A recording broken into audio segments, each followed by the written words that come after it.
Hello, and we're back.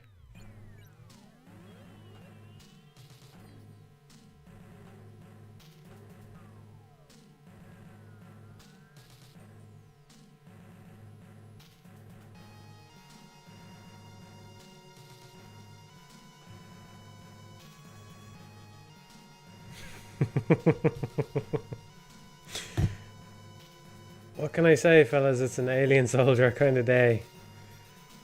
It's a day where we play the alien soldier. Alright, let's roll.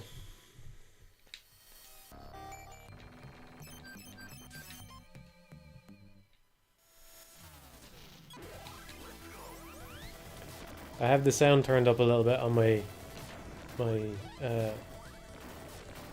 TV, so apologies if you hear any reverb or anything like that. Well, you shouldn't hear reverb, but you might hear like echoes coming through when I'm speaking. Get a little bit of sound. And apologies specifically to Wrench, who keeps reminding me to sort out my audio. I did buy a doodad to do it, but it's just too much hassle to use, so I don't use it. And I'm not going to.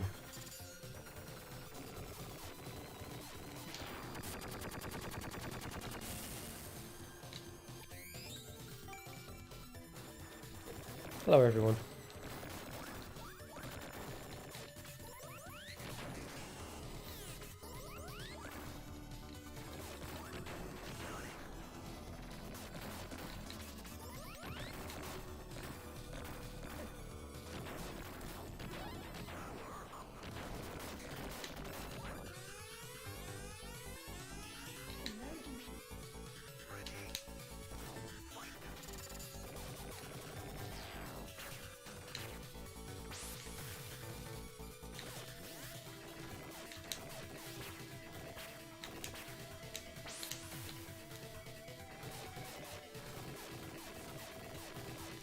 We gotta at least, I don't expect to be able to do this with minimal damage, but we gotta at least get a single credit clear today.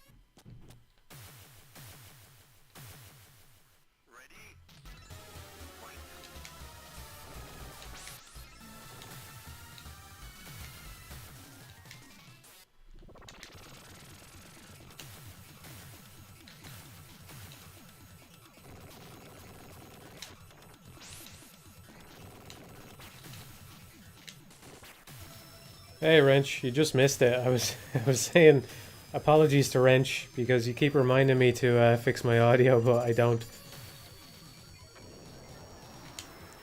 I have a little bit of it coming out of the TV to help me out here. Maybe I'll play a little bit better with it. It's really just muscle memory and remembering what I'm supposed to do in each place, though.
Yeah, I talked about the Resident Evil 2 remake. I actually didn't talk about it that much. Talked about it on the last stream.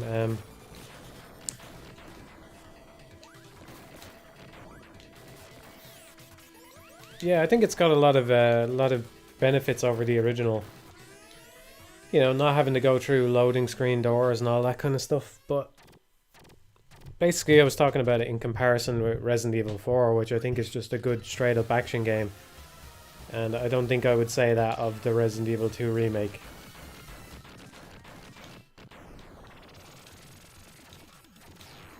Which obviously was trying to be more of a horror game anyway. But,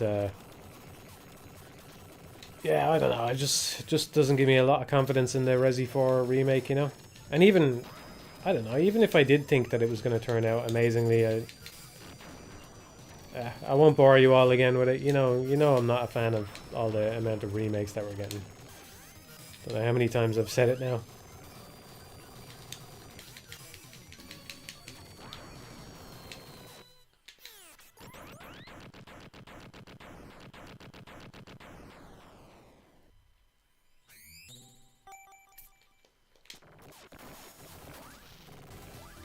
I find the dash input in this game very consistent myself. I can understand why you wouldn't like it, because you have to crouch, but I don't mind it.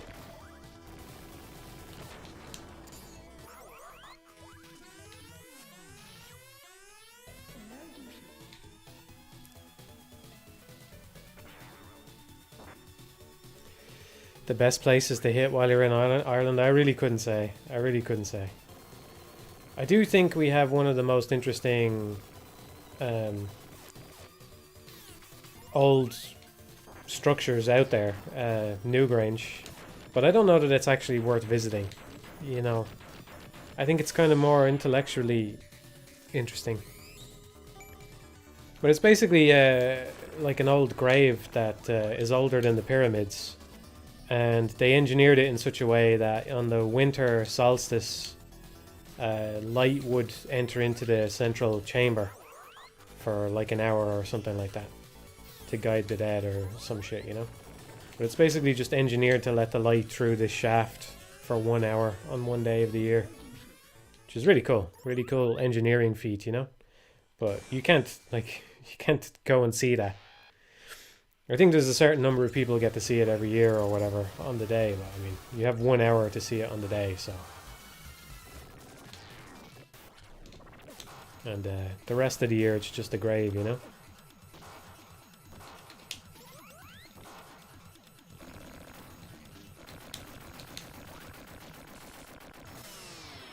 I feel like my flat is engineered the exact same way. Yeah, could be.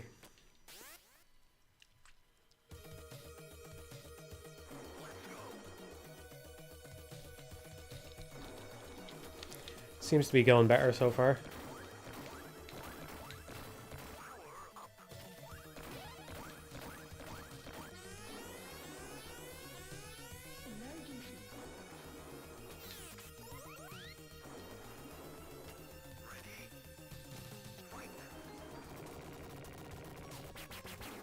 I told you I wanted to play more Alien Soldier.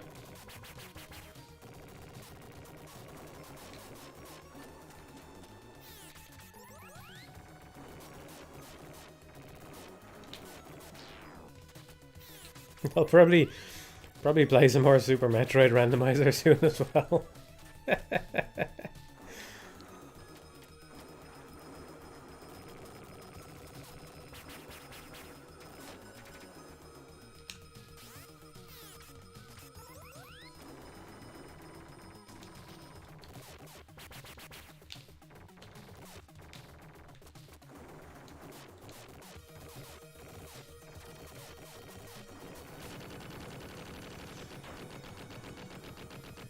Good morning, Australia.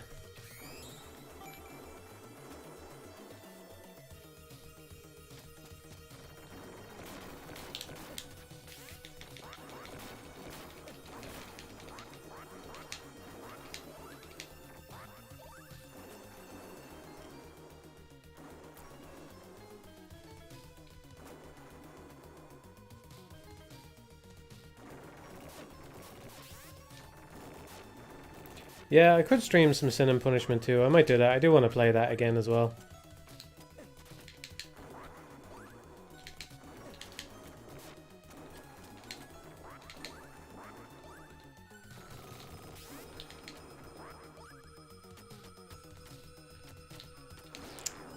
Did I miss him? What happened there?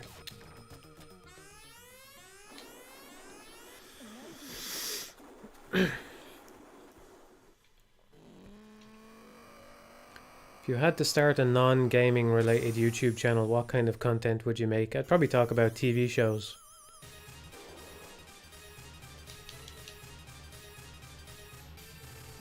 Maybe films. I'd watch more films and stuff when I'd talk about them.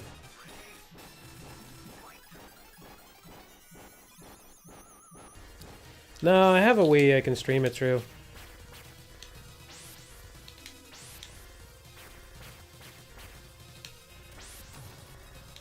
It is a little bit more awkward because of the light bar though, or the whatever you call it, the infrared bar, you know?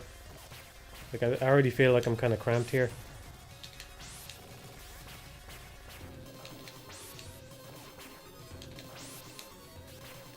Especially because I have the microphone sitting on my chair.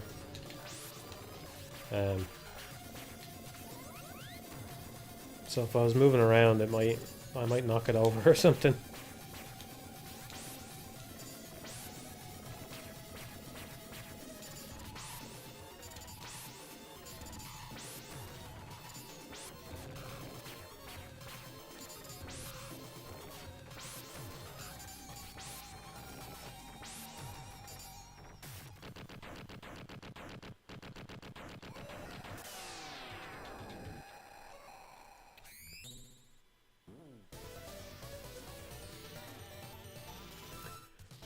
I don't agree that The Wire is better than The Sopranos, but I do think it's a very good show. I don't hate you for your opinion.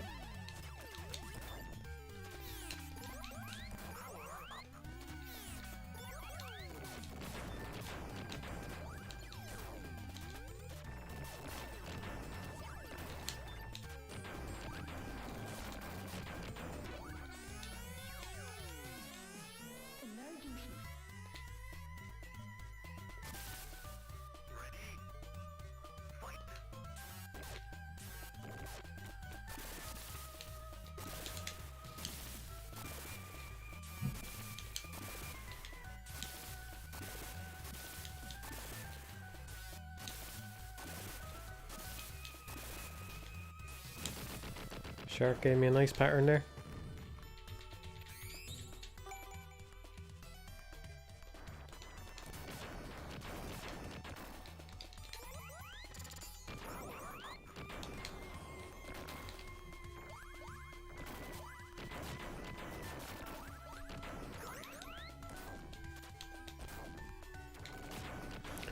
I always forget what weapons can actually hit this thing.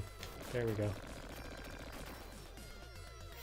What weapon do I want to upgrade here? Maybe that?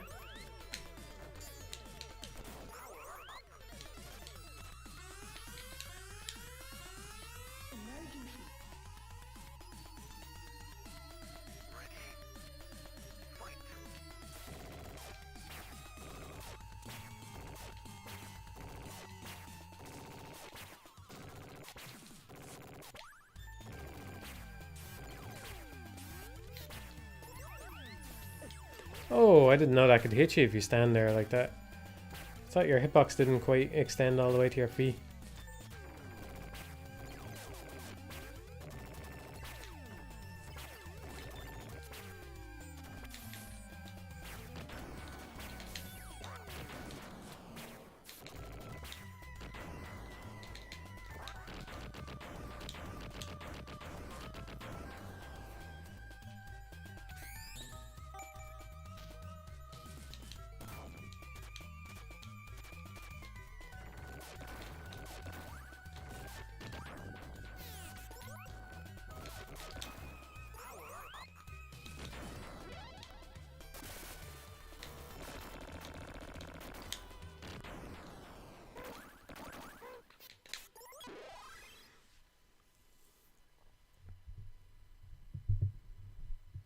He's an eagle. Epsilon eagle.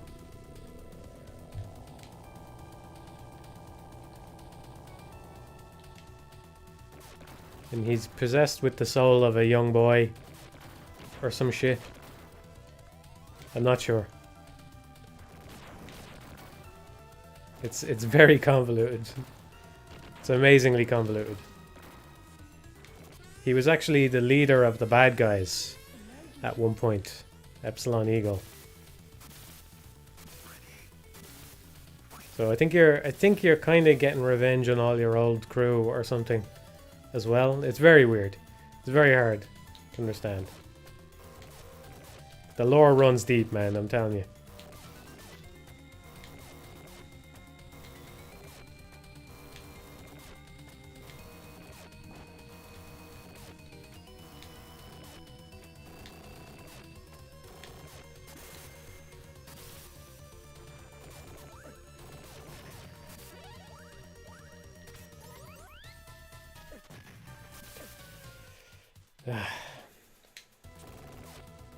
That was going really well.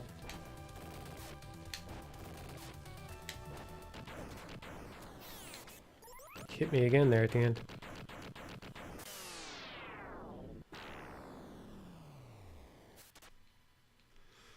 Yeah, apparently there was a bunch of cutscenes that got cut, which might be for the best.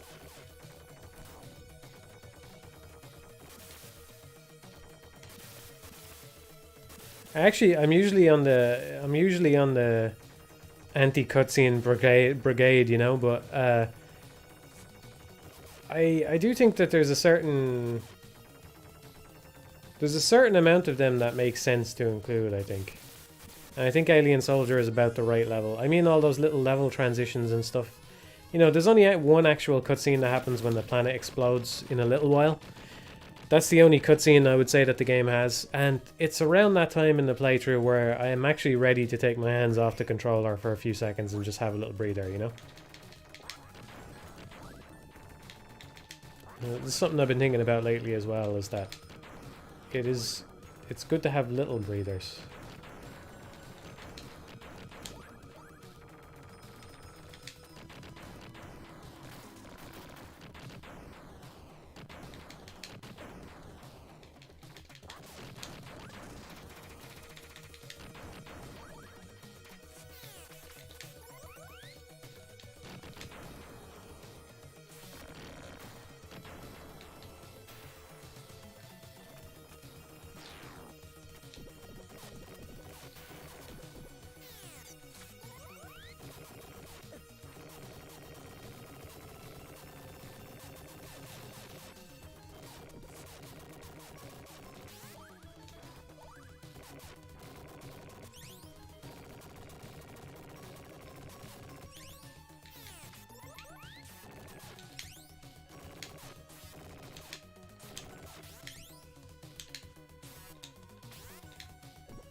I still need to get through Twin Peaks: The Return. I started it twice and never finished it. I can't remember if it was this year. I think it might have been around Christmas this year. Remember I said I got a bunch of alcohol. And I had a couple of drinks before I watched it and I enjoyed it a lot more. I felt like I got on with it better. Like I could kind of understand some of the weird logic that was happening.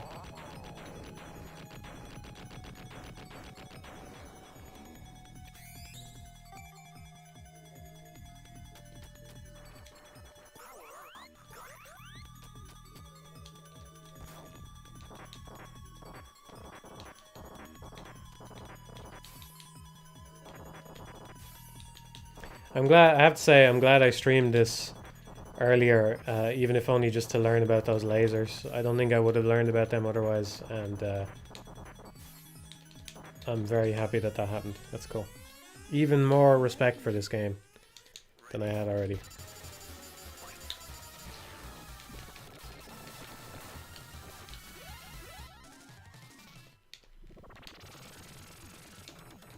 I really should be switch into silver here rather than when the fly comes out.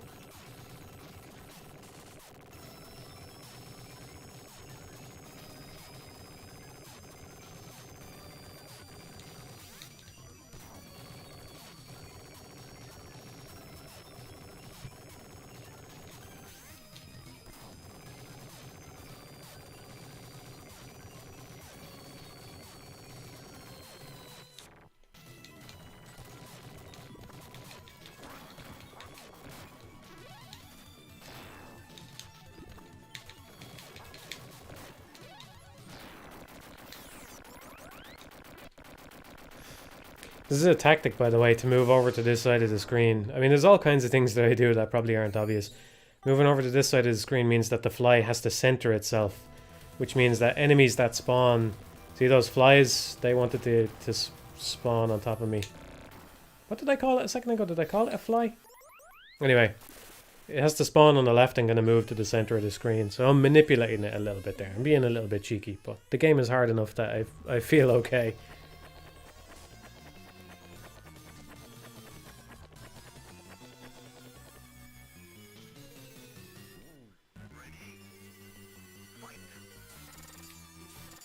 The fuck? I didn't know that bounced off him. Oh, this is gonna be tough now.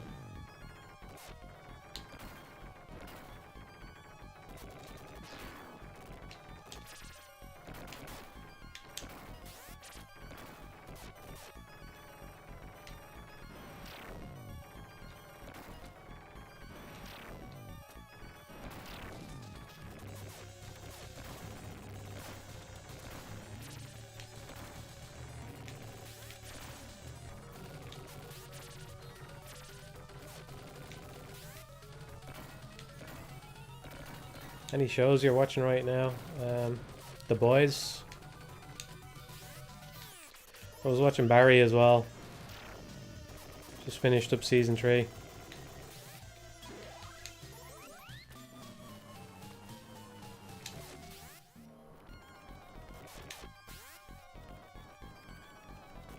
Watch Succession as well. I would say there's a few good shows on. Probably going to be a long drought now, though. With those 3 airing pretty close to each other.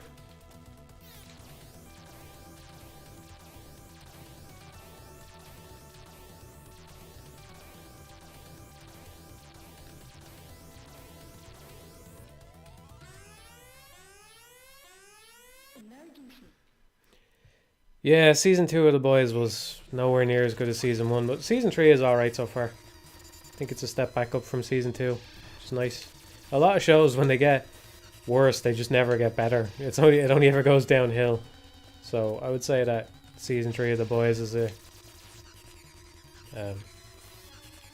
it's different. I have to say though, when I started watching the show, I expected it to turn out to be very different than it actually is. I basically just assumed that it was going to be regular people finding ingenious ways to kill superheroes, you know? I thought that's what the first few episodes were kind of setting the show up to be. And I'm disappointed that that's not what it has turned out to be. But I think now I've accepted that and I'm just enjoying it for what it is.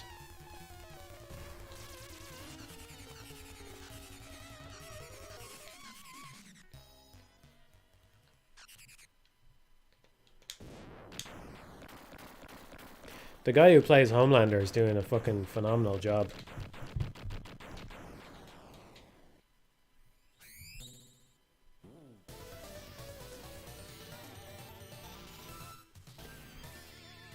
This part with Epsilon 1 should I actually have a cutscene with a bunch of ships being destroyed by Epsilon 1 lasers. Yeah, there's a bunch of gaps in the... I'd like to watch Severance, Tectonic. Yeah, I hope I can watch that at some point. But yeah, there's probably there's a few transitions in this game that don't quite make sense. So I'm sure there's a few things that were cut.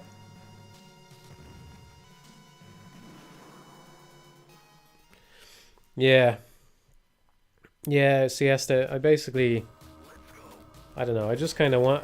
I think there was a really nice underdog quality to the start of The Boys, you know? It was just like, oh, it's a show about people using their wits to outsmart a bunch of superheroes, and there's kind of like a, you know, the way superheroes themselves are kind of like a wish fulfillment kind of thing, right? Like, oh, what if you could fly, or what if you could turn invisible, or whatever, right? But I think it's a different kind of wish fulfillment to show people who don't have powers fighting against people who do, you know? It's like, it's a different kind of wish fulfillment, and I was enjoying that. I thought that was fun. But yeah, I still think it's a fun show, though.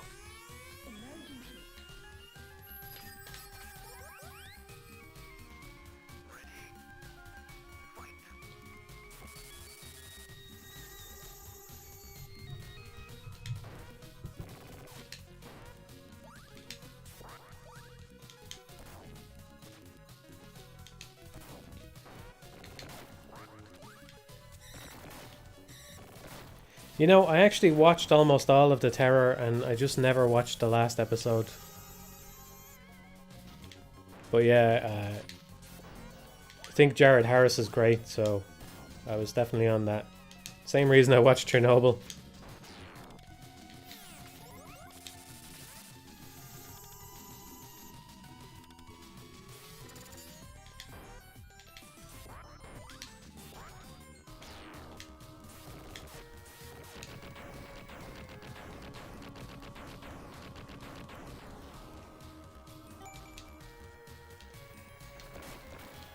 Have you watched Monster? I thought you were talking about the Charlize Theron film. You're probably talking about the anime, right? I watched the film, which is probably not what you're thinking of. I did watch a couple episodes of the anime because a bunch of people recommended it. I didn't think it was bad, but it was the kind of thing... I don't know if this is entirely fair of me, but I kind of like anime to have a reason to be anime. You know what I mean?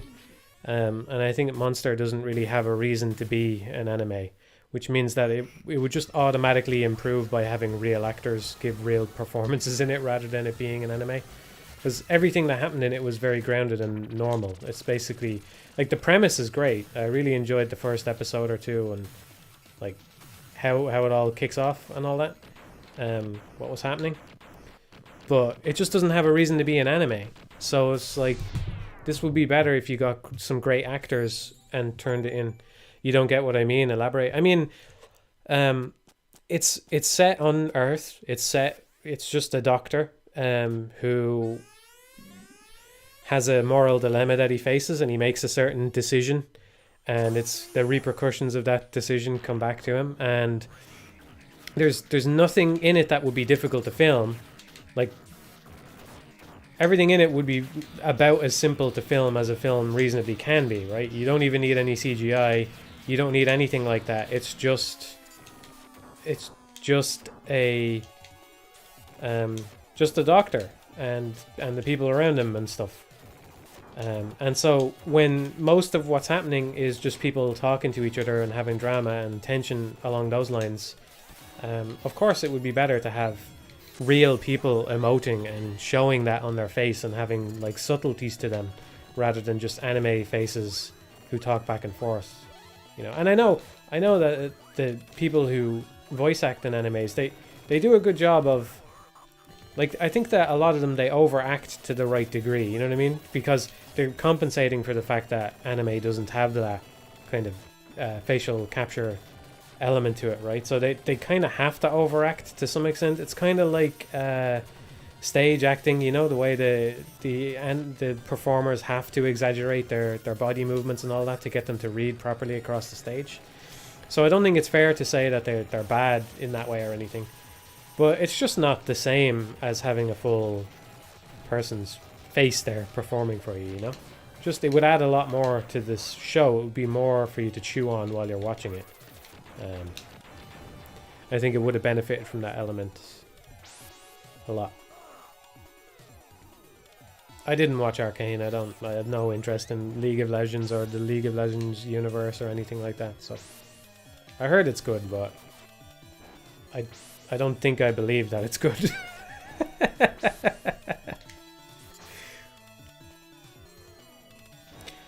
The word anime is completely separate from the word animations, hence the confusion. Yeah. Okay, I see where you're coming from. I get you. Monster was a case where it was good enough to watch anyway. Yeah, I could see that. Like, it seemed like it had an interesting plot, alright.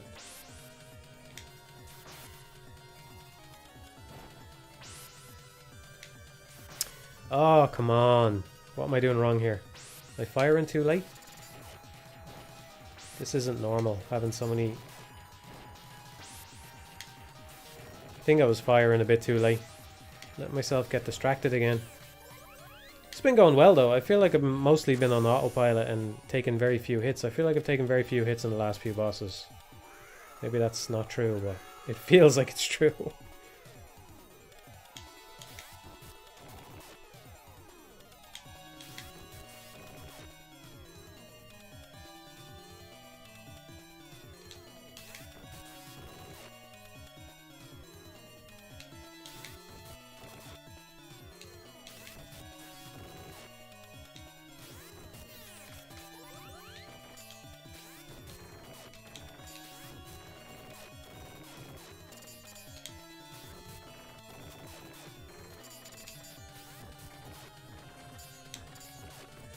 Disagree with you completely, or I disagree with you, so you didn't say completely, putting words in your mouth.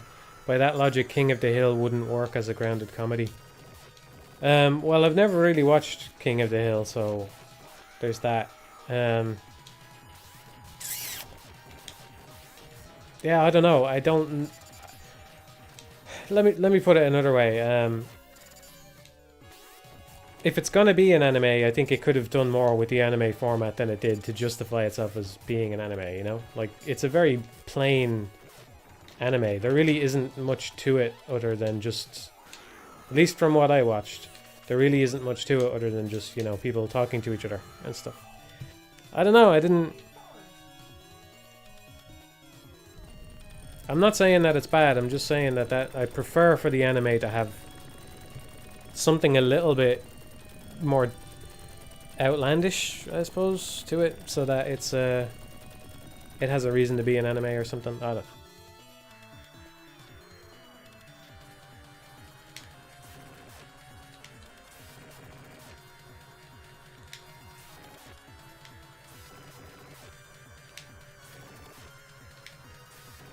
This part hasn't been as hard as I remember it being.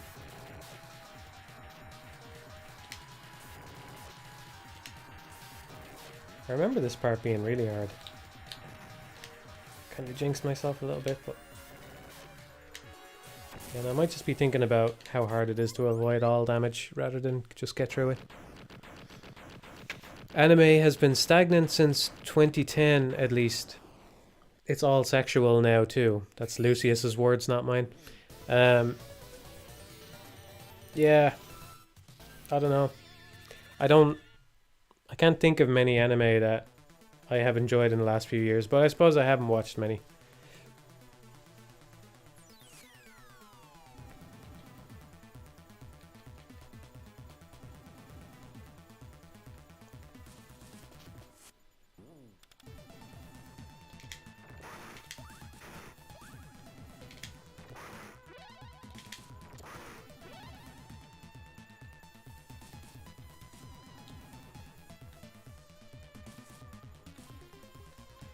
I do wish our hitbox was a bit clearer in this part. There's some games like Nex Machina where they just draw your hitbox over your character. I can't say that I like that very much, but at the same time it's better than that. Ah, for fuck's sake.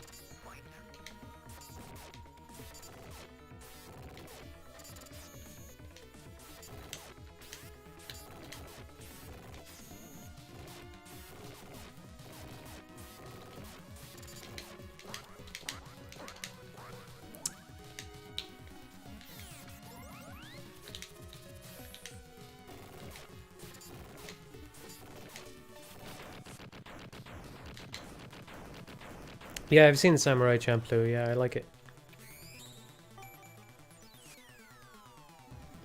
I'd say overall Cowboy Bebop is better, but I actually kind of like the ending to Samurai Champloo more.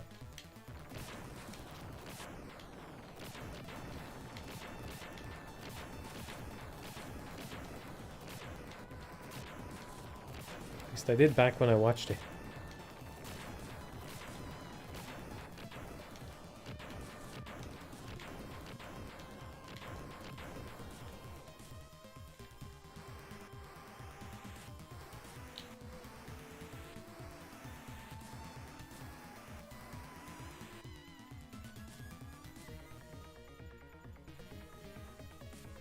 Oh, I'm not saying Bebop's ending is bad. Far from it. It's a great ending as well.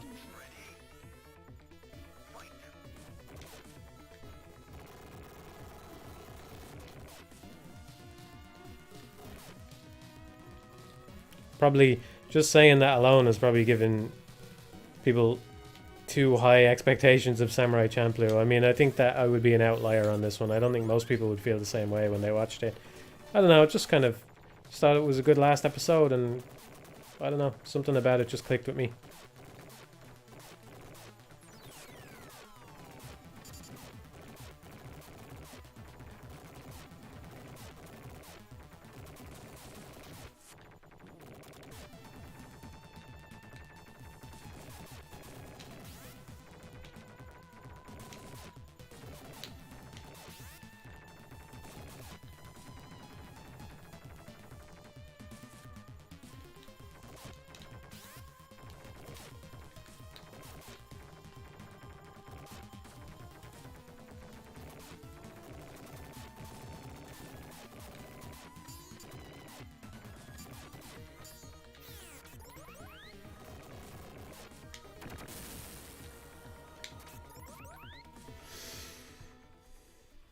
I like Champloo, but it's probably my least favorite Watanabe anime. Yeah, you know, it might be mine as well.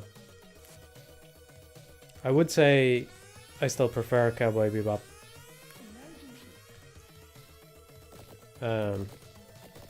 Well, it depends on what you count. I actually watched, what was it? Terror in Resonance, is that what it was called? Something like that. I never bothered to finish it.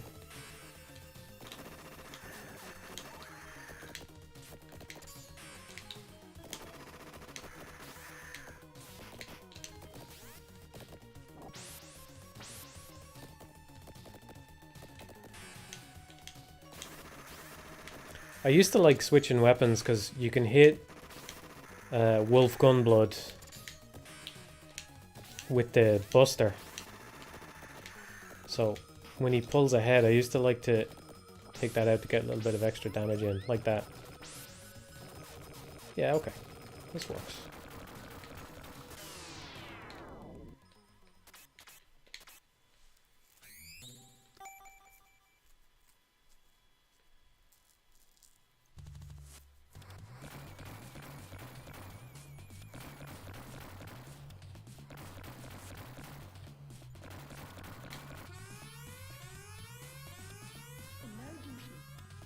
Can parry the barriers? You mean the barriers? Can parry them?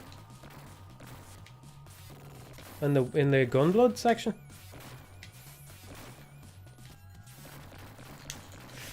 Ah, that was a little harsh. Really? I did not know that. Okay. You know, they normally don't give me trouble. I know they killed me twice earlier today, but they actually normally are no trouble. All you have to do is just go high and then drop down if the horse drops. That's all.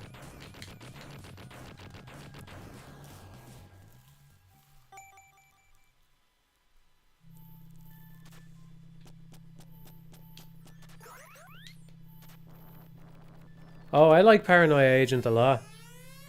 Anna Kumara said, I never see anyone talk about Paranoia Agent, one of Satoshi Kon's creations. I like Paranoia Agent a lot. I think it's cool. That intro is just amazing. Amazing. Unforgettable. I can hear the music in my head right now.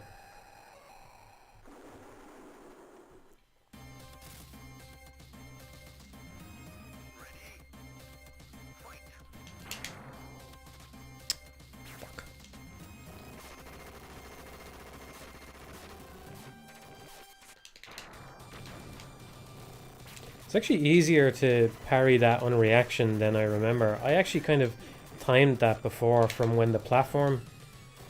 Well, again, I jinxed myself. I used to time that from... Because you can... the platform always raises and lowers in the same way. It's easier than I remember to just knock it into him though when you see it.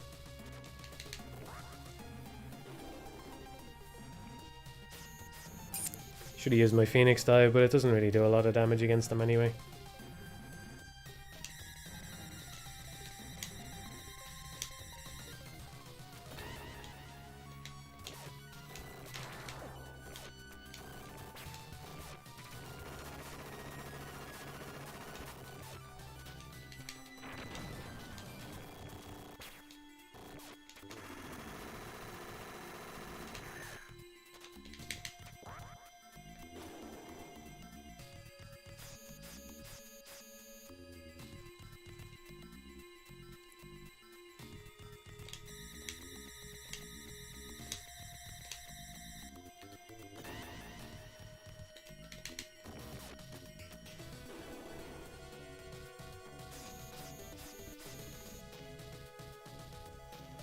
Nah, Alper, I stopped streaming for a while. So I'm only back in a little while.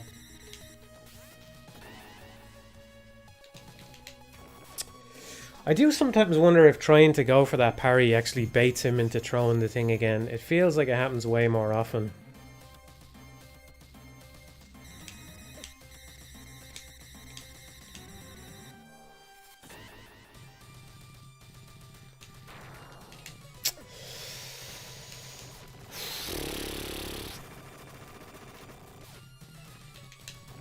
Oh,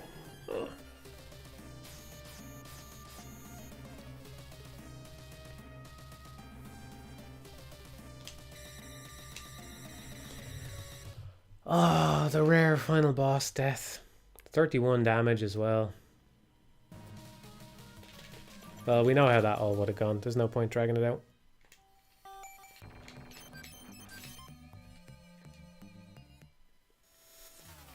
Faster than if I had beat him anyway, because I would have had to watch the credits to find out what my damage count was. 31 damage isn't bad. I know I got hit and died at the end, but let's call it 32 damage or something. No, it could have been 31. Yeah, 31 damage.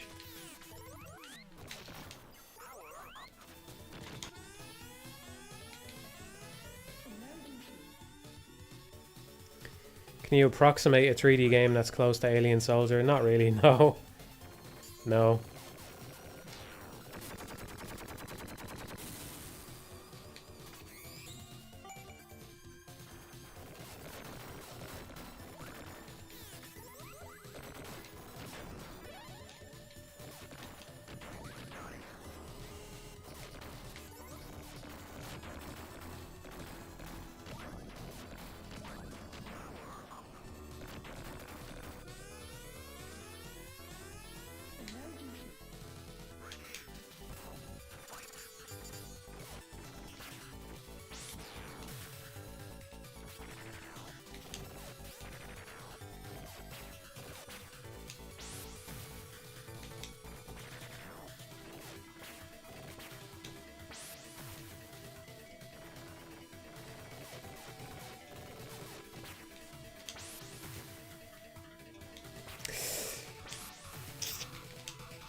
It was a long fight.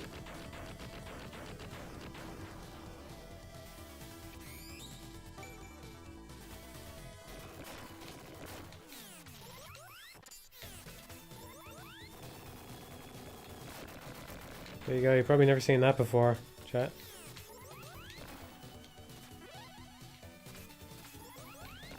I want some flamethrower out of this weapon. Oh, that works, nice. It's kind of a funny omission, but I don't actually know what causes your weapon to charge back up. I presume it's damage dealt to enemies, but I'm not entirely sure, honestly. It could just be time. I don't know.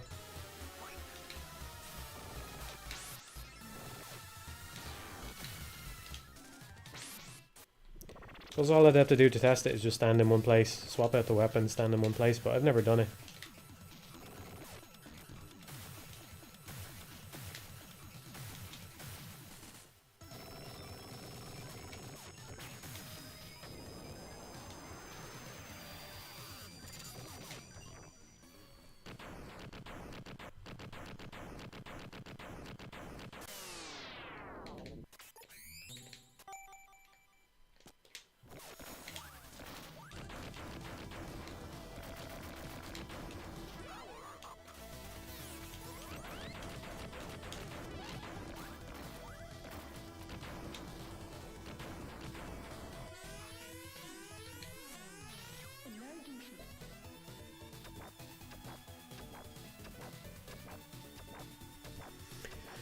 You read any of the Conan stories from Robert E. Howard? I feel like the Soul series takes a lot from it, especially its take on Lovecraftian stuff. No, I haven't.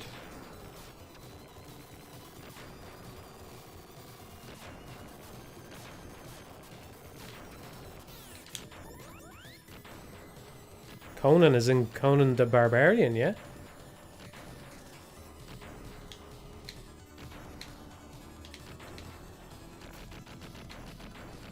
I was only thinking recently, I can't remember why, but I was only thinking a little while back that maybe those Conan things are better than I thought they were. Maybe I should give that a try. Maybe I should see what that's all about.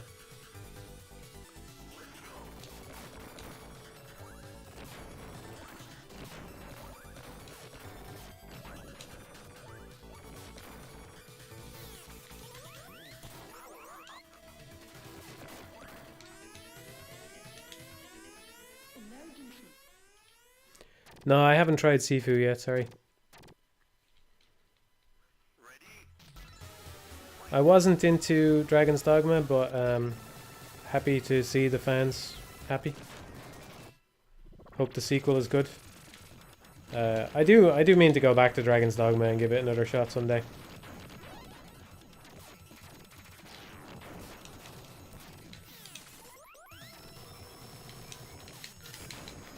I think the pawn thing is interesting, and I'm not going to hold this against Dragon's Dogma. Yeah, like, don't take this as me holding it against Dragon's Dogma, because I don't really, because I think that it leans into it and does more with it than basically any other game, or most other games anyway. But one thing that I've been thinking about, which kind of annoys me, I don't know if anybody else has the same annoyance, is it feels like single-player action games are no longer as ubiquitous as they used to be, right? But on top of that, I feel like that they have another annoyance now, which is that even when they do come out, there almost always seems to be stages where you have to fight alongside an AI companion. And I'm kind of fucking tired of that, to be honest with you. I don't enjoy it. I think if I was going to sum up why, it's like, you know, a lot of what makes an action game interesting, at least the good ones, is that enemies get different hit reactions and stuff when you hit them, right? You hit the, let's take Astral Chain as an example. You drag the chain around an enemy, now the enemy is locked down and can't do anything, and that's interesting, right? That's cool. That's like, maybe I'll lock this guy down and hit him, or maybe I'll lock this guy down and focus on someone else because I have a higher priority target that I want to deal with, or whatever. But every action game seems to have, at least, if not for the whole game, but just stages where you have to fight alongside someone else, and it's like, well, what are the enemies going to be doing now? You know what I mean? I don't know.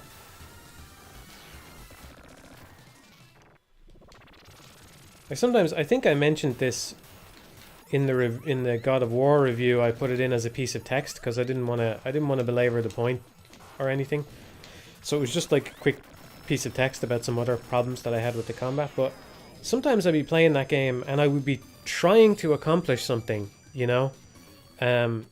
Like, let's say I think this is an interaction that can happen. Forgive me if I'm wrong, but I think that this is something that can happen. One of the most powerful moves you can do is, it's been a while since I played it, but you can hold R2, I think, and you kind of go into a kind of grapple axe attack move where Kratos does like a really powerful bang onto the enemy, and I think it might stun them, or it does something. It locks them in place and does a huge amount of damage, right? I think this is what I'm thinking of.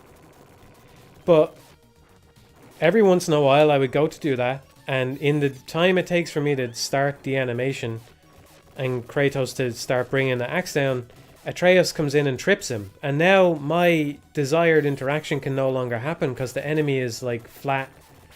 The enemy probably hasn't even hit the ground yet because they kind of hang around in the air for a second when they're tripped, you know? But they're kind of flat now, and it's not, it won't work now, and it's just like, again, that game does more with the character than a lot, but man, is it kind of shitty to have this in every action game. You have to have the companion level, you know? Is Bayonetta, I think Bayonetta 3, I wonder if it's going to have one, because I'm pretty sure Bayonetta 2 has one. It does, it has at least a couple. I don't think Bayonetta 1 has any. You know, you got Nier Automata as well. Like, most of the game you have a companion for that. I just want developers to stop doing that. Just let me play the game. I don't know, man. I don't know how I got started onto this topic, but it's just a little bit of a pet peeve of mine.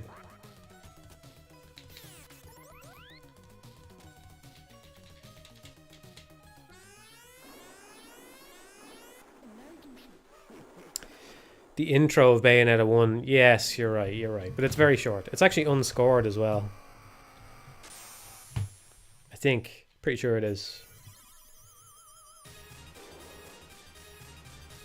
Oh, there is that, yeah, in the prologue as well, yeah.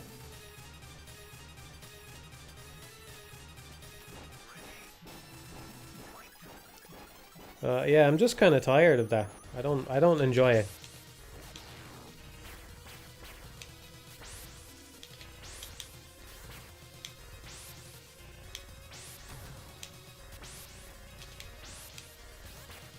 Does it happen in DMC5 as well? I don't think it does. Maybe it does towards the end. I know there are sections where you can see other people fighting, but I don't think there are sections where you actually fight along anyone else, except maybe near the end. There is a bit during a credit sequence. I wouldn't count that. I wouldn't count that.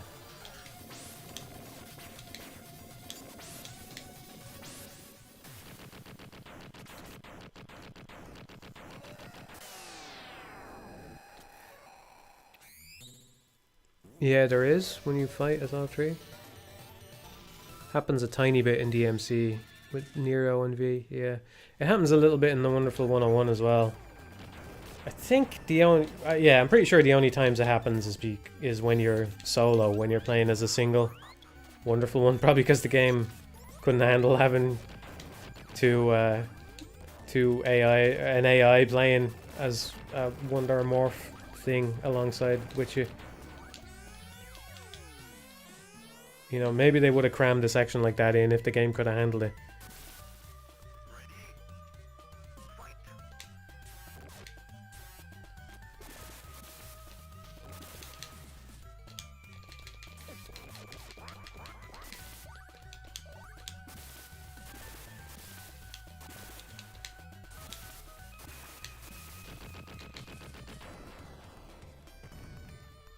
Nah, the co-op mode doesn't count. I wouldn't say the co-op mode counts. It's kind of like in Bayonetta 2, the versus thing that you can do co-op doesn't count because it's not part of the main campaign. You're opting into it. It's not forced on you, and it's not even an AI. You know, I'm talking about playing like story sequences where you're forced to play with an AI. It just seems like every action game has them, and I don't enjoy them.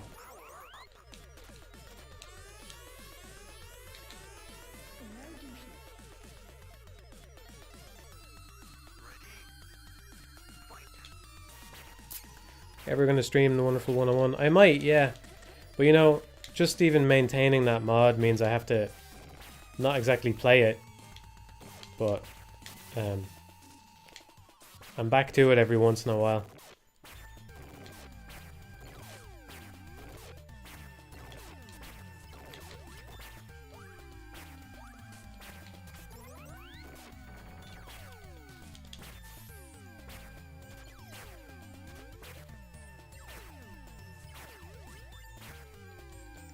The partner AI in action games has the underlying psychology of competition embedded into it. Sure, that doesn't make it good though. I don't give a shit. Like, I don't know.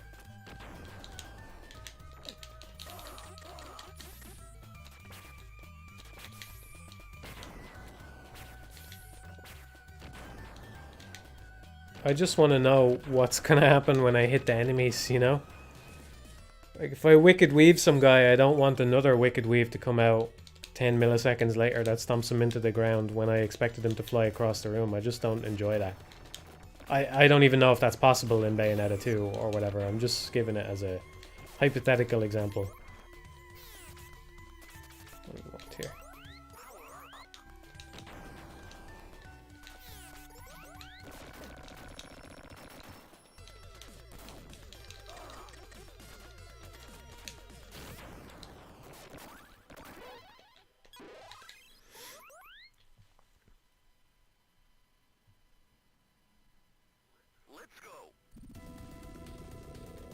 There's that one thing in Hades where you compete with Thanatos to kill more enemies than him. I think that's pretty cool. Well, that doesn't happen in every run, and yeah, at least it's a mechanic. Like, you can kind of see that they probably went, oh, we want to have this as an event where you have to kill more than the AI, and then they brought him in to do that. It's what order they came up with, it doesn't matter, but it feels like it has a purpose beyond just we're going to feed you story or make you connect with this character or whatever.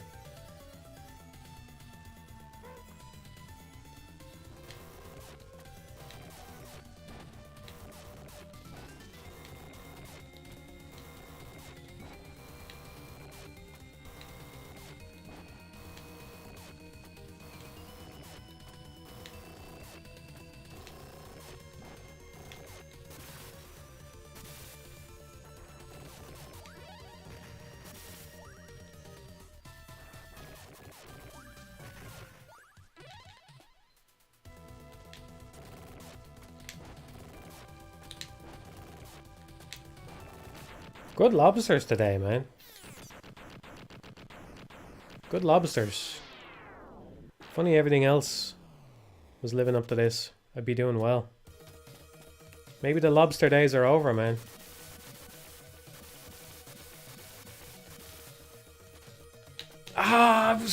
Oh man, I was like a fucking millisecond away. I was so close. I fucking hate this thing. I mean, it's an interesting obstacle. Just always fucking gets me. Yeah, I'm not talking about stuff like Trico or whatever. I wouldn't... It's not an action game. I'm just saying that for me, a large part of the appeal of an action game is, you know, what you can do with the enemies. Like that's just how action games work. And I'm not necessarily talking about juggling them or whatever, right? I mean, I apply this to the new God of War or God Hand or old beat-em-ups where you can throw people across the screen to just get them the fuck away from you. You know what I mean? I just want that stuff to work properly all the time without some AI coming along and going, nope. Nope, something else is gonna happen now.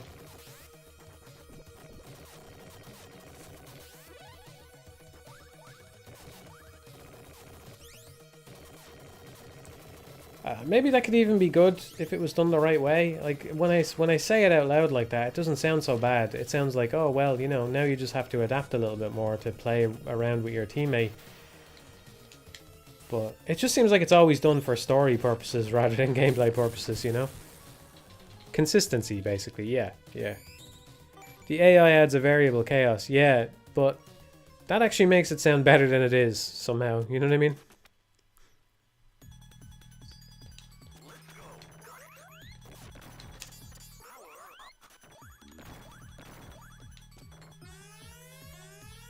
Yeah, I'll play the new TMNT at some point, yeah. It has some kind of relationship to Streets of Rage 4, right? I don't think it's the same developers, but maybe the same publishers or something. Anyway, I enjoyed Streets of Rage 4 a lot, so I'll give that a go. And it just looks good on its own merits anyway. It looks decent. I imagine because there's a lot of characters that the movesets probably aren't quite as fleshed out as Streets Rage 4.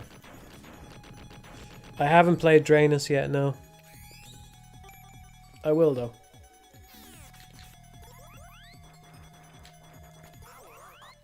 I also want to play Sol Cresta, but I'm waiting for a sale.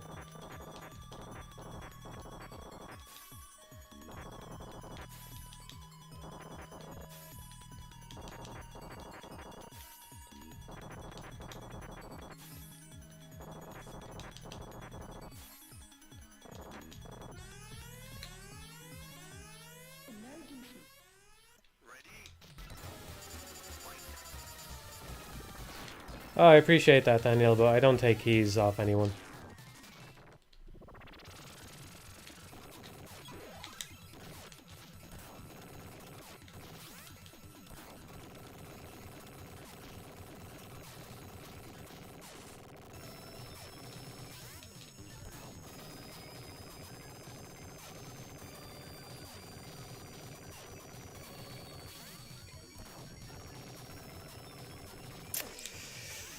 Barely saw that right before it hit me.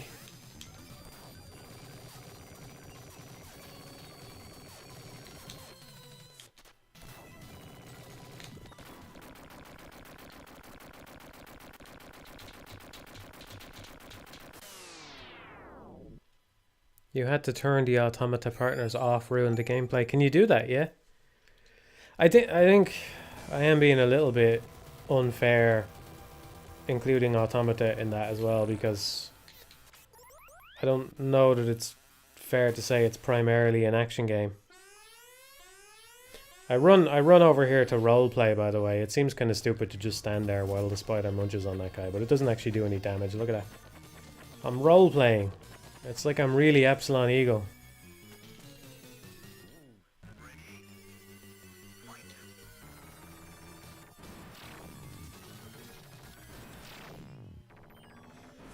Yeah, you can turn them passive. I vaguely remember something like that. There's other options as well, right? You can choose what kind of role they play in combat.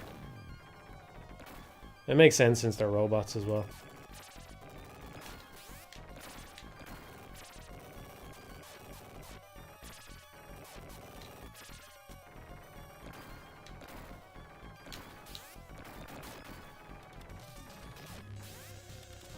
It might be advantageous to leave one spider alive. I wonder if maybe they spawn in waves and they can't spawn again until the last one is gone.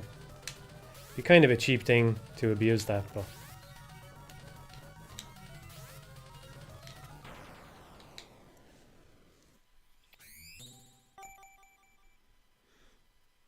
you should be able to kill your AI partner and suffer story consequences from it. Well, if you want to make two entirely different games every time you make a single game, maybe, yeah.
Matthew, do you think it could be a good thing if we had a super intelligent AGI holding all political power in the world if it was empathetic and benevolent?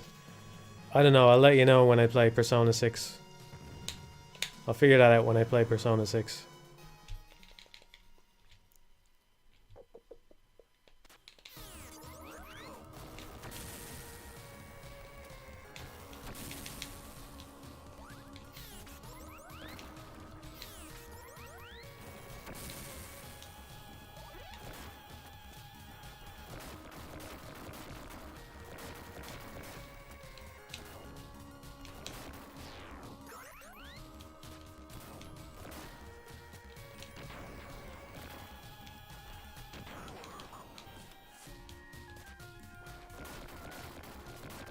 If I'm actually going to no damage this game at some point, I need to learn how the fuck I grab an item that's hanging like that and make sure that I consistently get into the hover afterwards. I basically just spam the button and hope, which works 9 times out of 10. But when it takes half an hour to get to that point and you have a 1 in 10 chance of failure, this is the kind of shit you have to care about if you really want to no damage something. It's kind of amazing how much it changes. Like how much you have to add in as a consideration. But it's cool because it forces you to learn about the game.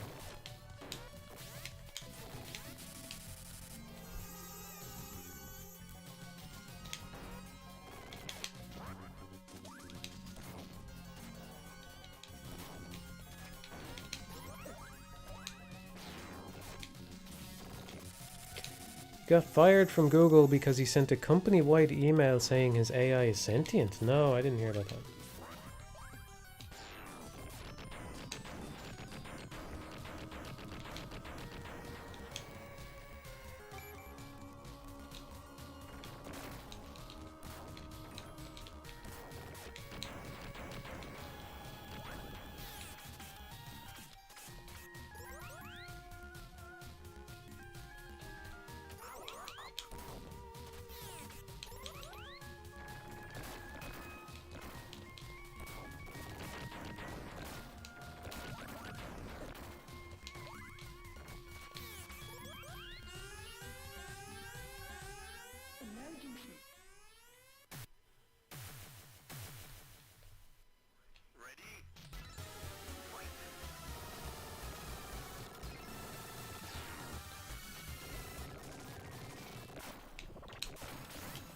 I think maybe that's the pattern I was talking about, or at least one of them. Probably should have ran to the left and then dodged to the right or something. It was difficult anyway, whatever the right call was there, it was hard to see.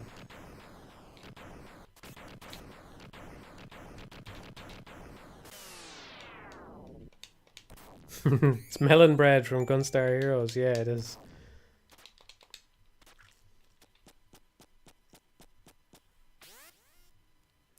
There's no such thing as sentience, and that guy knows it. It's just a chatbot spitting out responses out. Interesting take on that. There's no such thing as sentience. It does seem like one of those terms that's hard to pin down. I mean, is it the same thing as consciousness, or is it a different thing? Is that what people really mean when they say sentient? I think you can probably be conscious without being sentient. I mean, there's probably some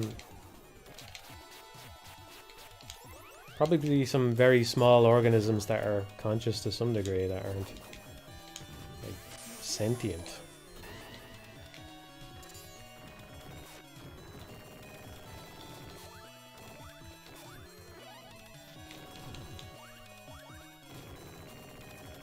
Originally, instead of Jampan, you would fight a boss named Signa Fox. The sprites are in the game but unused. That's cool. Kind of makes sense then, if they had that room or something and they wanted to make sure that the transition wasn't too weird, that they just reused something that they already had from Gunstar Heroes.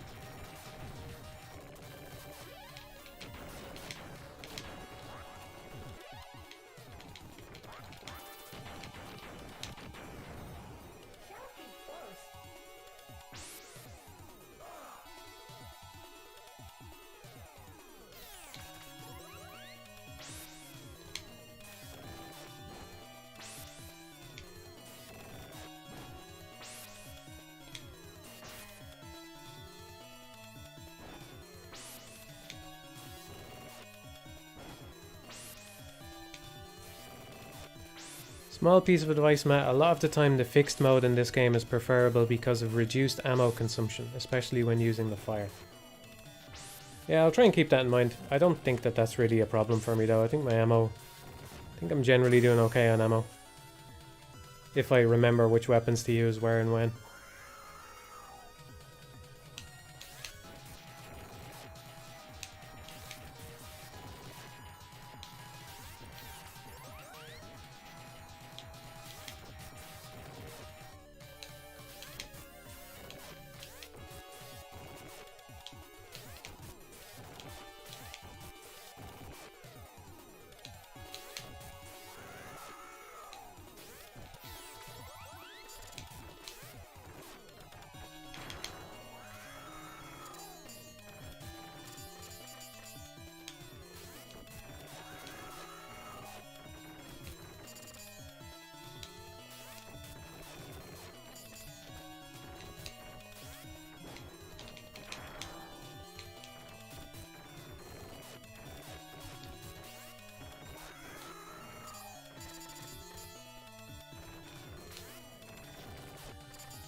I was just thinking again about that,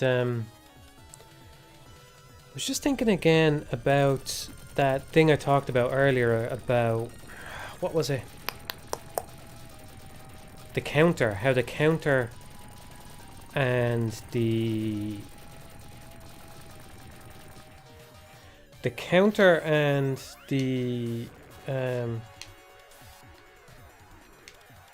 shoot button are the same. And that kind of forces you to have certain interactions. The same is also true of the dash, because there are certain things, just having it be mapped on the same button as the jump kind of means something. I'm going to leave a note here to myself, because I'll forget this otherwise. But I'm interested in thinking about this topic more. So I think maybe the way to think about this is to think of them as physically entwined states. There are states that are technically entwined with each other, but only because of the physicality of the controller, pressing the buttons on the controller. And there's something interesting about that.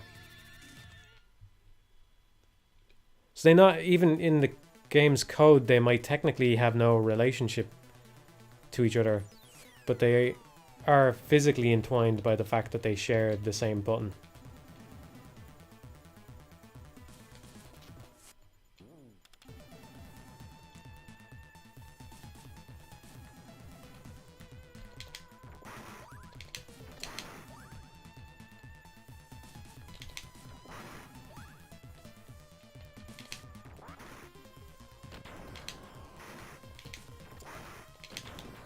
Whoa, that's fucking harsh. What the fuck? God damn.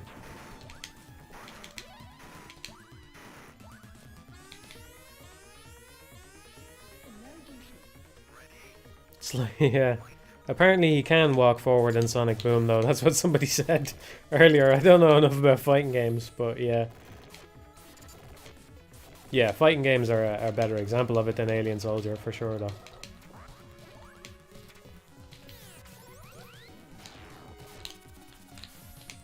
Pretty happy with that dodge, let me tell you.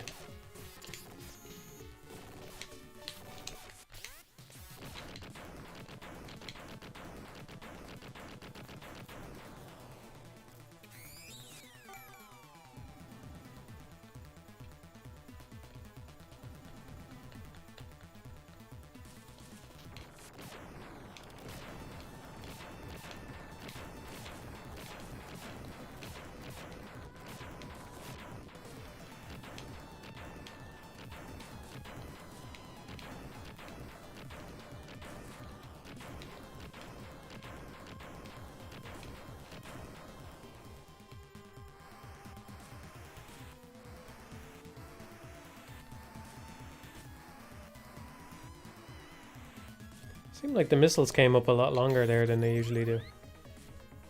Not complaining, I think that...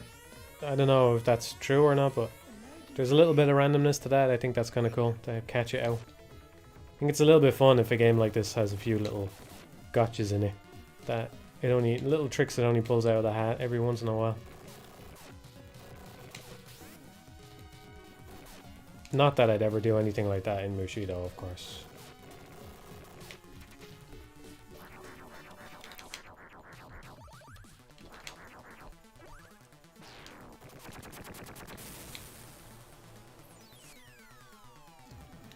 Hardest boss? The Lobster, I think. I think he's one of the hardest to avoid damage from, and even just one of the hardest to beat the first time around as well.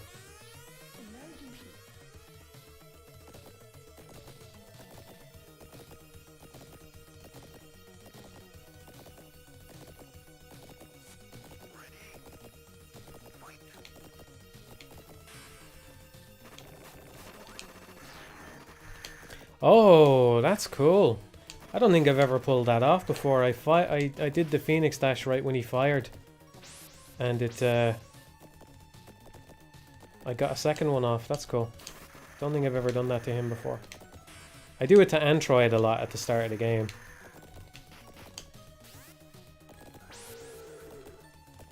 I will try to remember that parry, that I can parry that if it goes wrong.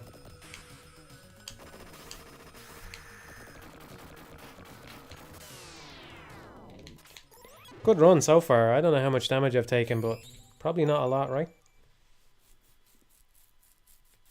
Still plenty of time for me to fuck up. Probably not a lot though. I think maybe did I fall in the water during the little goldfish guy? I think of him as a goldfish. Kind of reminds me of Bob from Earthworm Jim.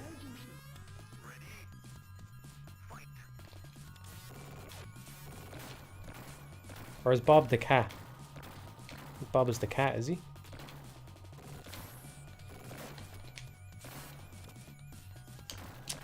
That's a very tricky pattern as well. I don't know what to do there. I need to think about that one. Need to watch that back. Figure out what I do there.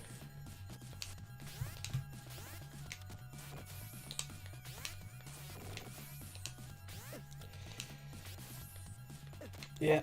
I fucking knew I shouldn't have said anything. Fuck this up. Something like 3 hits just on that guy alone. 4. Gets the cheeky shot in at the end.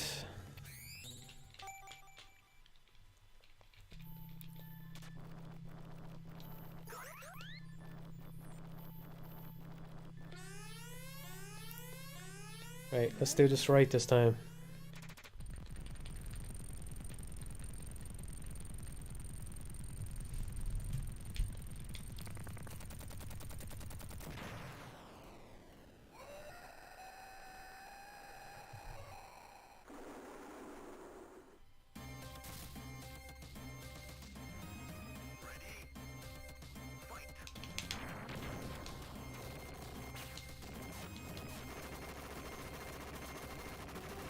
Should have done the Phoenix dive on him there.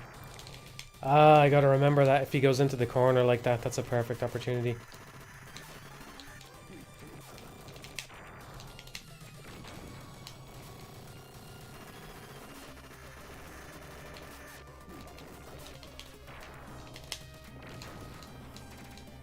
There, that corner is probably the best place to do it.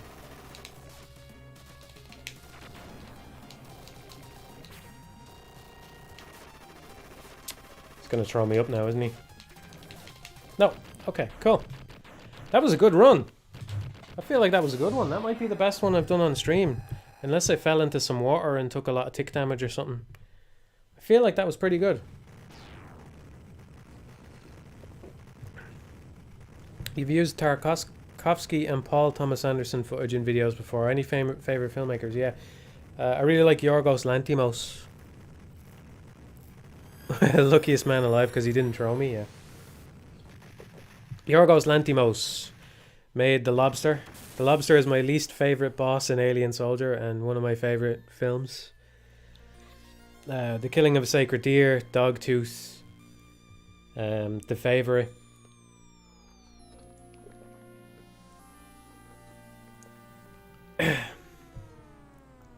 I like the Coen brothers as well. Really love No Country for Old Men.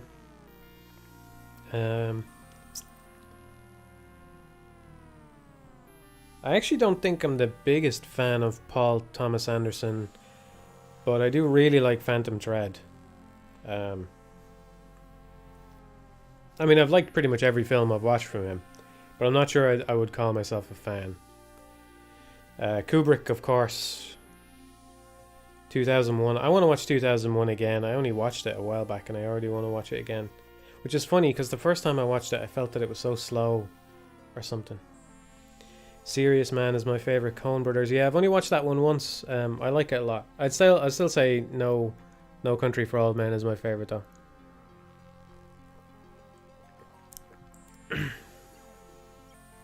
He disliked The Lobster, but The Killing of a Sacred Deer was fantastic. I just love The Lobster, man. Love it. I haven't seen A Clockwork Orange, actually. I haven't seen Barry Lyndon either. I've seen Full Metal Jacket, The Shining, Eyes Wide Shut, 2001, Doctor Strangelove. I don't know if I've seen any other ones. I haven't seen The Lighthouse yet, no.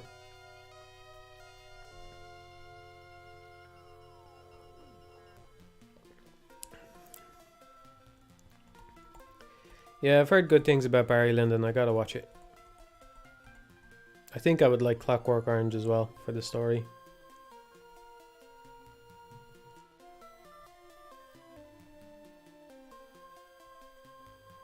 I haven't seen Uncut Gems, no.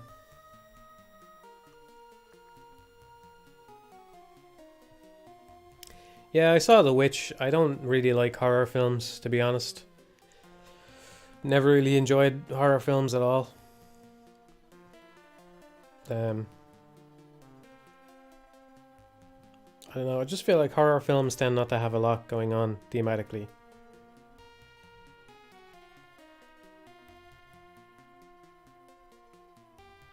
I watched a whole load of Kurosawa films, but you know why I did that now?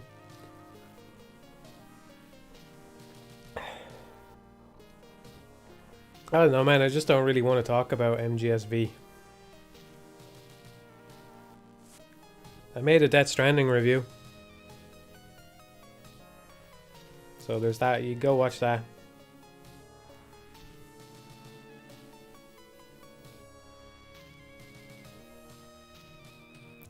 It's just when I made all those review series, those were all the games that were in those series at the time, you know? And I know that Metal Gear is essentially over now, but I don't want to get stuck updating those reviews forever. I feel like once you've made a bunch of reviews on a series, you've kind of said a lot about that series already anyway, you know?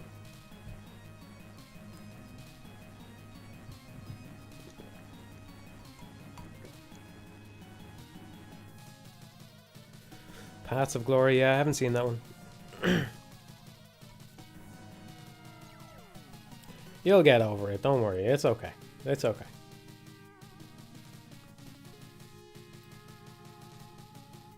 Yeah. Yeah, I could do a whole new Zachtronics review series now.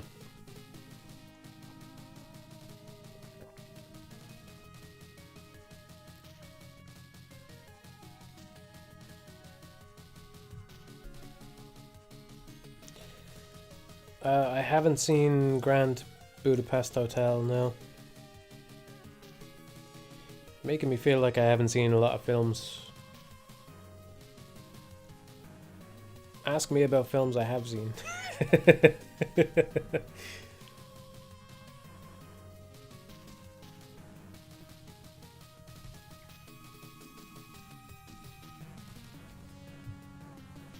I've watched a lot of Scorsese films as well.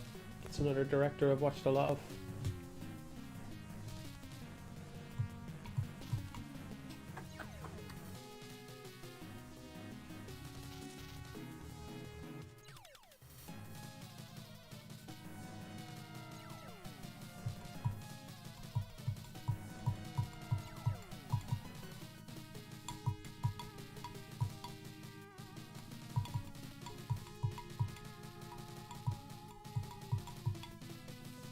Yeah, I've seen Parasite. I really enjoyed it.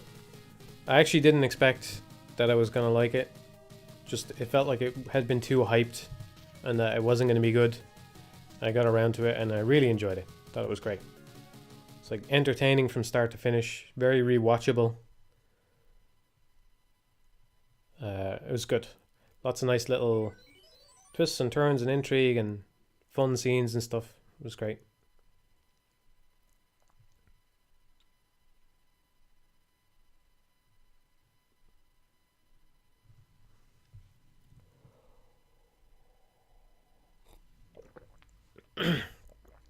I never really got into Dragon's Dogma 1, so I don't have any thoughts. And there is no thoughts to have on Dragon's Dogma 2 yet, other than it seems cool that they're using RE engine, because it seems like a good engine.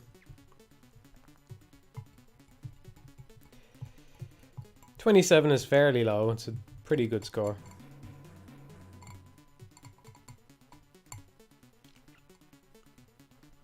My lowest ever is 4. I don't know what my lowest on stream is. I don't think I've ever gotten below 10 on a stream. I think maybe I got 13 or 14 on some stream before.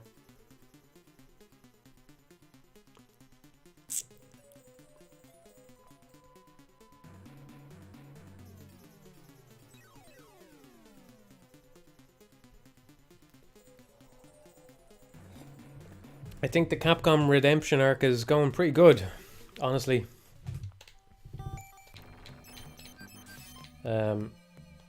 Yeah. I'm very grateful that they made another Ghosts and Goblins and that it was actually good and actually a Ghosts and Goblins game. I think that alone is like a minor miracle. So that alone has scored them a lot of points with me.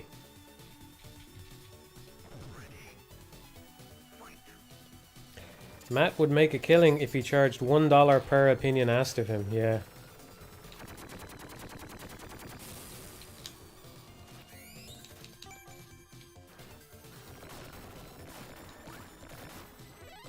Don't be giving me ideas.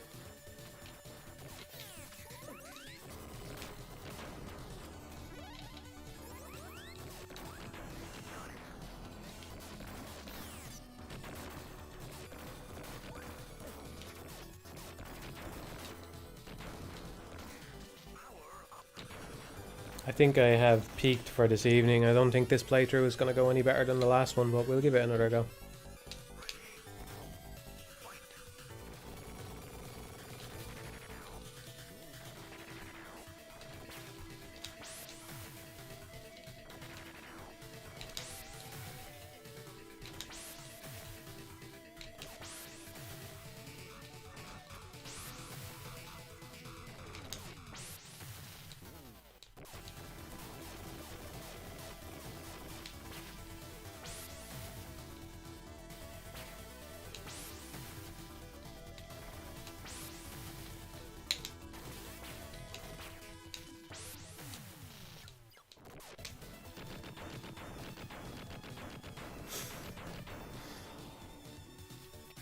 Eddie says, what is this? Some kind of android? Feel like you had prior knowledge, man. Feel like you're not being totally honest with me here.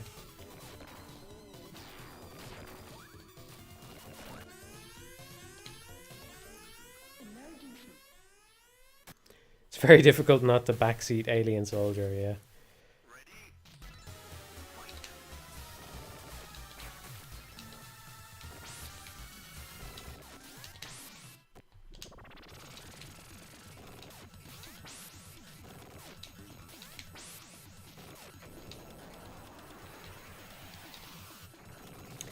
I think it's Alien Soldier I'm thinking of, where Nintendo had like a video when it went up on the Switch Online thing, and I was impressed that the person playing it actually seemed to know how the fuck to play it.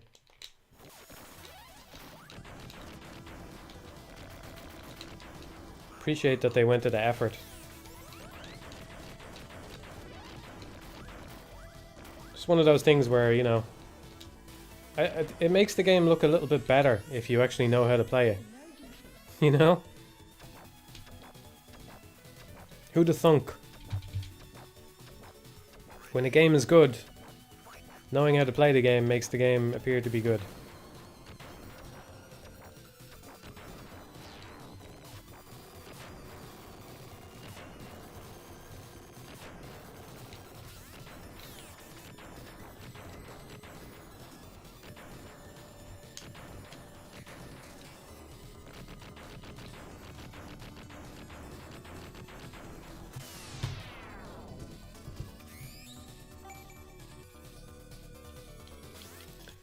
Your level of interaction exceeds what should be expected. It's nice that you answer questions, although I know it's probably annoying. Ah, it's okay. It's okay. Some questions are better than others, I won't lie to you. Some questions are better than others, but it's okay. It's okay. I just... Sometimes I feel like you know, when I'm on stream, sometimes I talk a lot and I say very little, and I hope you can forgive those moments. I am in the midst of playing Alien Soldier. So...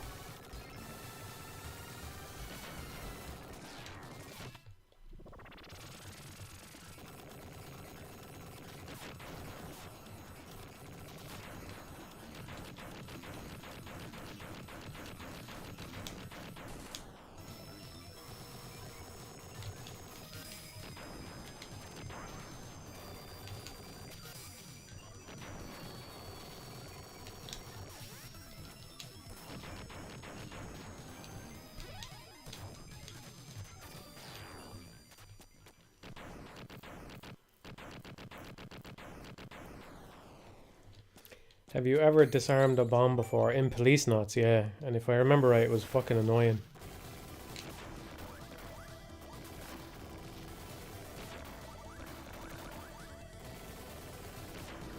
Super hard.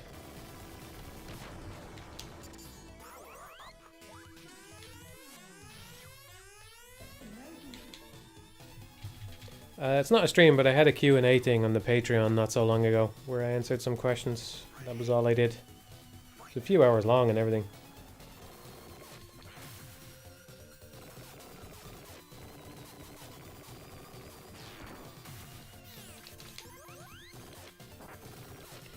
Kind of amazing that they gave Joker a little hole on the bottom to lay eggs with and everything on the spray.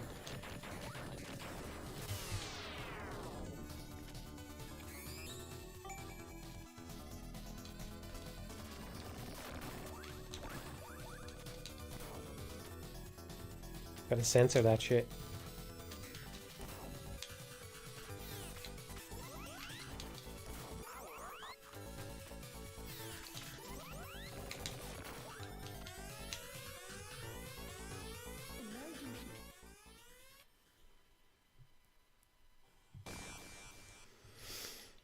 Do you think FPS aim trainers are a worthwhile genre, or is it the same area as typing games?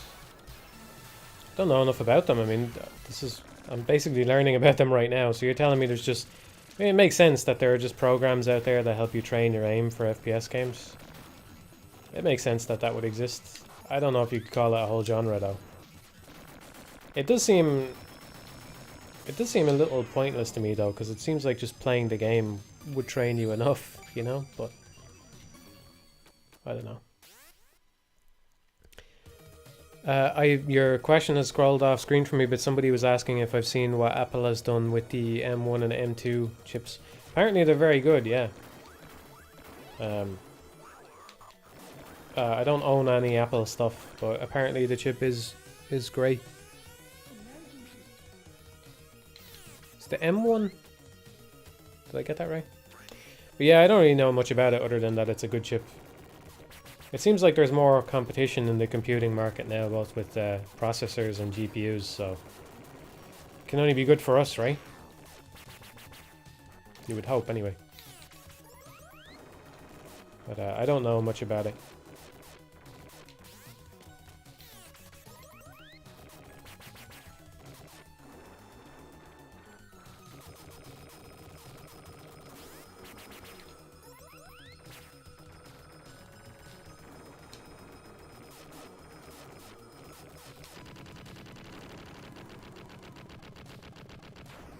There's one that simulates every major game and translates sensitivity settings from those games. You'll have a TF2 mode that arcs targets with TF2's physics and hitboxes. Oh, that's cool. It's like an aiming simulator or some shit.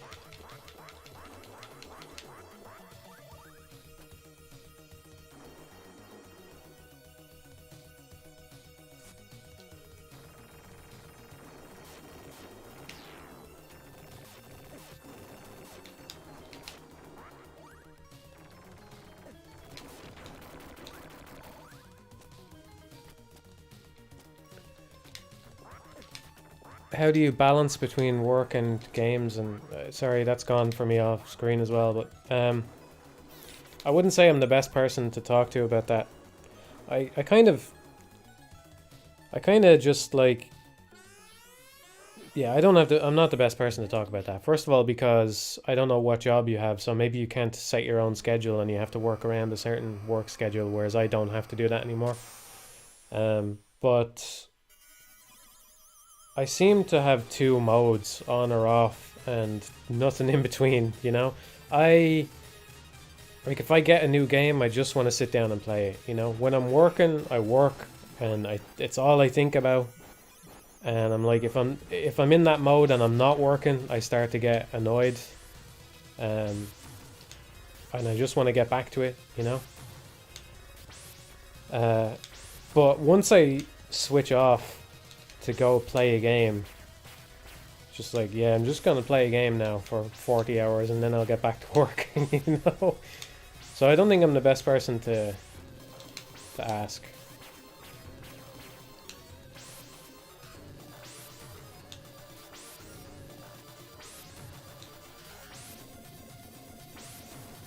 I find it hard when I'm excited about playing a new game. I find it hard to just say, right now I'm going to get up and work for 8 hours and then I'll have my game as a treat, you know?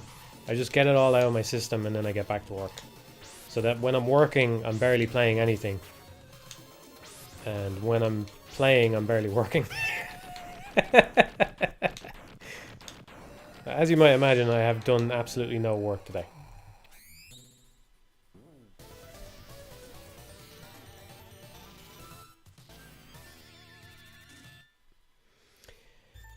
God, I wish I could do that. I'm having to play 13 Sentinels, one story every 2 days so far. Yeah. One of the perks of the job. I know what it's like to be in that situation as well. You know, to have like a new game that you're looking forward to, and it comes out and maybe you get a weekend on it. The games here release on a Friday. I think did they release on a Tuesday in the US or something like that? But they release on Fridays here. So generally, like, at least when a game comes out, you get a weekend with it. But, you know, a lot of them you can't finish in a weekend and then you're back to work and you're just thinking about it then at work, you know? So, believe me, I've been there.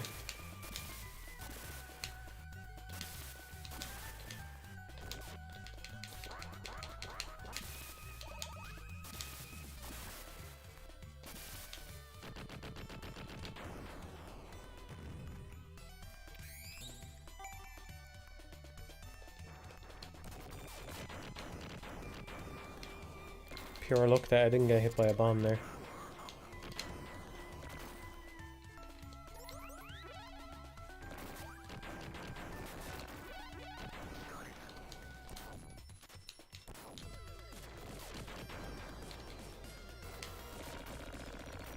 Yeah, I was asking the chat before about, you know, what should I be looking forward to, because I'm not entirely sure. Got Bayonetta 3 coming out in the not too distant future. Project GG, I'm way more interested in that, but there's not really anything we have to go on yet. So I'm just kind of abstractly excited because Kamiya is directing something, you know what I mean? I'm not an Ultraman fan. I'm not looking at it and going, oh, the Ultraman premise seems really interesting. I'm just like, if I think anyone's going to do anything interesting with this, it's probably Kamiya, so there's that. And Breath of the Wild 2, but again, I don't have a particular reason to be excited for Breath of the Wild 2 because the trailer hasn't shown anything. Which I'm fine with. I'm totally fine with that. They can keep that game. Like, they'll never do this, right? They might show it off soon even because it's still kind of in that E3 period, but they don't need to show people that game to sell it, you know? I mean, they will, but they don't need to. To the vast majority of people anyway, but I mean, maybe not the vast majority of people, but to a lot of people that play Breath of the Wild 1, they just don't even need to show it. You know, you're just going to buy it because you played Breath of the Wild 1 and enjoyed it. And don't spoil the surprise. Yeah, that's an old one. But yeah, I'm glad that they haven't shown much of it yet. I think, like, there's some... You can speculate on some of this stuff. You know, the move that he has, which unfortunately they filed a patent for. The thing about being able to move up through terrain. I mean, that alone is very interesting to think about what that even means. You know, like, does that mean... Let's imagine that there's caves in the game or something, because there was a cave in the first trailer. Does that mean that you can be in a cave and press a button and just go straight up to the overworld straight away? Is that how they're going to kind of do the 2 worlds thing that they do in some games? Or maybe it'll even be 3 worlds, because there's a sky part as well, you know? Does that mean you can just press the button and you go up and down between these different worlds that are kind of vertically aligned with each other or something? I mean, I don't know. It sounds like that might be what it is, right? And I mean, you could... I wouldn't want to get too hyped about that, because you could let your imagination run too wild with it, you know? But that sounds cool. That sounds interesting. That sounds like a cool piece of technology to explore, you know what I mean? And that's like Breath of the Wild just had a lot of cool tech in it.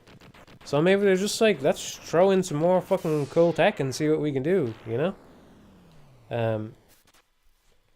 So maybe that's what it does, and if it does, that's pretty fucking cool, you know? That's interesting. I think it's kind of cool and exciting, but it's also like, how... I'm also wondering, how the fuck does that work? How do you even know when you can teleport up, or where you're going to be when you teleport up?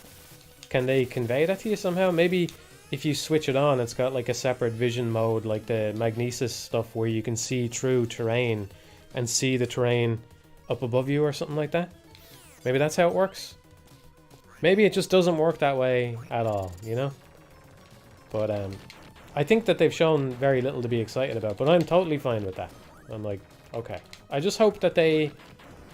I feel like Breath of the Wild, rather than doing what would always be the better choice in terms of like making it a safe financial bet, I think that they did a lot of stuff just because it was what they wanted to do, and I hope that they keep doing that. I imagine that that is a very, very difficult thing to do when you're working on such a prestigious series with such a huge budget, that you have something like 300 people in the credits. And I'm kind of worried that they won't be able to do that again. But if they can, then I'm totally on board.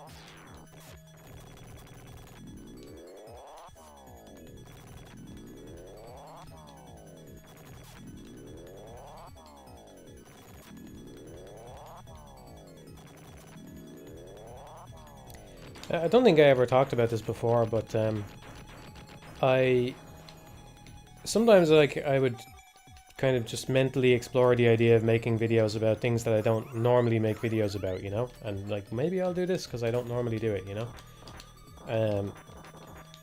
One of them was I only watched the main trailer for Breath of the Wild.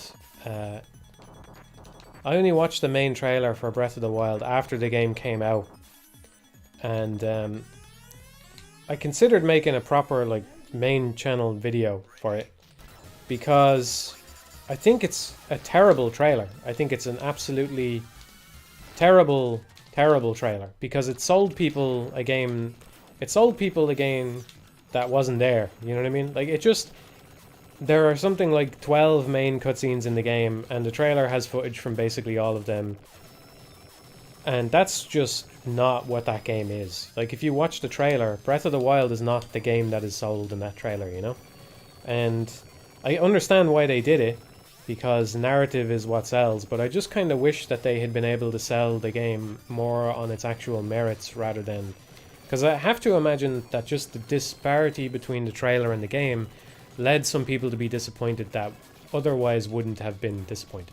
Now, it probably led to way more sales, and that's why they work in marketing and I don't. But I think it's a really bad trailer. If you've never watched that trailer... Clov says, I don't think I've ever seen that. If you've never watched it, go watch it. If you've played the game, I mean, go watch the main... I don't know what it's called exactly. It's not called main Breath of the Wild trailer, but it's like... It's a trailer that came out not long before the game, and it's got a lot of story sequences in it and stuff. The music's not even in the game, apparently, someone says. But it's a different game that's being sold. The marketing people sell a story, they don't sell the game. That's not what the game is. The game is you wander around in a serene field and you explore like a bunch of interesting mechanics, and like you play around with what's possible and you do these little physics puzzles and things like that. That's what the actual game is, you know? And it's mostly a relaxing experience. It's mostly, you know, pretty quiet and simple a lot of the time. It's just not what they sold it to be, you know? I think it's a shame that they felt it had to be sold that way, or they were only capable of thinking of it in those terms, like, oh, let's just put a bunch of epic story stuff in the trailer. Because I think it was a great game, and you know, I know a lot of people liked it. I liked it, and I would have been happy to buy a game that had been sold on the trailer for what the game actually is. But anyway. That's me. Just prioritizes narrative in a way that I don't like, you know?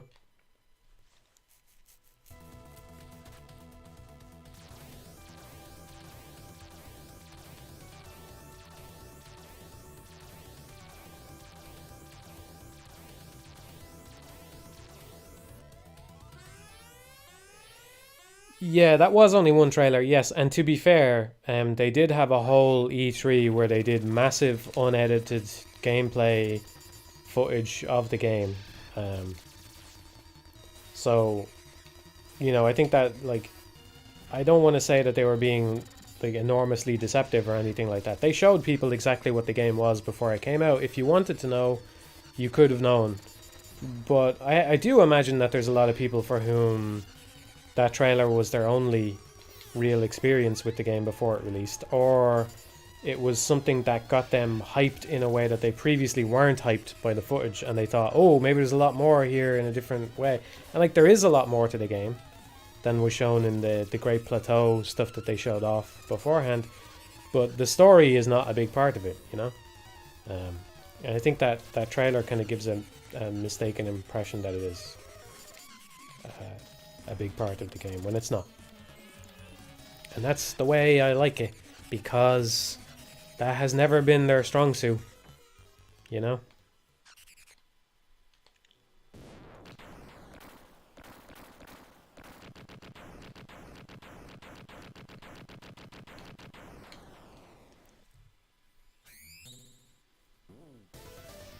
Good night, At Matey.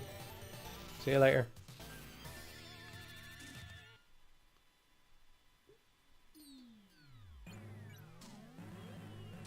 You remember the trailer turning people off because it revealed voice acting? Well, yeah, I could see that happening too. I didn't watch it, though. So I got exposed to the voice acting while playing the game. I think I knew it had voice acting before I played it, but that was my first actual experience with it. Yeah. They didn't have the Japanese voice option then, either.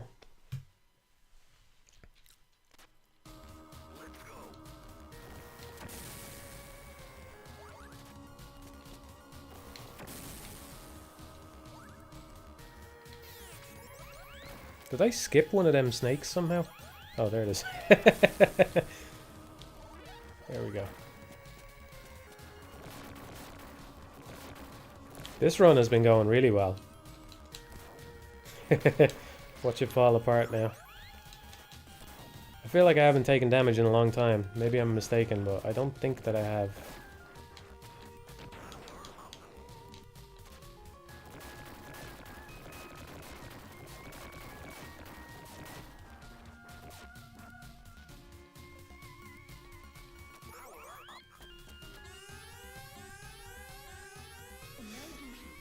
Yeah, Japanese voices are an option now, yep.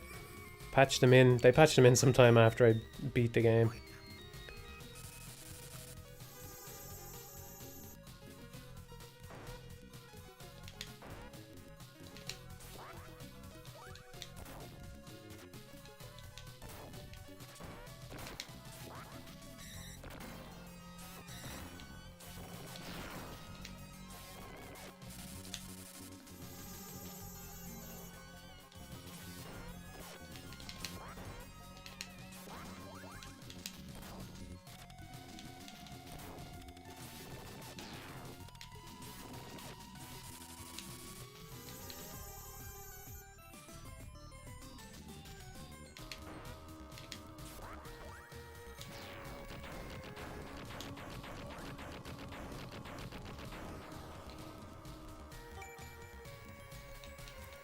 I haven't played Detroit Become Human, no, sorry.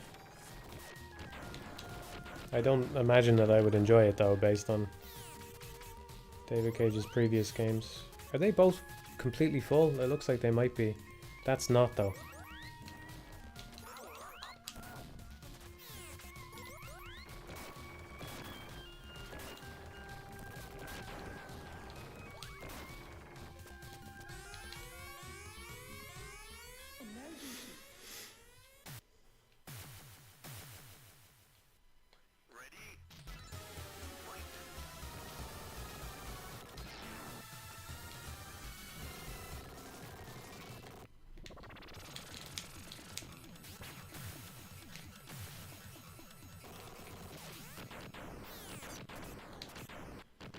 Am I correct in thinking that I've beaten something like the last 15 bosses without damage? I feel like I've been going a very long time now without damage. 7 Force is going to see to that, but I'm pretty happy with how this run has gone. It had a rough start, but it's been a long time, I think, right? When did I last take damage? Does anybody know? Anybody keeping track?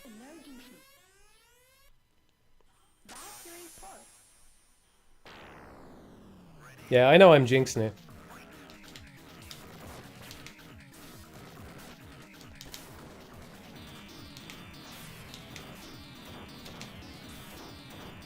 My hands are pretty sweaty as well, actually. We have sweltering temperatures here in Ireland, which probably look paltry to some of you, but are enough to set an Irishman ablaze. Saw me get hit during the spider fight. Okay. Okay, that was sooner than I remember. I should have done a Phoenix dive there, but I normally don't have my thing ready.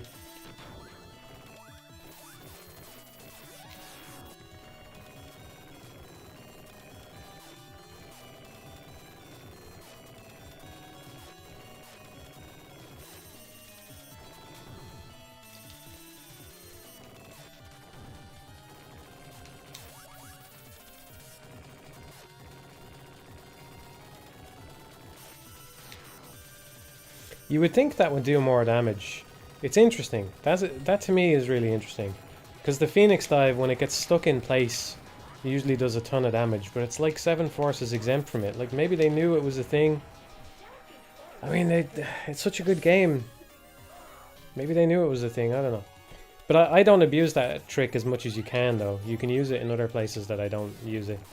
Like Shell Shogun, you can kill him with a Phoenix Dive if you get him in the corner.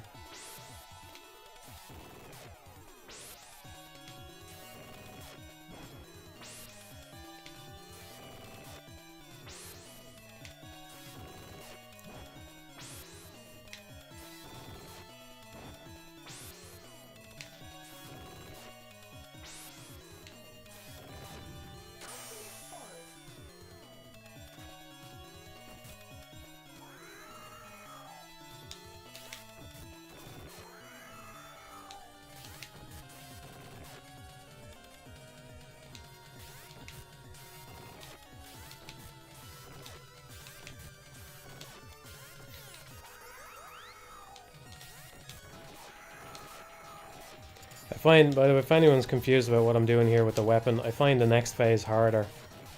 So I want to make sure that I have extra laser ready in case I need it.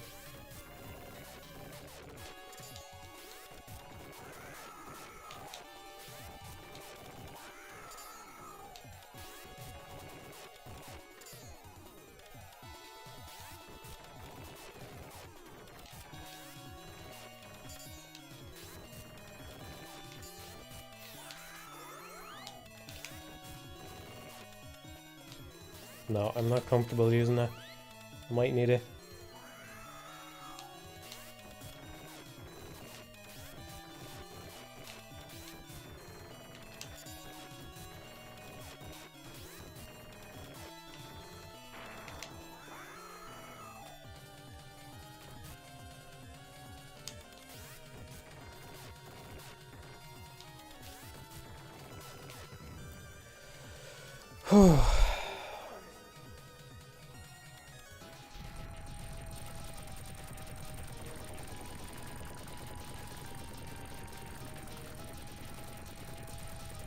Your right hand comes off?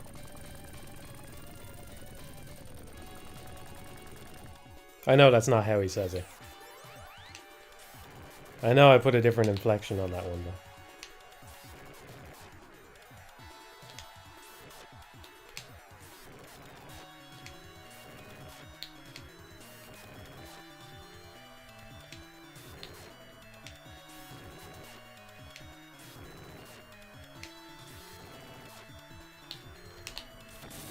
Hey!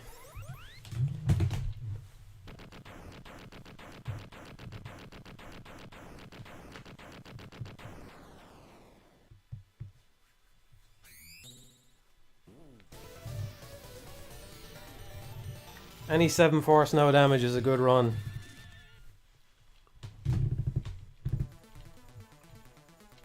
It has 7 whole phases.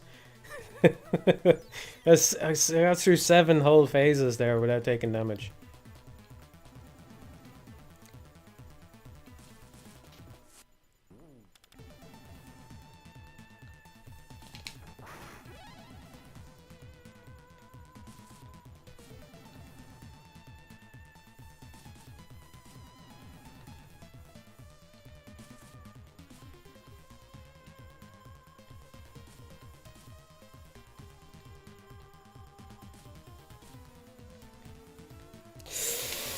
Oh man.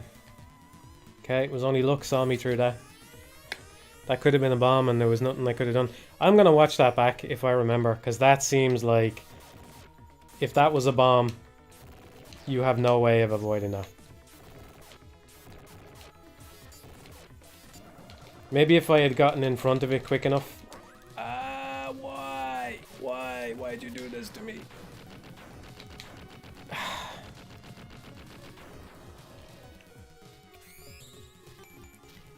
Theoretically, it could know not to put a bomb there, but it's hard for me to imagine it's that smart as a Mega Drive game, that it has enough context to know there are too many asteroids here in a perfect line to not put a bomb.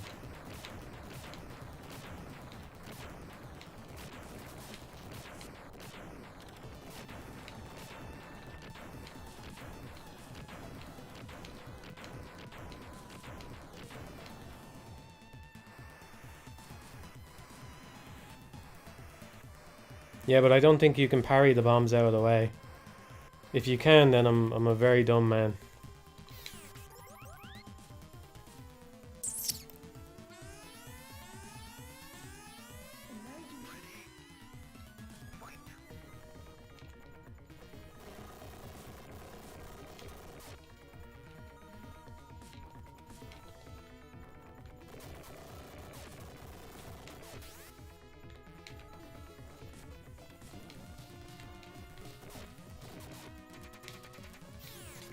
Fuck, it's doing the thing. Almost didn't press that in time. I got a little bit greedy there.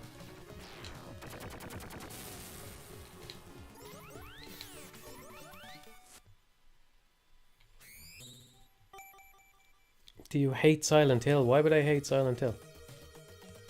I don't hate Silent Hill.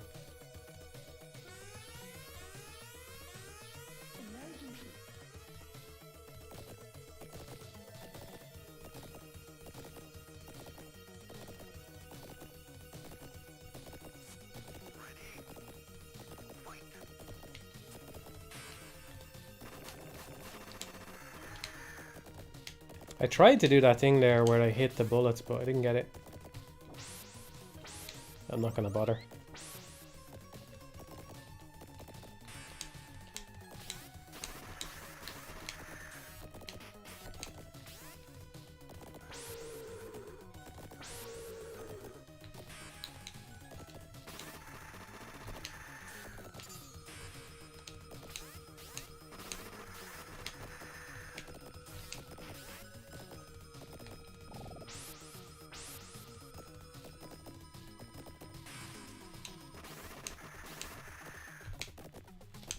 Jesus.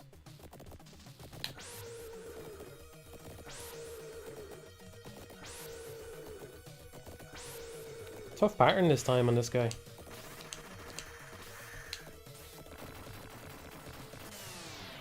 Right, I'm almost certain I'm gonna get hit on the next boss. I haven't been doing good against this boss today. It's been a good lobster day. It has not been a good this thing day. So take a couple of hits here.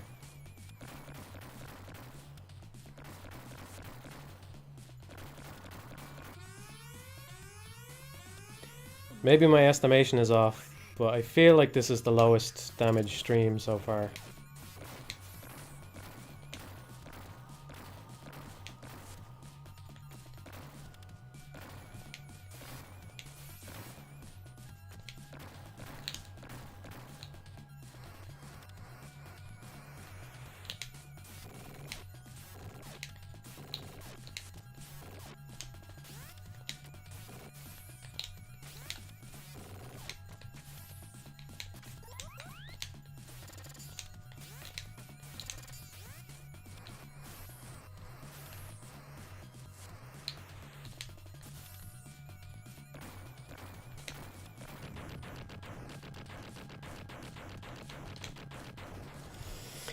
Alright, let's see what the last boss serves us up.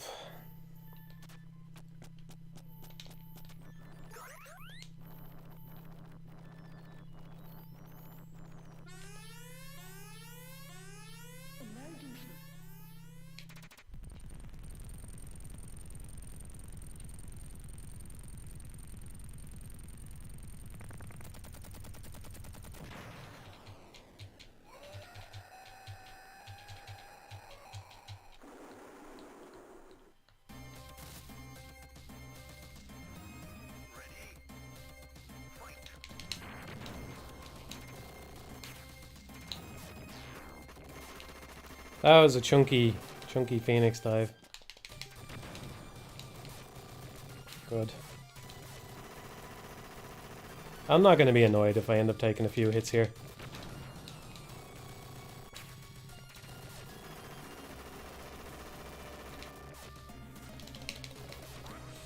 Alright.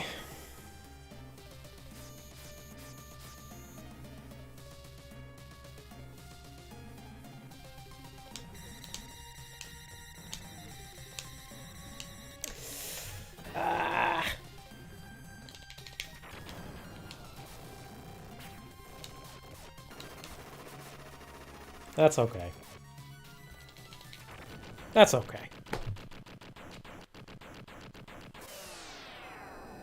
That was good. That was a very good run, I think. That was a very good run. That has to be the lowest on stream. That might be under 10, depending on what sources of damage I took. Maybe if I fell in the water. I think it counts as 1, yes. Just each source of damage counts as 1. We'll see. Maybe it's under 10. I think most of those hits were... at the start, unfortunately. I took like 2 or 3 sloppy hits right at the start. Odysseus says 8. Get your guesses in, everybody. Get your guesses in. I'm not going to keep track of what everybody's guess is, but... Slim Knives says 9. Olivian says 6. Sunshine just says sub 10. Oh, all the numbers are coming in too fast now. 14, 9, 11, 4, 21, 14, 7, 7, 12, 10, 7, 6, 7, 9, 3, 7, 7, 0. It's not 0, Eddie. 7, 8, 13, 8, 4, 20.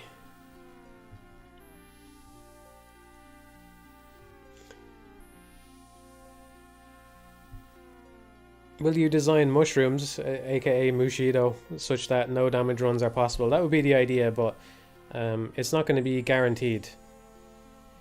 Yeah, that's okay, Soapy. Mushido. I would want to verify that by trying to do my own no damage run of the game, and I would want to be sure that it is relatively as fair as I can make it. But if you haven't read it, there's a blog post on the Patreon about this. I think it's 2 or 3 blog posts back. I think it's Developer Diary 5. I can't remember the name, but there's one that's basically just about Ghosts and Goblins, right? So if you read it and you see Ghosts and Goblins screenshots, that's the one. And I think it's the most interesting blog post I made so far, personally. A lot of people didn't agree, but I think so. And it's basically about fairness, and about how I think Ghosts and Goblins is the kind of game that can't guarantee fairness. And I think that if I want to preserve the aspects of Ghosts and Goblins that I enjoy, then I think that I have to accept the same shortcoming, if you want to call it that. Like, part of the whole thing is there's no invincibility frames, right? You don't get any invincibility frames. That's the plan anyway. I can't say for sure how the game is going to turn out, but I am almost certain that in Mushido you will not have invincibility frames of any kind. That's one of the most important things in my mind about it. Yeah, fuzzy fairness wrench, yeah. Why no iframes? Because it just means that you have to think about how to avoid damage well in advance. You can't just press a button to get out of it. It's just something that I enjoy about Ghosts and Goblins, you know? So, yeah. And I think that invincibility frames are one of the ways that a developer can ensure fairness, which is why they are so common. And I like fairness. I mean, if you've watched my videos for a long time, you'll know I like fairness quite a lot, right?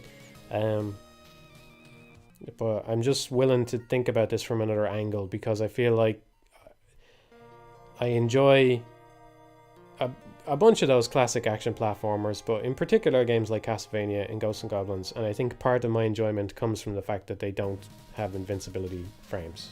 I think that a lot of developers aren't doing that anymore, and that I don't know that there's necessarily more to explore there. I'm not going to say that Mushido is going to break any new ground there, but just that personally I would like to have more games to play along those lines, and so that's what I'm going to try and do.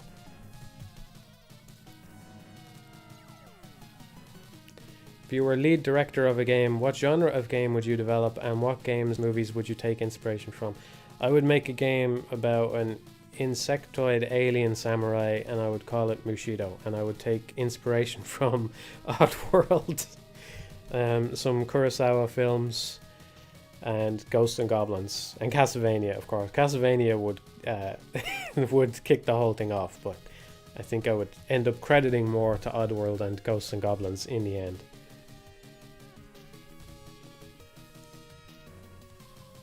What about enemy iframes so damage isn't applied twice or more?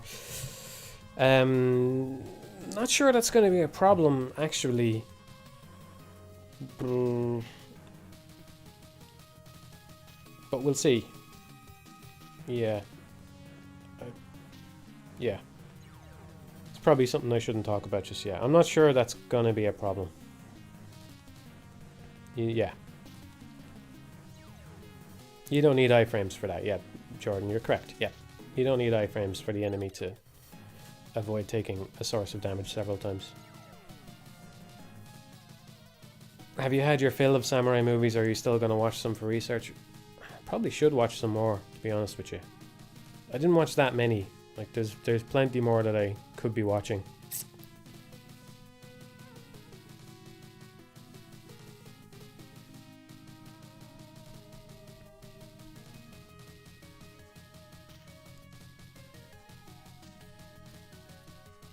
Alright, here we go. Let's see how your guesses turned out. Oh, 13. Some of you guessed that. Some of you got it right. Unlucky number 13. Still, pretty good. Your best is 4. Yeah, my best is 4. Yeah. This might be the lowest I ever got on stream, though. Might be the lowest I got on stream.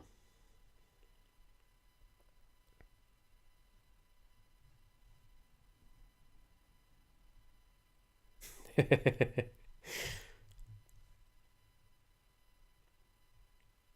13 guessers win absolutely nothing. I'm sorry. You win the smug satisfaction of being correct.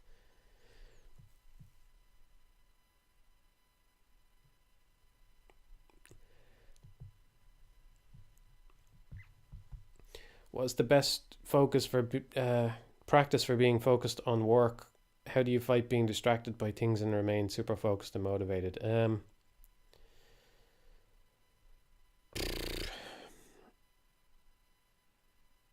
I don't know. I think you just have to stick with things, you know?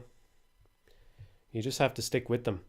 If you just stick with things long enough, eventually you don't need the motivation. You just are in the habit and you just do it automatically, you know? If I don't know what to do with myself, I default to working. That's just kind of how I am. But I don't know if that's a healthy way to be. You know what I mean? So I don't even know if I should be sending you down that path, but it seems like a lot of people have a problem where they just give up on stuff too soon, you know? And I think maybe if you just try and push through that, eventually the motivation or whatever, the habit just kind of starts to form on its own, you know? But I don't know.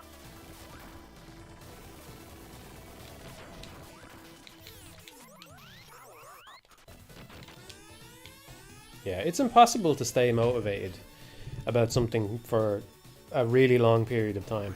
I think that's just impossible. It's just a normal human thing, you know? Like some days I wake up and I'm really enthusiastic to work on Mushido. Some days I'm not that enthusiastic. Like it's normal, you know? It's just normal to feel that way.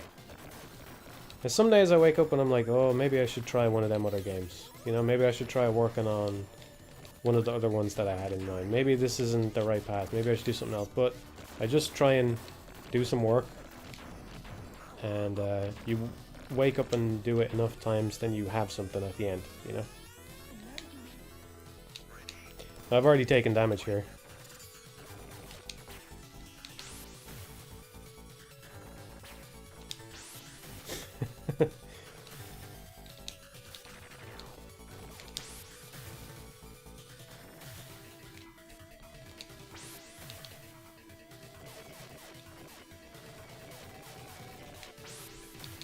I'm getting my Patreon support revoked here.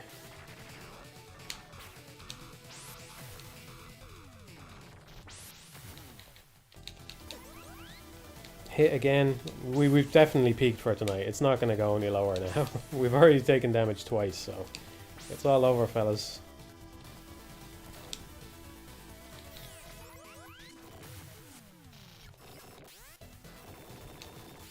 I'm very happy with that 13 though, especially because some of the hits were right at the start. Like, if I was doing this trying to get the lowest damage possible, I definitely would have reset that last run and maybe had a cleaner start as well. I could have gotten under 10.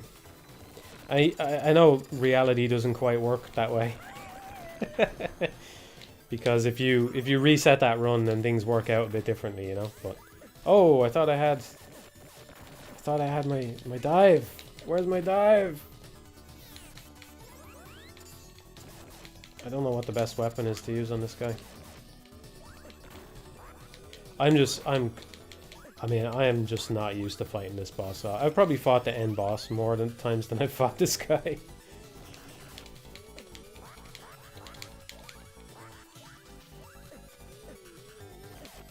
Oh my god. I'm just gonna die. I'm gonna reset. I'm gonna reset. I take it back. We get another go.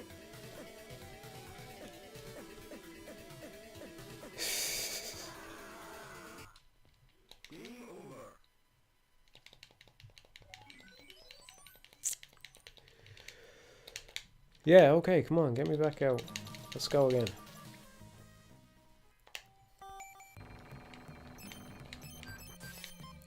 you have plans on how to market the game? Not at all, no.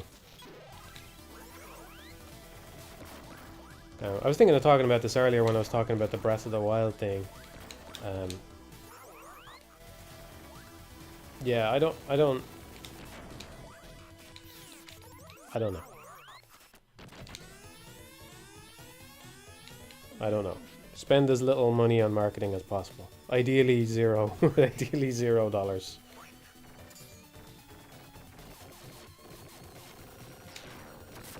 I think I would probably be okay with putting a trailer up on the main channel. I might end up taking it down after a while, but you know, I did it for the Wonderful 101 Remastered, right? It makes sense that I should do it for my own game.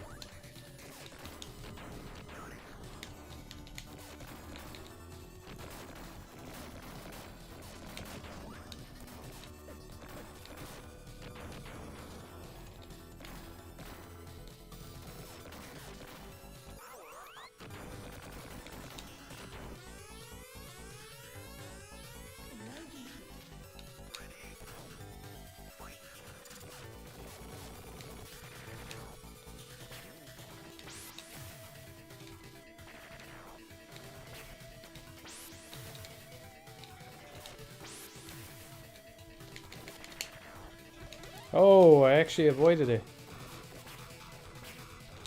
Normally when he spits at you, it's good to be hovering a little bit over the ground so that you don't have to actually parry all of them, because it's just pure luck whether you'll be able to parry them all.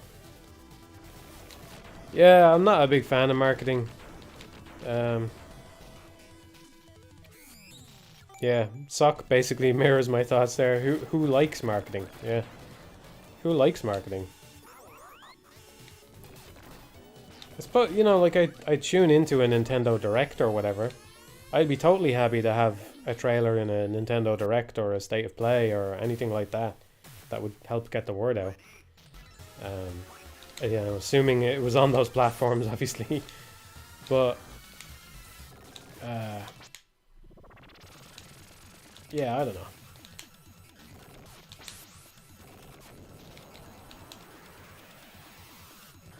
I'm probably not going to do a demo, I can tell you that much. I just don't think I could be bothered with that. I think rather than do a demo, I would rather just make a trailer that sells the game for what it is, like what I was saying about Breath of the Wild, you know? And just shows you some unedited gameplay footage or something like that.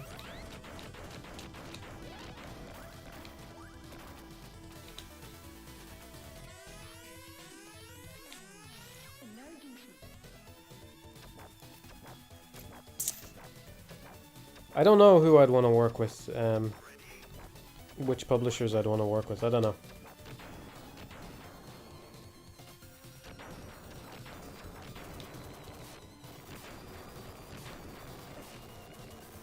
Devolver do seem to do a good job. I mean, their games almost always seem to get out there and into the public consciousness somehow. Maybe it's just they bet on the winners, or maybe they're just good at their job of getting the word out, I don't know. They do seem like one of the most successful indie publishers, though.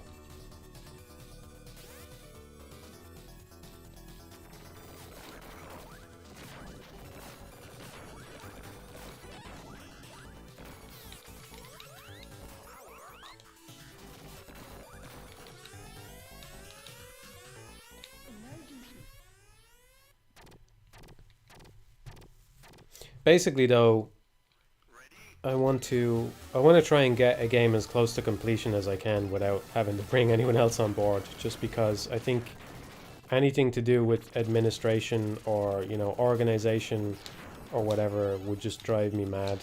It's not something that I want to deal with, you know?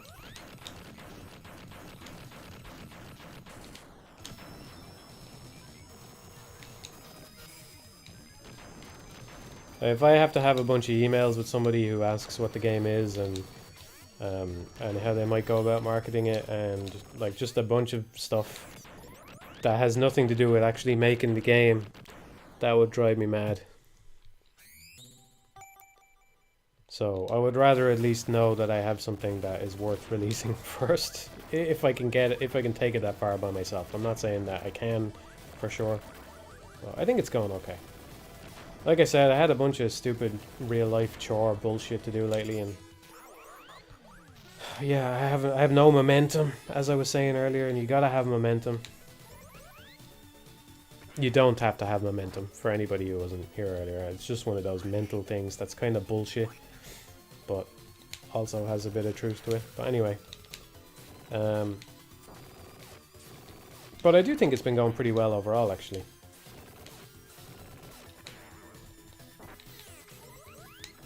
Like I said on the Maximo stream, I feel like the question about whether or not I can make a game has been answered. It's just a question now of whether I can actually make a good game. Like, I think one of the moments of truth for that was when I went back and I took all the Mushido stuff and I kind of backported it into Proxima. And Proxima is a very different game. Like, obviously it's still 2D, and it still has a side-on perspective. It's not a top-down thing. But actually, I could probably just make a top-down game with all the stuff that I did as well. There's no reason why it wouldn't be applicable. There's one thing I regret not showing off in the videos, actually. And this was one of the things that weirdly impressed me the most when I was playing around with it, and I was like seeing, am I happy with this or not? Because it's such a weird thing to try to do, you know? But the thing handles it just fine. And I don't know if I ever stressed this enough, but like all of the slope collision stuff works on sloped ceilings as well. So to test that, I would just uppercut into the ceiling, and you know, I would have a slope that goes up the ceiling, and like it looks a bit weird because it's an uppercut, you know. But if I was uppercutting into the ceiling, I could just move along the ceiling as though I was kind of walking along it, you know. Like the uppercut didn't stop in place or get stuck or anything. It didn't do anything you wouldn't expect it to do. It works exactly the way it works on a floor. So that's cool. And like, I wasn't thinking about this at the time, but that means then that all of this stuff is applicable to a top-down game as well, right? Because in a top-down game, you might want, like, imagine a little Zelda-esque game where you have little dungeons, and maybe some of the walls are sloped, you know? You want to be able to move along those sloped walls like that. And that's solved for me. I don't have to solve it again, because I did it. I did it right the first time, you know? So that's cool. It just works. Yeah, it just works. It just works until it doesn't. I'm still kind of waiting for it to fall down on me, but it hasn't happened yet. And that's cool. I kind of wish I had put that into a video before I deleted Victor, because, like I said, it doesn't really look right because it's an uppercut. But it works. And like, if you have a slope, but the slope turns into a wall, then the uppercut stops because it hits a wall. And it knows that, no, this is too much of an incline for me to pass through. It's cool. Always nervous when code works on the first try. Yeah, that's true. Well, I think it's not so much that it worked on the first try, because God knows it fucking didn't, right? But it's more that I was primarily thinking about it as a ground thing, and when I tested it as a ground-based thing, you know? And it was more like, yes, this should theoretically work as a ceiling thing, and I want that, and I went out of my way to make sure that would work, you know? But it's just like, it's much easier to test the ground thing, and it's much more important to test the ground thing. And it just goes into your head easier if you're thinking about it as, you know, gravity moves down and I'm going this way and da-da-da-da-da. So I was always testing the ground thing, but then every once in a while when it seemed to be in a good place, I'd test the ceiling and it was like, yeah, it really does work. That's cool. But yeah, you're right. It makes you a little bit, are you telling me this actually works? Can I relax now? Can I set this aside and think about other things, you know? So yeah, I'm still a little bit wary of it, of calling it a victory, but it does feel like a victory. It's cool. But what was I saying? I was saying that Proxima is just a very different thing, and it's cool to be able to put all of that code in and have it work the way I expected it to, and make a different type of game with it, you know?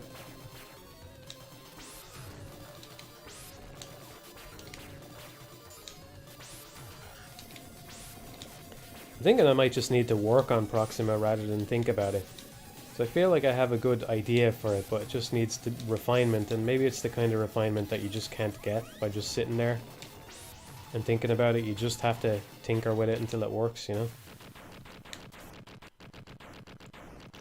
It just works, man.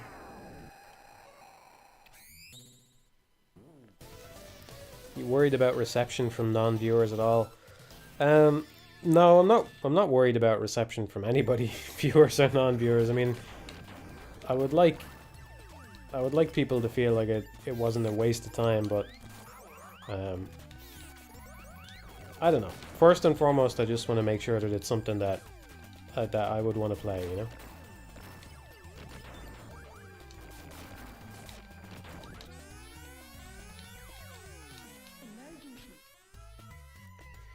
The name doesn't have any relation to the game. It's just... I called it Proxima because it's the smallest idea I have that I think might be worth making. So it's the easiest one to reach, you know. They're all named after stars. All of the code names are all stars.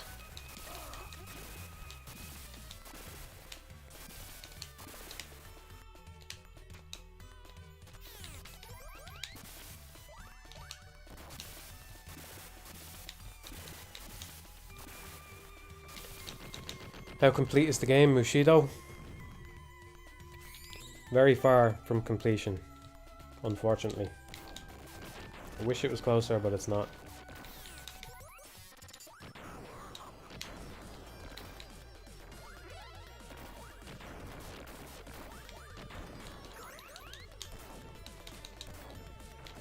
I suppose I'll talk a little bit more about what we've been doing.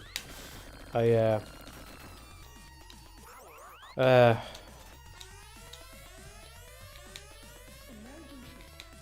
said that I was going to try and put together a complicated enemy. And we have a design in mind for it. And when I say complicated, I just mean that it has a very large number of states, because it's easy for it to move between states and do lots of different things. It's easy for me to put that into the game. So I basically just wanted to make that and see whether it was something that would overwhelm the player just by having one of them on screen or not. I'm still in the middle of doing that. But it's interesting. It's interesting. I mean, I keep coming up with minor new actions for it to do, and it's like it's probably just way too much, you know. But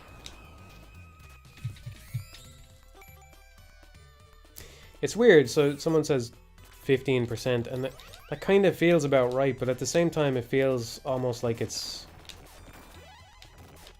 weird. It's really weird how I don't know how to quantify it, you know. It's like, in terms of what, like, setting up what I need to make the game, if we discount, like, if we talk about the core gameplay, then I think most of the ingredients are there, you know. I have hitboxes, I have characters that can move around in lots of different ways. That's all you really need for an action platform. I have good collisions with the terrain, you know, that will allow us to have slopes of many shapes and sizes and interesting terrain for, you know, to mess with the player. I got semi-solids in not so long ago. So in that sense, there's a lot there to play with. But in terms of actually, like, now it comes to content generation stuff, and that's just like, oh yeah, there's a lot to do here. It takes a long time to make that stuff. Have you considered making a plot-heavy game? Yeah, I like all sorts of games, so... yeah.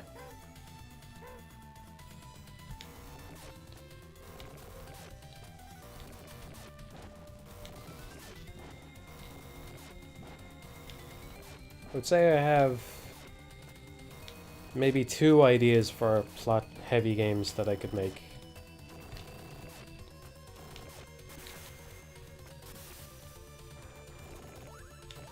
But ideas are a dime a dozen.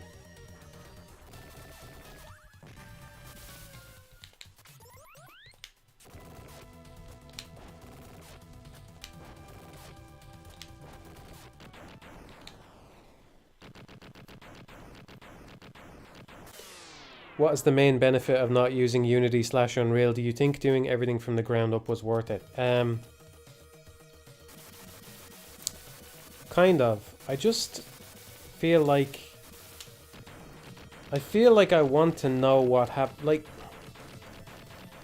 When you talk about a character moving along flat ground, that's pretty simple, right?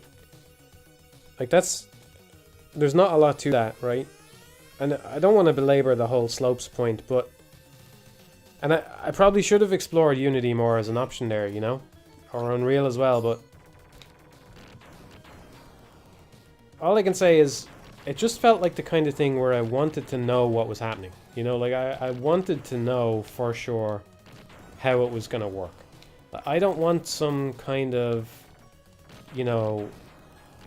I didn't want some kind of physics thing that secretly happens when you walk down a slope, which has a very tiny, like some kind of weird float thing that has a very tiny chance of modifying your speed for whatever fucking reason, or something like that, you know? It's the kind of, Mushido in particular, it's the kind of game where, like I said, it kind of has flat movement in some ways, you know? It's, you press right and you're just instantly moving right, although I kind of changed that a little bit when I added the injured state, you know? But I just want to know what's happening. Like, when I go up a slope, is my speed being modified? Am I absolutely sure of that? Do I know exactly, like, what are my limitations here, you know? And can I try to expand so that I'm not as limited as I might be, you know? That was all. And maybe it's not the best reason, but it was just something that I thought would be interesting to try and do, right? It was an interesting problem to try and solve by myself, rather than just having it done for me, you know? I am using Game Maker, but and again, this is maybe another thing I could have emphasized more. I am using Game Maker, but that doesn't do as much for me as you might think, you know? I think it's a great system. It's mainly like on the tools end that I find it useful, you know? Like, for example, when I talked about all the animation stuff, Game Maker basically has a thing built into it where you can set the animation rate of any given sprite in the game, right? So you can, like, you bring your sprite into the game, let's say it's Epsilon Eagle is walking, right? And you just have 5 sprites in a row where his feet move forward. And then you tell Game Maker, okay, this moves at 5 FPS, right? So then it just kind of linearly moves that forward every 5 frames or so. Or it moves every 5 frames, you tell Game Maker, right? So then every 5 frames we're in the walking state. That would happen automatically. We would basically just switch over to that, and Game Maker would handle the rest. It would say, okay, my sprite has been changed to this animated sprite, which now moves at 5 FPS. All well and good, right? But I don't use that. So, and again, I'm being a bit of a weirdo here, right? I'm not really necessarily doing... I don't know if other people who use Game Maker do the same thing or not. But as far as Game Maker is concerned, all the sprites in my game, they are just set to 0. They don't animate, right? As far as Game Maker is concerned, Game Maker does not interact with... It doesn't automatically animate any of them. I manually cause them all to be animated. And maybe there's just more options in Game Maker that I should have explored and looked at. But as far as I can tell, my thing, yes, it took a lot more work to set up, but it's more robust, right? It does things that I wanted to do because I know what types of games that I want to make. And so, like, all the curve stuff that I was talking about is not something that's built into Game Maker. Like, the curves themselves are built into Game Maker, but using them to control the rate that the animation changes at isn't, as far as I can tell. Maybe they will build that in at some point. And, you know, having animations that change based on the character's current speed, things like that, you know? So there are a bunch of options that I built in there that aren't Game Maker stuff, you know? And the collisions is another thing. Like, Game Maker has some kind of physics system, but I didn't want to fiddle around with, like, predefined physics numbers until I got what I wanted. I wanted to just do it my way. So I use a tile map with collision data that I store in there, you know? I don't want to say that it's some amazing engineering job, but it's more customized than you might imagine. I have been wondering if maybe, like, it's getting to the point where it's worth trying to do my own engine, but honestly, I think it's making the tools that would drive me mad, you know? I think I could handle doing the rest of it, because, like, the biggest things that Game Maker is doing for me right now that I'd have to learn how to do myself is, you know, get the sprites on the screen, handle all the graphic stuff, talking to all the graphic stuff, and also compatibility with different systems.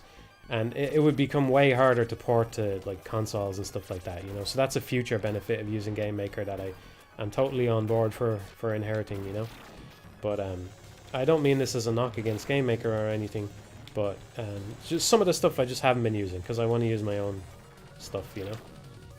So yeah, that takes me a bit longer, but takes me a bit longer to get all that stuff set up. But I don't know. I feel like I'm in a situation now where there's a lot of different 2D types of games that I could get prototypes and stuff for pretty easily, and I could have them animate real nicely and all that kind of stuff. Get characters moving around in all kinds of different ways. Like that thought about making a top-down game only occurred to me last week or something. I was thinking, be easy enough. Maybe I should just try and come up with an idea for that and see where it goes or something. I don't know. Yeah. Trying not to, like, I don't want to give anybody the idea I'm being flippant here. I'm trying not to get too distracted, but to be honest, the art department still has a lot of catching up to do, which is no fault of her own. It's just like I was talking about earlier.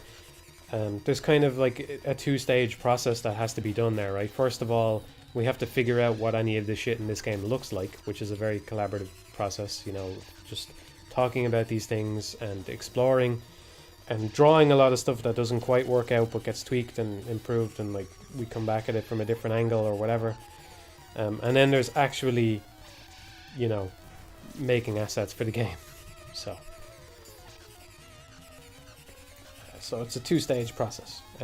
So yeah, so there's a long road ahead there, and I'm thinking about other things that I can do with my time that might be worthwhile, you know.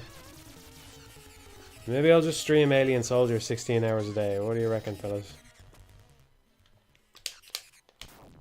Art is hard. I have a lot of respect for it, yeah. I certainly can't do it at all. So, yeah, we showed a couple of pieces of art on the Patreon, the player character being the main one. I don't know if you've seen that. We haven't shown any in-game art or anything.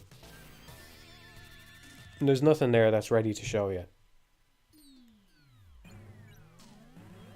That's the thing. That's my one misgiving about Mushido right now, is I just think maybe it's too ambitious for one artist to do. You know, I'm definitely happy to be working with her to design stuff. Like, I'm really happy with how the character came out. A lot of you seem to like him, right? Probably a lot of you going, oh, it's not just nepotism, right? Probably a lot of you for 6 months going, oh, fuck, he brought his girlfriend on, it's fucked, you know. But, you know, maybe a bit of relief. But yeah, there's a long way to go there. I'm happy to be working with her there, but I just wonder if maybe I'm asking too much, you know?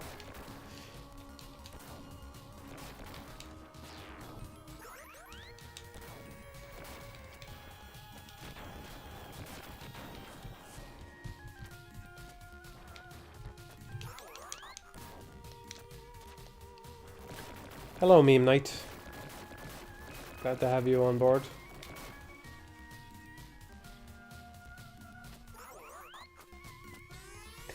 If she's doing all the art and you're doing all the programming, then you have the easier job. I think you might be right.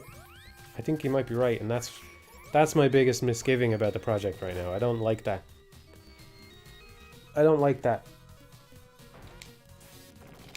I think, like, especially for the kind of project that we're doing, where I don't...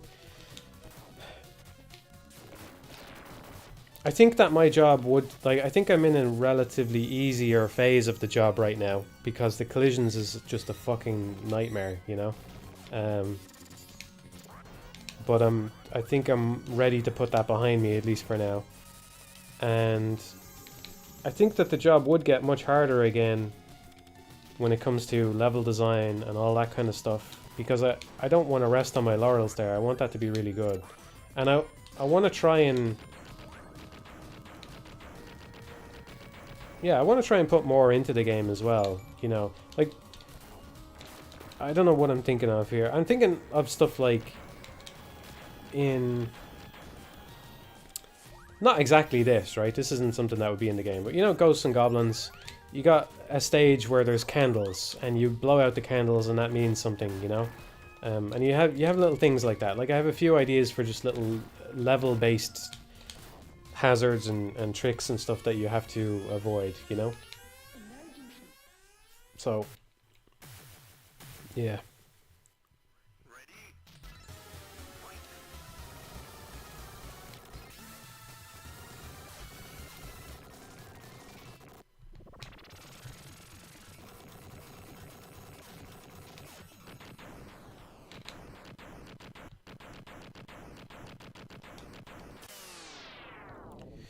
Could animate some stuff by having it be tween based, like having a floating sword rotate as a slash.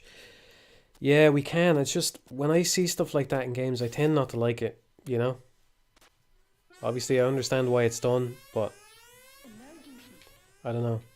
I think it depends on the enemy, you know? There are some, like, there are those big green guys in some of the Castlevania games. They're like twice the size of Belmont, and they're... I don't know if anybody knows the ones I'm talking about. They're in Symphony of the Night, and they're near where the big skulls are. I think, are they? Anyway, pretty sure they just have like a little rotate on their sword. You know, and obviously there's floating swords and stuff that rotate and all as well. I'm not saying it never works, but... Yeah, in Game Maker, yeah. In Game Maker that would be image angle, yeah.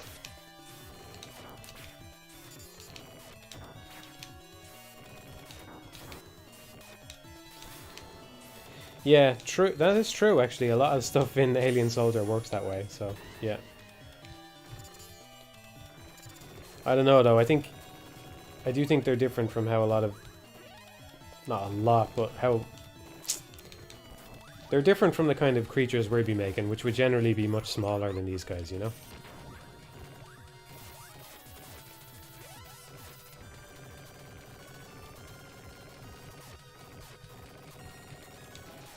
Camera jitter, yeah. There is a little problem that annoys me. I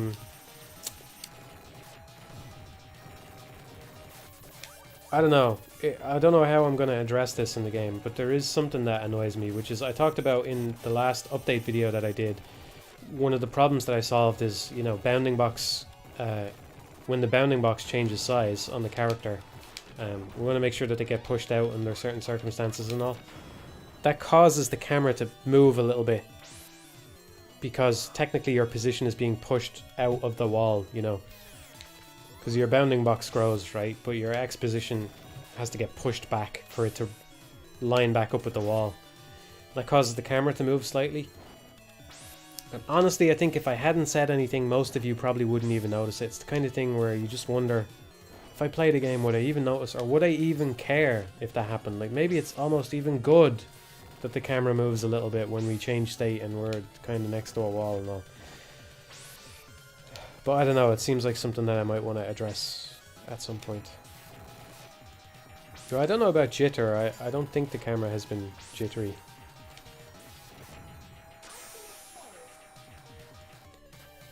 You've been an artist for 5 years now. You will work for free. You mostly draw anime. I wouldn't want anybody to work for free. That's... I don't want anybody to work for free, and right now at least I don't want to pay anybody. You know? So, yeah.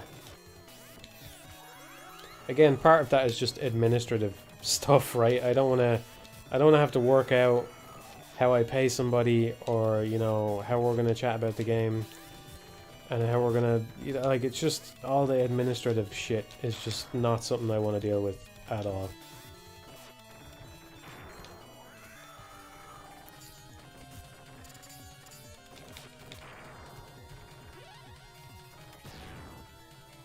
I don't think I've ever actually done a Phoenix dive on this guy underwater. I wonder if it would even work, or if the game stops it from happening because you're underwater. It's the only underwater boss, I think. I have to try that at some point now.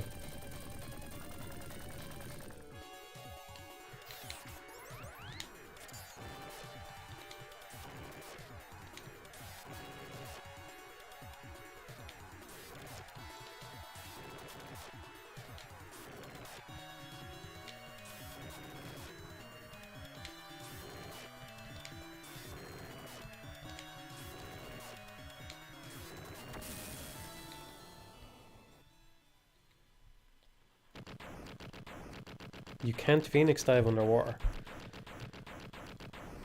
I have to check that myself, but yeah, I would have to see.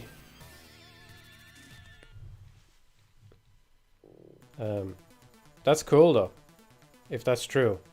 I don't trust you. What I'm saying, Spork, is I do my own verification in games. But if true, very cool.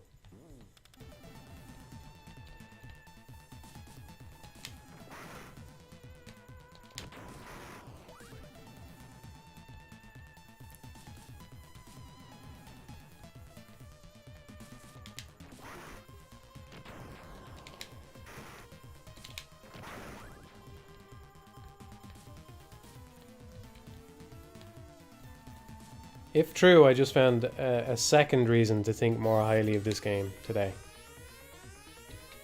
Or at least the damage doesn't go through. Yeah, I could imagine that the thing probably still...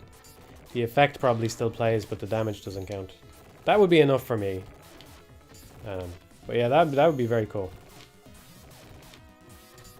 That and the laser from earlier. The laser pushing you upwards during that section. Just a really, really good game. Just a very good game.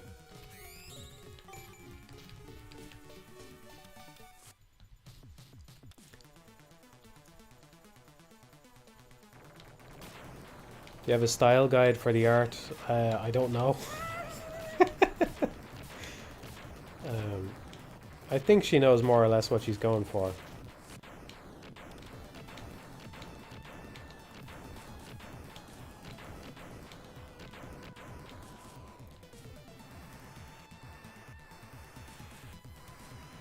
I would not be concerned that that's something that she's unprepared for, because she's been thinking about things a lot, maybe too much.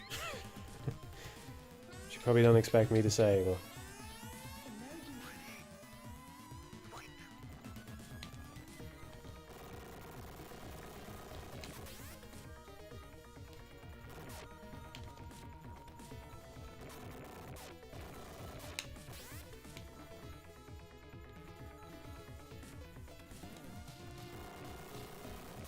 There's actually, I didn't tell you this, but there's another,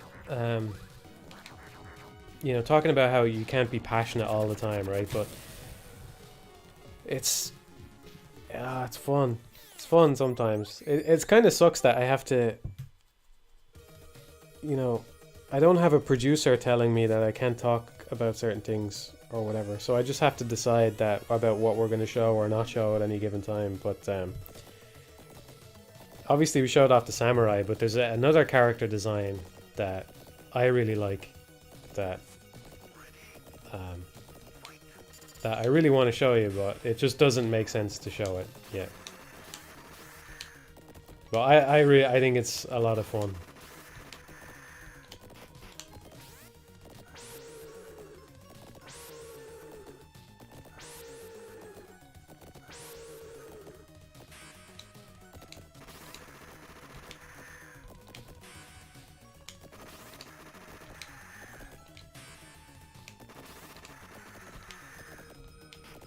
It is not a ninja bug. No, no.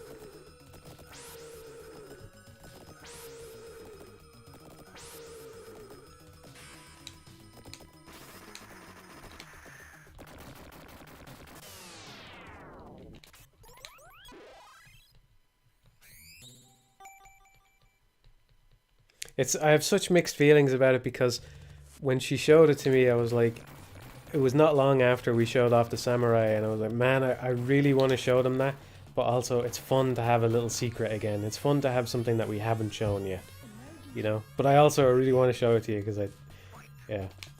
it just doesn't make sense to show it yet.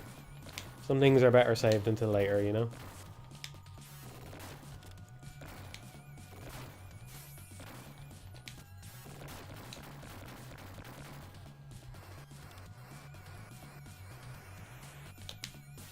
I think I'm happy to be a solo developer. So far anyway, but...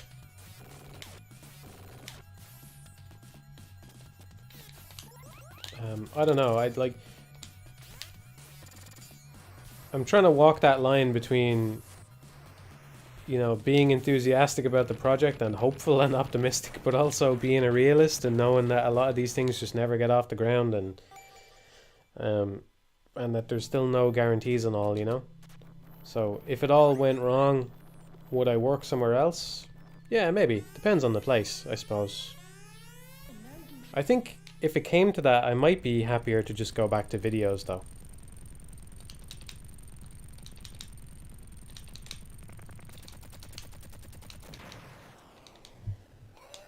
It doesn't seem that fun to work in the industry for the most part.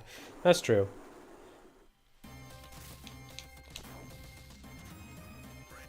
I don't think Valve would have me for a start, so that's off the table anyway.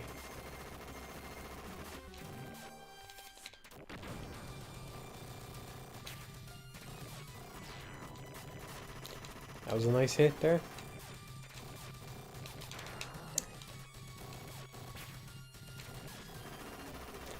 This might be the last run for the evening.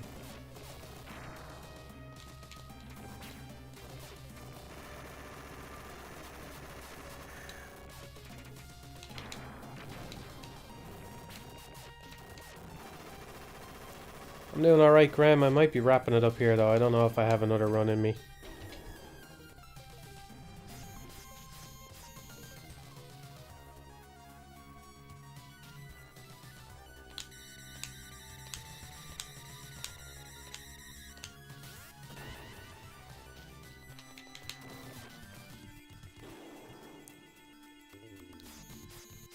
If Mushido sells 0 copies, then Matt reviews MGS5 and Elden Ring. Yeah. I'll be crawling back hat in hand. Here's all those reviews you wanted, man. Here you go.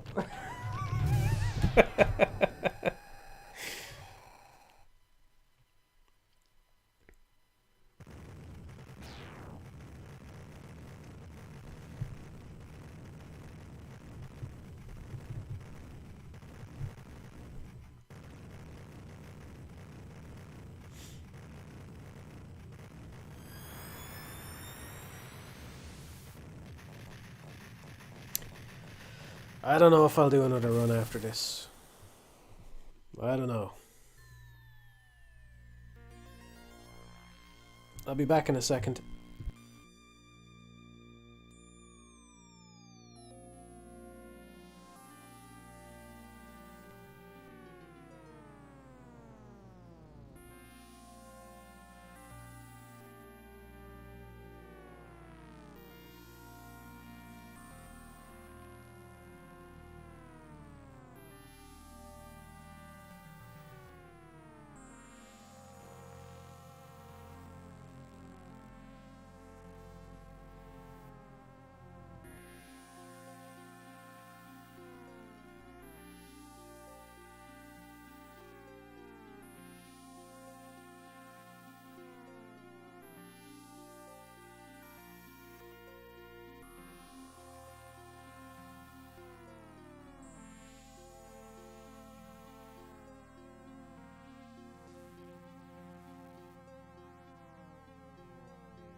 Alright, I'll do one more run.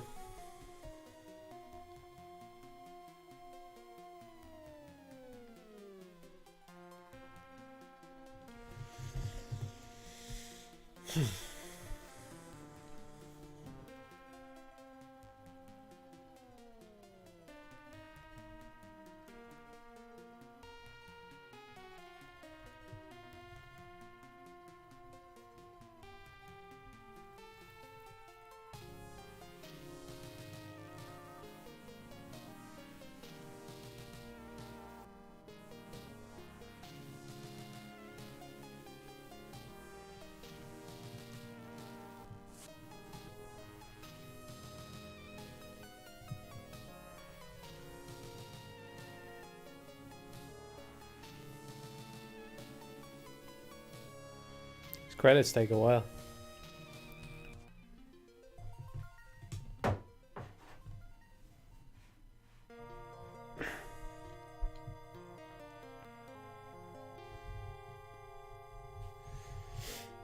Oh, did everybody get their guesses in? Anyone want to guess the damage? I don't guess. I should be guessing as well. I'm going to guess 25.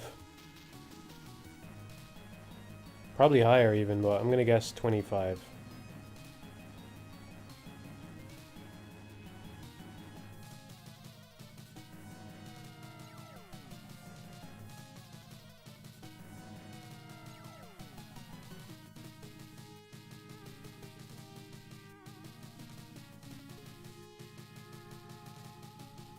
It's definitely not a 9.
Yeah, he does have a, yeah, projectiles are more godlike, yeah, that's why he has a gun, basically.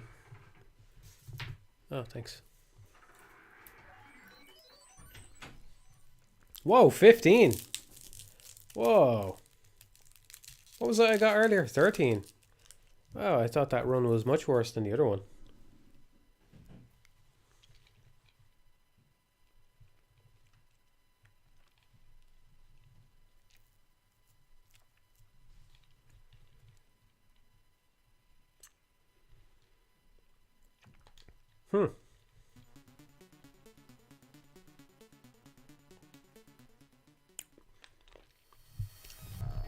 Sword and gun only, there's no other sub-weapons. What are you munching? Yeah, yeah, I have a Werther's original.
Bad run so far. I want to reset this one. I'm just gonna die.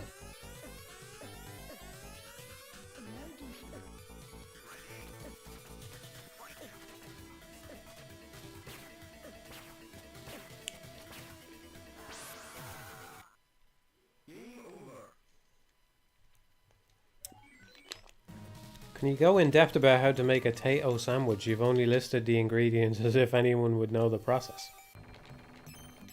You get bread, ideally batch bread. I don't know if they have that elsewhere in the world. It's like a different texture of bread. It's called batch bread. I think batch bread is better for a crisp sandwich anyway. And then you just put butter on the bread.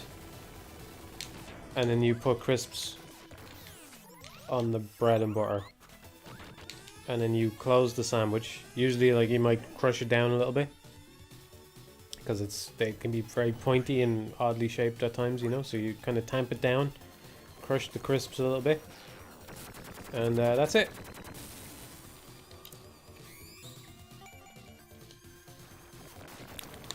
Crisps, also known as potato chips in the US. We call them crisps.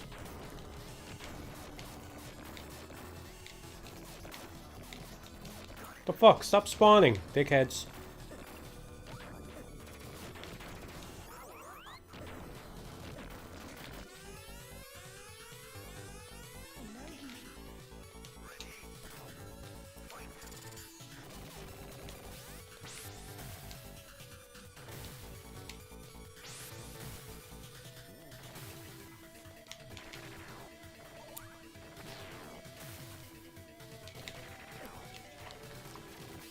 Yeah, you said it sounds horrible. I don't know if you're in Ireland or not, but apparently our butter is just way better than like most of the butter elsewhere in the world.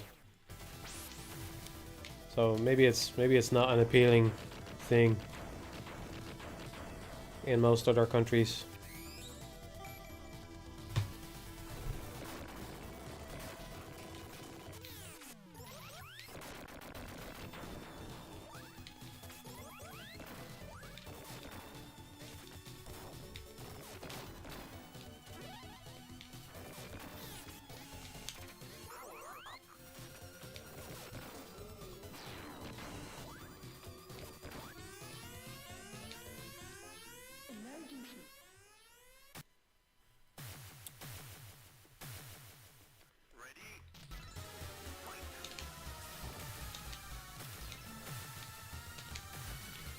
I don't have any tips for coming to Ireland. I think it's a pretty easy country to live in. Apart from the living expenses, but even that could probably be worse. Sure you'd be grand. That's it. Just adopt the sure you'd be grand attitude and you'll fit right in.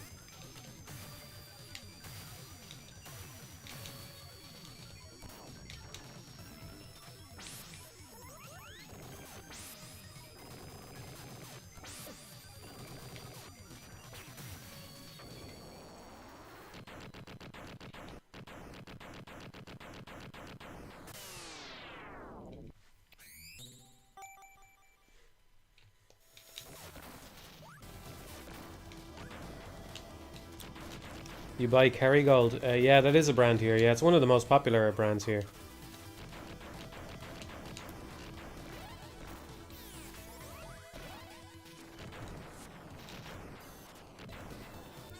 One of those things you take for granted. You don't even know what brands there. I think it's... What's it? Dairygold? Dairygold is probably the most popular brand. I think it's Dairygold. It's different from Kerrygold. But you get Kerrygold here as well, yeah?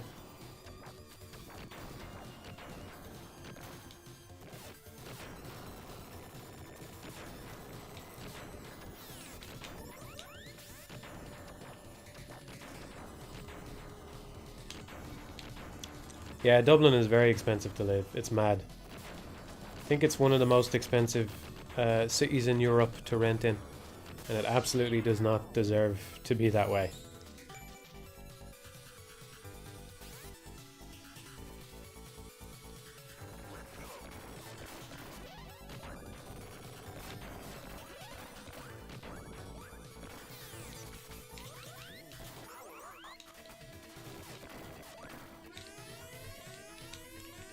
Yeah, Dairygold. I would say that Dairygold is when you walk into a shop. If the shop has butter, it's probably Dairygold. I mean, they probably have several butters, you know, but like if they have a butter at all, it's probably Dairygold.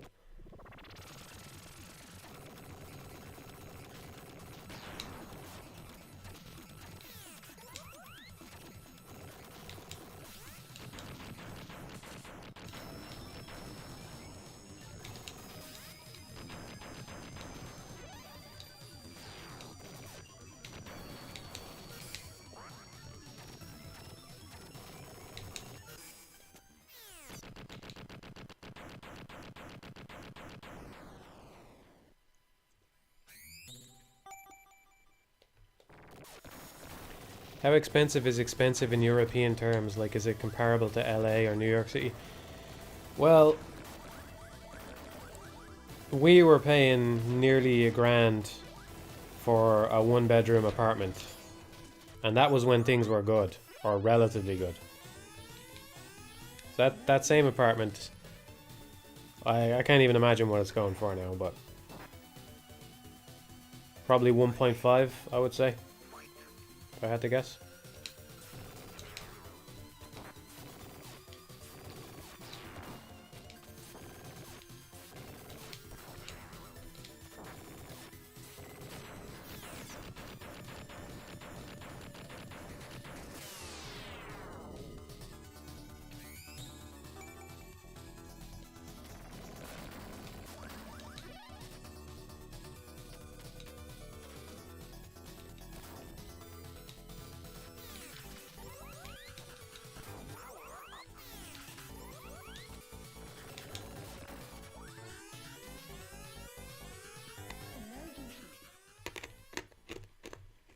I streamed Maximo just like a couple of weeks ago.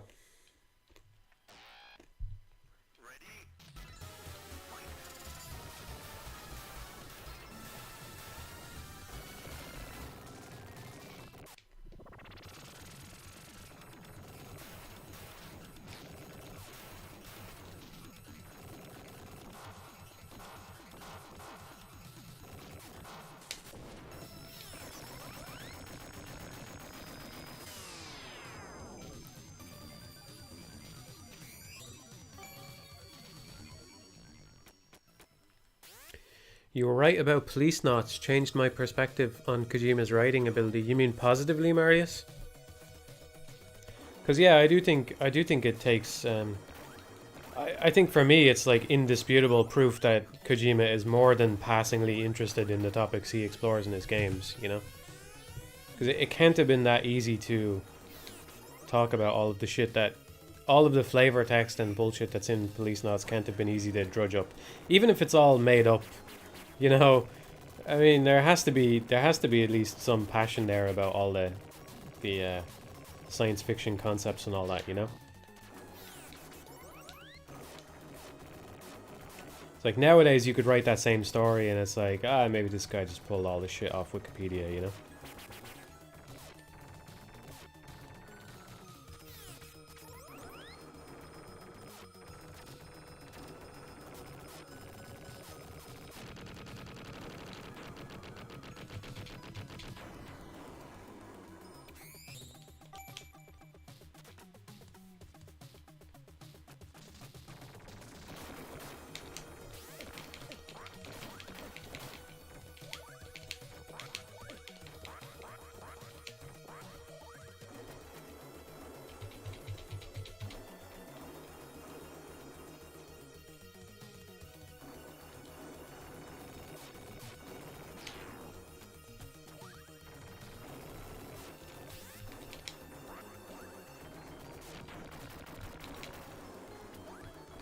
This is actually one of the hardest places in the whole game to avoid damage, I think.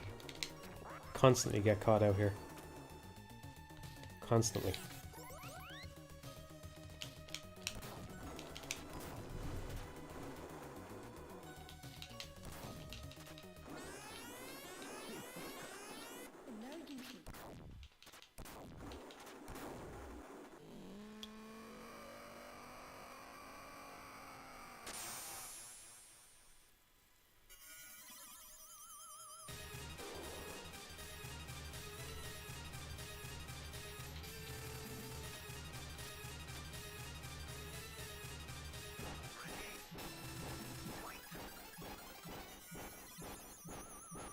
Isekai OG-san, he plays Alien Soldier. Hell yeah, I think I saw something about that.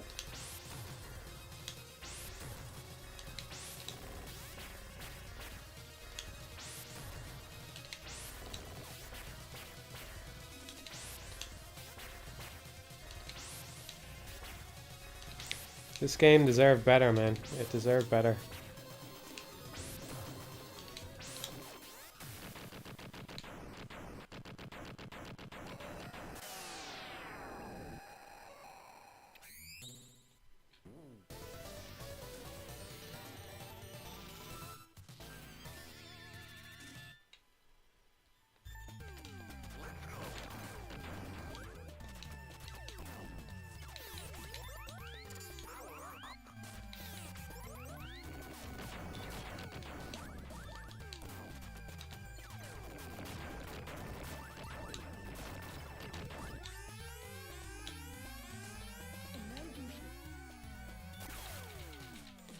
No, he never answered me back, Elon. I'm not convinced it exists, honestly. I think maybe he thought it was there, but it's not. At least I think that's what he was saying. Just that there was a way to, like in Bayonetta, the way you can press a button, you can hold certain buttons and. Well, I don't know, man. I feel like I've tried pretty much every combination I can think of, and nothing's happened. Just gotta wait for this one to roll around.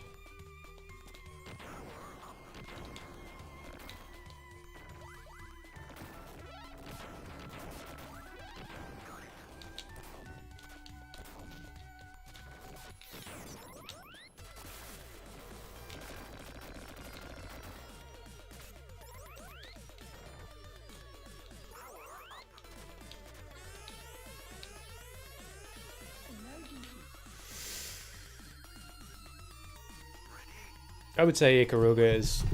I don't know if it's the most popular treasure game exactly, but it's probably the most well-known one, yeah.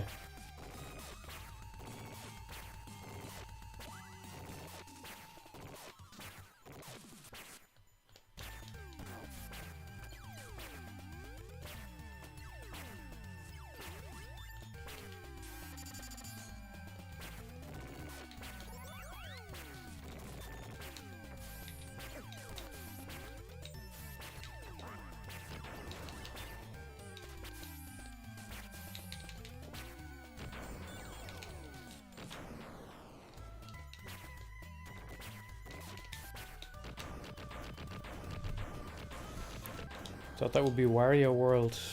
Well, they made one for the GameCube, right? I actually don't know. I don't think that that's more well known than Ikaruga, even just based on the... Oh, we have a bad weapon swap. That hurts.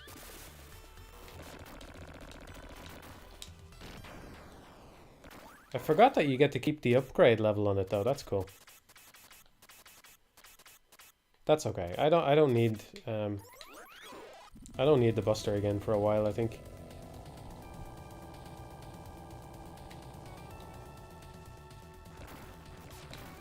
It's nice to have it for the first phase of the moth, but I didn't try Astrobot on VR. I don't have any VR headsets. Game emulates well to my knowledge, yes, but if you buy it on Steam it does have input lag. Still playable, but it's there.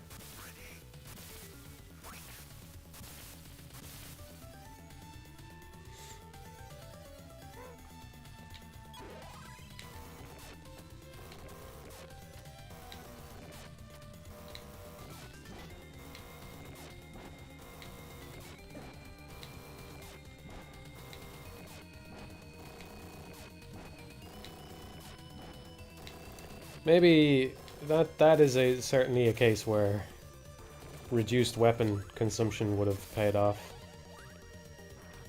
This thing might be dead already. So maybe it is worth staying silver there. Just a bit easier to move away with the gold.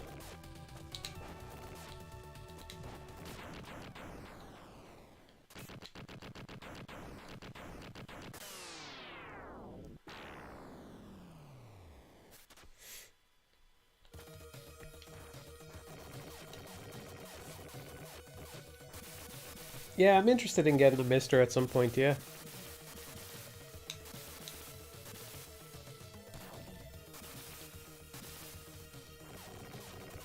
Seems like it's coming along really well.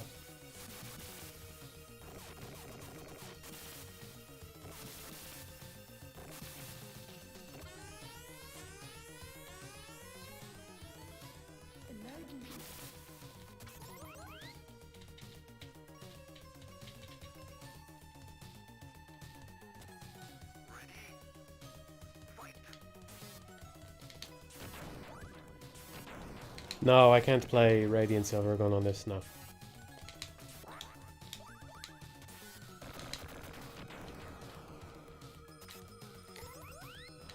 Yeah, I had a feeling that was gonna go bad, okay.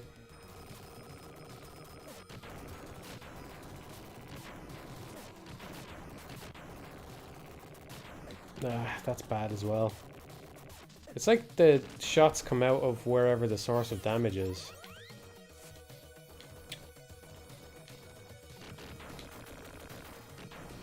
Bad. I might actually lose to this one based on time.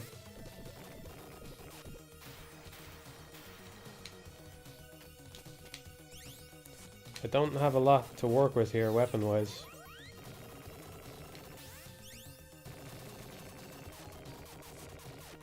Maybe it'll be okay.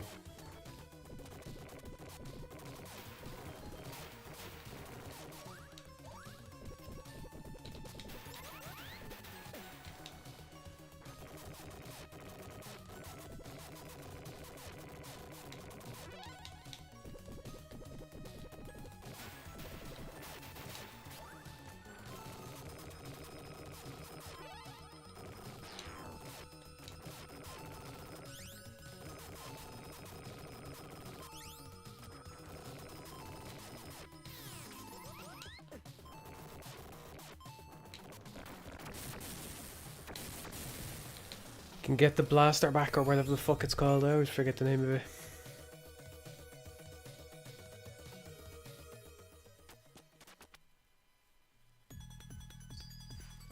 I've watched you stream this a bunch and I still only understand that you can jump, shoot and dodge. What does that mean? Yeah. Oh god. Oh, for fuck's sake.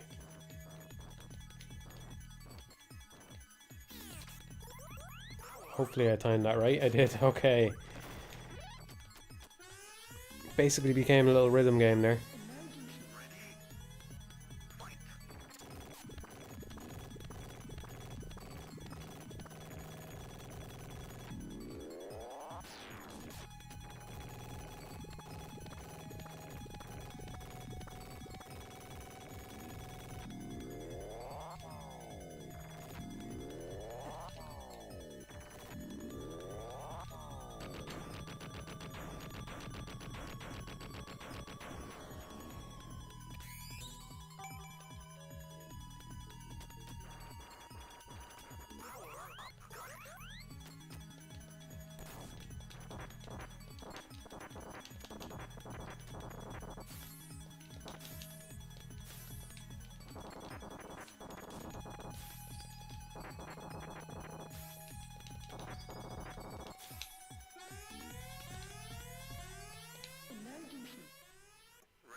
Why do I shoot down in this fight sometimes? Because he fires little projectiles, but your bullets draw over them. So if you're constantly shooting at him, you can't see him getting ready to fire the projectiles that are coming directly at you.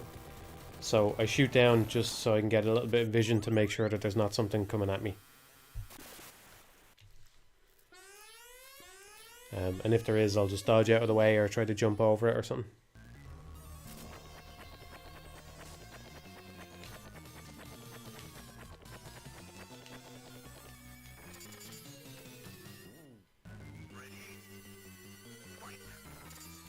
Why not stop shooting for a second? Good question. I don't know. Just easier to shoot down. I don't know. My hand just defaulted to doing that when I wanted vision. It must be easier somehow, because I defaulted to doing it that way.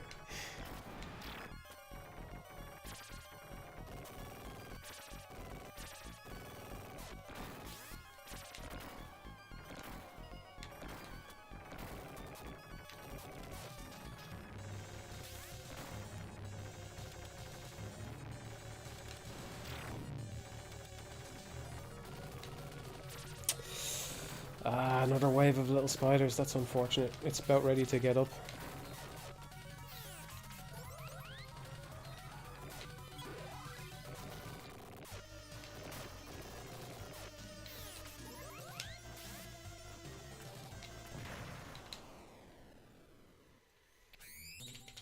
Yeah, of course I'm going to play Zachtronic's last game. Of course. Well, I say of course. Maybe I should save it. Maybe I should hang on to it. I hadn't even thought of doing that. Maybe I should. Like a in case of emergency break glass kind of game. You know what I mean? Yeah. I hadn't thought of that.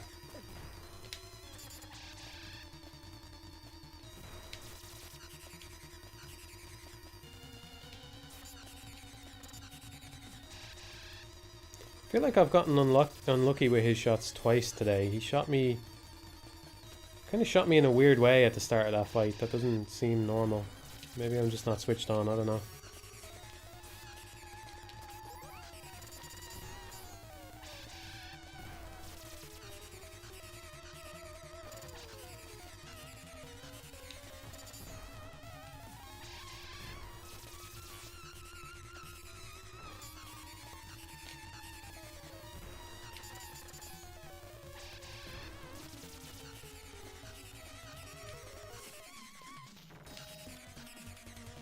You're welcome, Bass. Or Base, whatever. You're welcome. Happy to provide some good recommendations. Recommending stuff is very enjoyable for me as well, so... all good, my pleasure.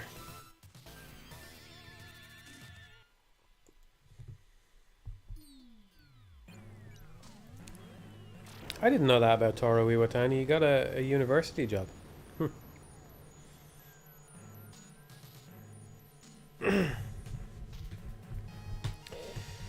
Yeah, Jonathan Blow talked about Shenzhen in a video game and a video about games and education. He did, but I don't think Zach sees them that way. I actually think they can be educational as well, but I think Zach has always denied that they are educational in any way. Maybe he just can't see it from the inside, but I feel fairly I don't want to say that I wouldn't have been able to mod the Wonderful 101 without having played Zachtronics games. I don't think that's true. I would have been able to, but having played some Zachtronics games certainly made that a lot easier.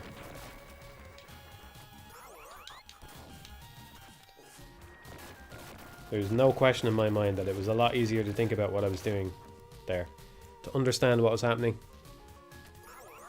from having played TIS and Shenzhen in particular.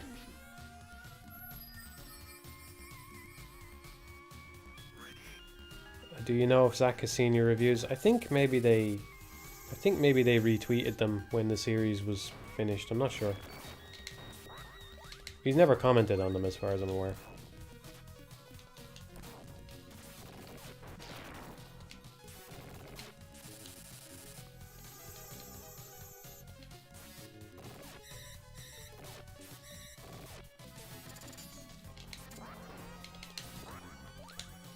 Is there any order? Yeah, I recommend starting... well, probably start with one of the easier ones, right? Because that's one of the things that intimidates people, is that they can get pretty difficult pretty fast.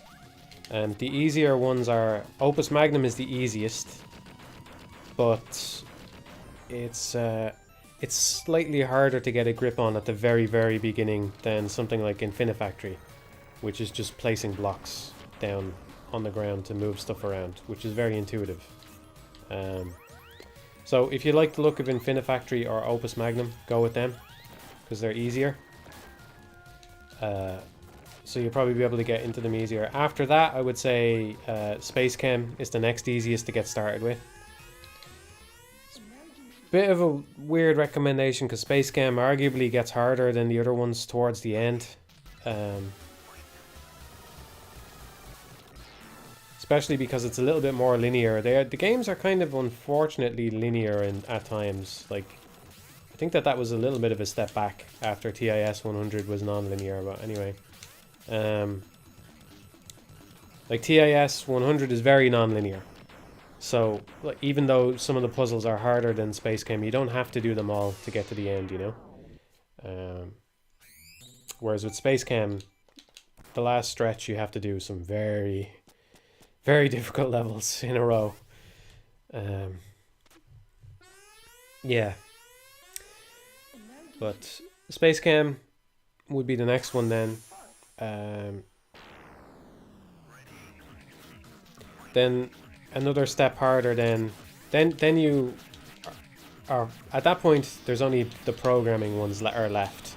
So you have to actually want to take it to the level where you're typing in stuff and making the computer do stuff that you've typed in, right? So they're actual programming games.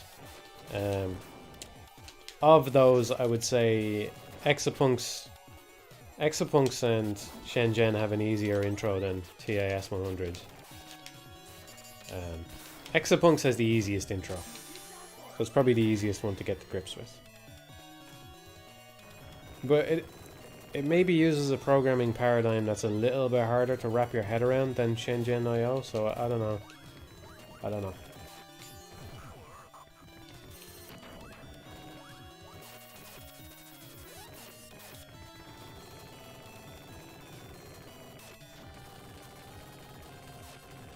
I never said in my review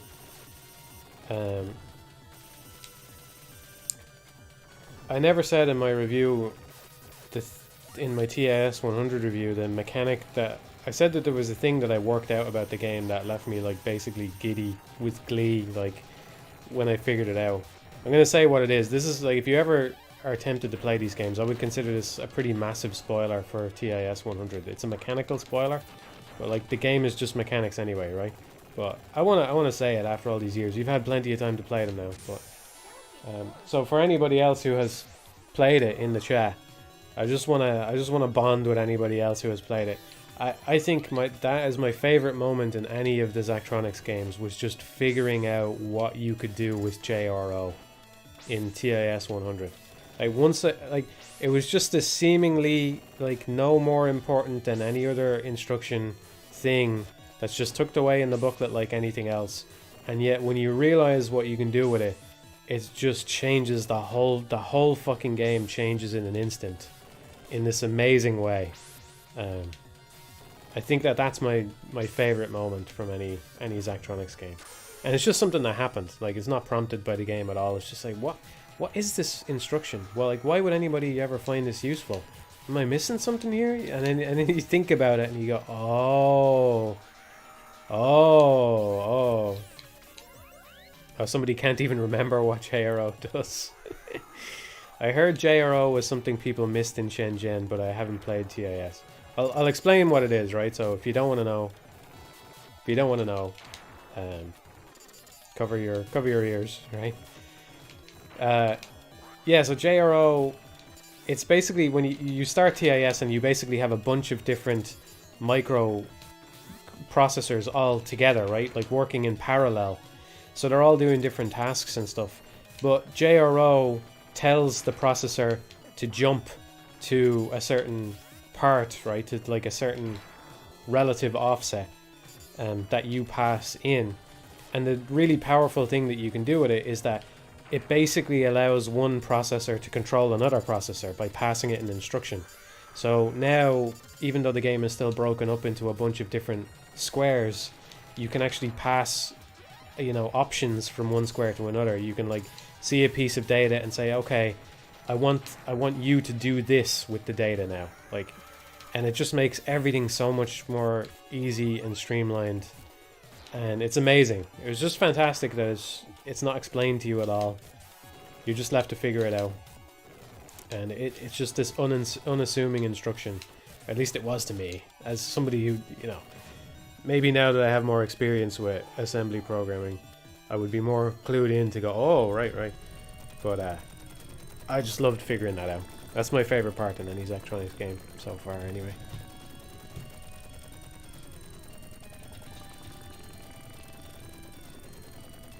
I think the next closest thing to that in any of the games is maybe, and it's not really a single moment, but it was maybe just adjusting to how you really should use the X's in Exapunks. Because I looking back, I can't believe some of the solutions that I made on my first playthrough. And I mean, I know it's good to just make the dumb thing first, but there's one, I don't know if anybody remembers, it's like you have to cause a power outage or something. You have to explore the network and find the one node that's capable of turning off a bunch of shit. And when I did that, it was just like, yeah, okay, so we take an exit and we just like move it through the whole network and, you know, find the node, and that's it. No, that's not how you use them. That's not how you use them, man. You're not thinking in Exapunks, you know? But yeah, but it's always fun to look back on your stupider early solutions.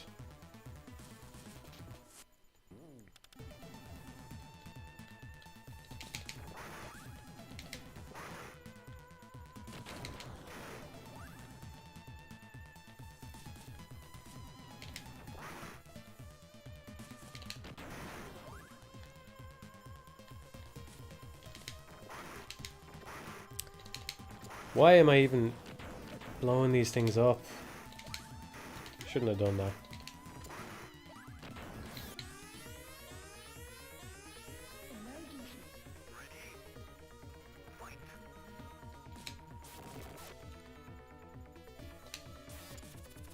I'm guessing you weren't here earlier.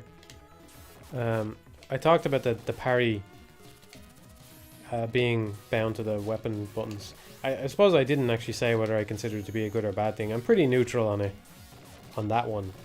I do think the game... I would be more skeptical about changing the weapon swap to be smoother. I think there's actually something to it that you have to stand still. You have to pick a time to swap weapons. It's just that it can be a little bit awkward at times. Like, I forget if it was this playthrough. It happened a while ago. I've played this game something like 8 times today, so I'm a little bit fried now at this point. But there was a part earlier where what the fuck is happening? There was a part earlier where I wanted to swap weapon, but the game was slowing down because of some chaos that was happening on screen, and it was just a little bit awkward to time my button press. The fact that you have to press the button again to swap weapon, that makes it a little bit awkward. But let's say that could be fixed. Then I think that there's not really a problem that you have to pull up the little menu. Because the 6-button controller was well established by the time this game released, so they could have actually had that as an option, but it's not there. Which I think is cool, because it means that they don't get an inherent advantage. If there was a way to instantly swap to any weapon, it would just straight up be way better than playing without it.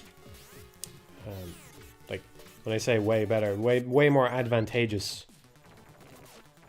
than playing with a weapon swap thing. So that's something I'd be more skeptical of. I don't know that having the parry on its own button would hurt the game very much. But there is a little bit of nuance to it, because the parry effectively costs more on some weapons than others. So if you know that a parry is coming up, like if this guy gets ready to do his projectile thing and I'm on the flamethrower, it makes sense for me to change off the flamethrower so that I'm not wasting flamethrower ammo. Just little things like that, you know? I think that's kind of cool.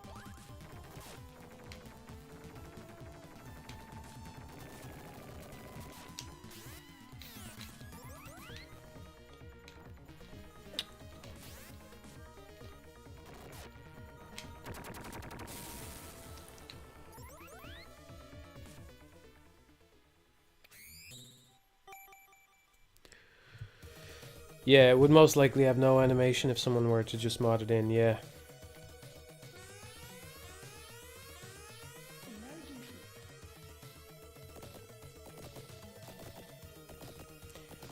Eduardo has a great point. I feel like instant swap would make fire and lancer even more powerful, as the current drawback of having to swap more often due to them consuming ammo would be gone. Yeah, that's a great point, yeah. That is a drawback. It's kind of like a hidden drawback of using them. That you're forced to swap weapon more often.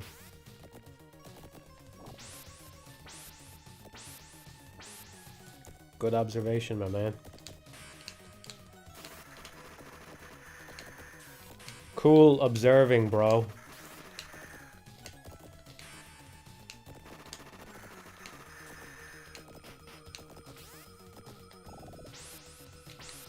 Actually, I should stay...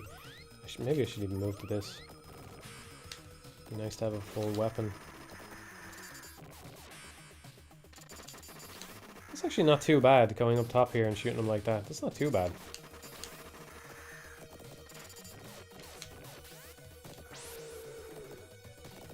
I'm gonna try this. Oh.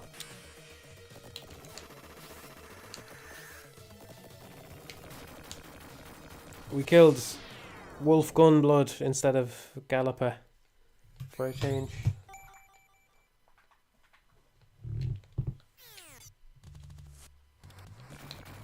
Actually, it would be kind of nice if you only deal damage to him, that maybe the horse would still live. That'd be kind of cool.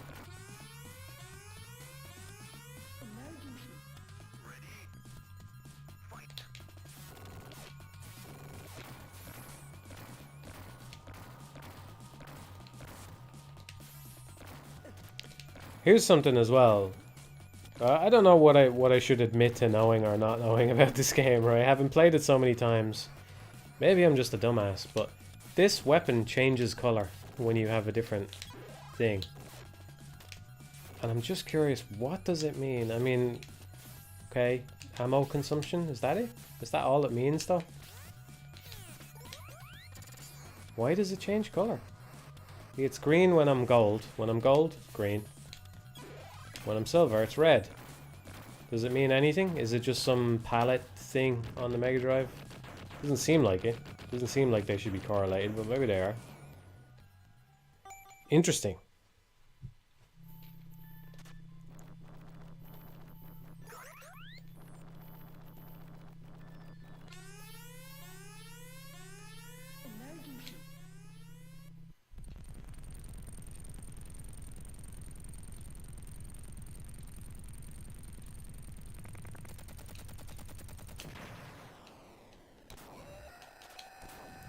Lancer uses 1 bar in both forms. Well, now it's even more puzzling.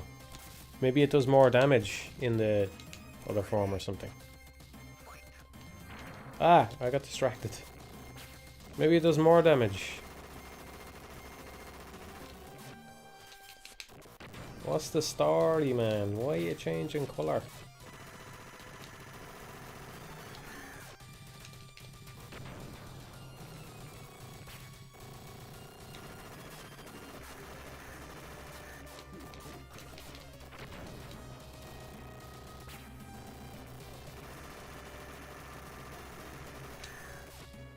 Nah, I never got the no damage run. I had some pretty good runs today though. I got a 15 and a 13. This one's probably going to be much worse though.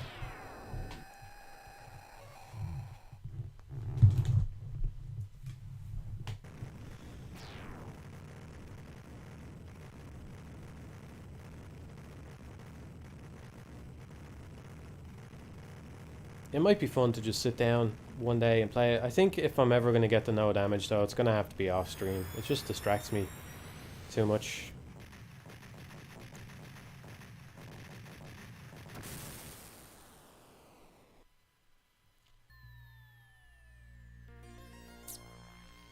Yeah, well, I'm in one of those frustrating places. I got a 4 once.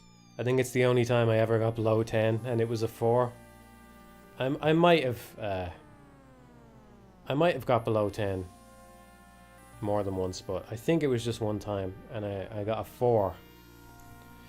So that's that frustrating one where it's like it's so close, you know that you can do it, but it might as well be a million miles away as well, you know.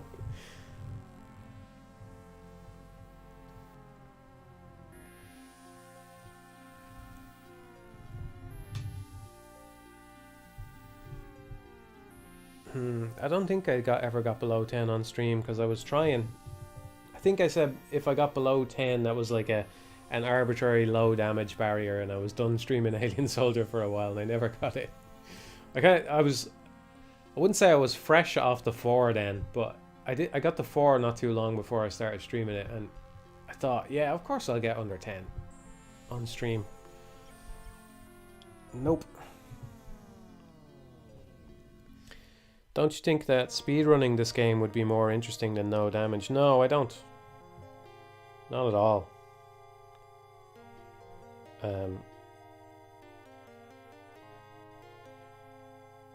I just think you should pick a challenge that suits the game, you know? I think it's more interesting to go through this game without taking damage than it is to do it as quickly as possible. Like, if you can take damage... I do think there's a certain amount of overlap, because presumably doing a speedrun, the Phoenix Dive would be very useful, so therefore it's actually advantageous not to take very much damage, you know? But yeah.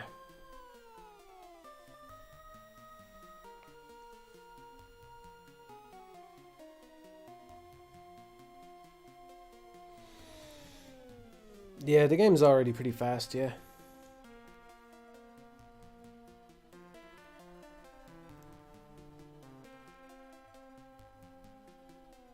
You never know what Mr. Matt talks about, but I still have too much respect for him not to see what he has to say. Thank you. I do talk some nonsense on stream. Don't get me started on cameras.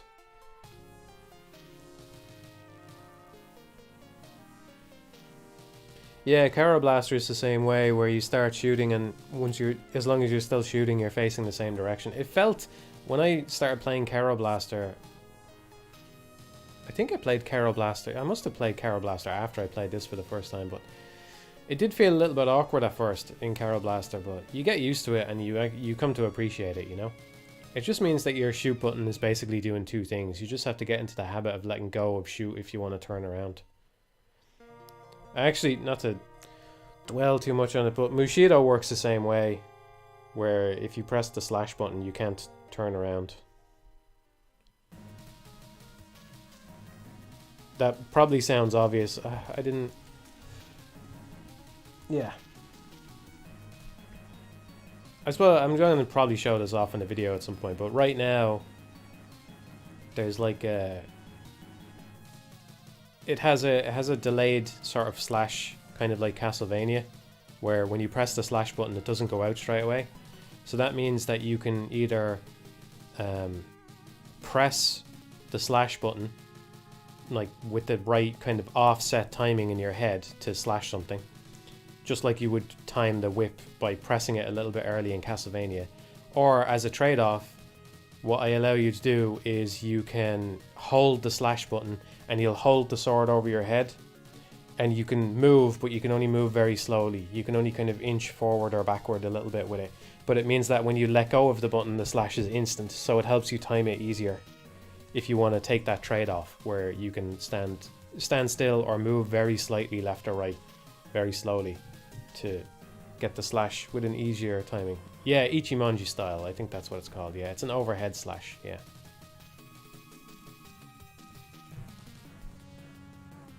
So while you have that button, you can't hold it mid-jump. No, you can't slash at all mid-jump right now. I don't know what I'm going to do about that, honestly. Whether you should be able to slash in the air or not, I don't know. I don't know how that's going to work with the hover either. There's still some things I don't know exactly what I want out of the game yet. But I do think that the ability to hold the slash is actually working out pretty nicely. I think it's cool. It's cool, like moving around with the flea man and like deciding whether you want to slash right away to try and get him out of the way, or, you know, call him a flea man. It's a flea. It's not a flea man. It's wearing a cloak, but it's not a man under there. I haven't slipped up and said Mushido again or anything. It's not a man. It's just a flea. I was thinking of the flea man from Castlevania. But yeah, if you want to like slash with a quicker thing, you can just hold it and release the button in time. I think it's cool. Yeah, I'm thinking maybe you do a different slash in the air. I'm not sure. Oh yeah, no, sorry. The point where I was really getting at was Yeah, you can hold, like, because you can hold it, you can hold that indefinitely, but you can't turn around then. You're not allowed to turn around while you're doing that. Which is kind of an arbitrary restriction, but there has to be arbitrary restrictions somewhere, you know? Like, we have a pistol, and I'm thinking you can probably only shoot forward with it. Which is a little bit restrictive, but... I'm thinking maybe he hip fires with it. So that's kind of an excuse as to why you can't aim it, but... How's the difficulty going to be compared to Ghosts and Goblins? I want to go mental with the difficulty. I want it to be a very difficult game, personally. Just because playing Ghosts and Goblins Resurrection, I feel like... I don't know, I just feel like when I play Ghosts and Goblins Resurrection, things happen in my brain that don't happen a lot in modern games, you know? So, and I want to lean into that, and I think that difficulty is a part of that. But yeah, I want it to be very difficult. It's... Better way to put it is I want it to be very engaging, and I think in order for it to be engaging, it needs to be difficult, you know?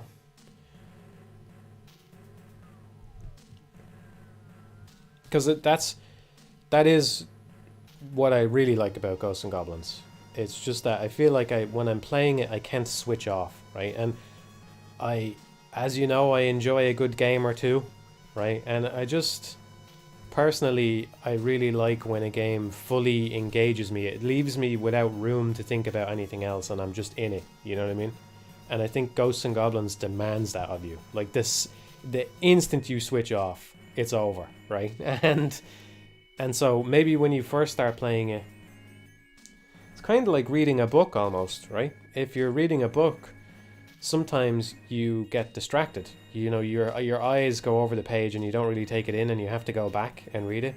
But if you read a lot in quick succession, you kind of get out of that habit and you get more just into the reading aspect of it, right? I think that happens less if you sit down and read for a full day. After a while, that happens less and less, and you just are kind of reading properly, because your attention is being focused properly onto the book after a while. And I think that's the real benefit of something like Ghosts and Goblins, is that the mercilessness of it is the thing that snaps you back into the game. It's the thing that says, hey, here I am, come back to me, pay attention, or you're never getting past this level, you know? And so after a while you adapt to that, and you really do never let go of the game. You just are in it. You know what I mean? That's what I want out of it.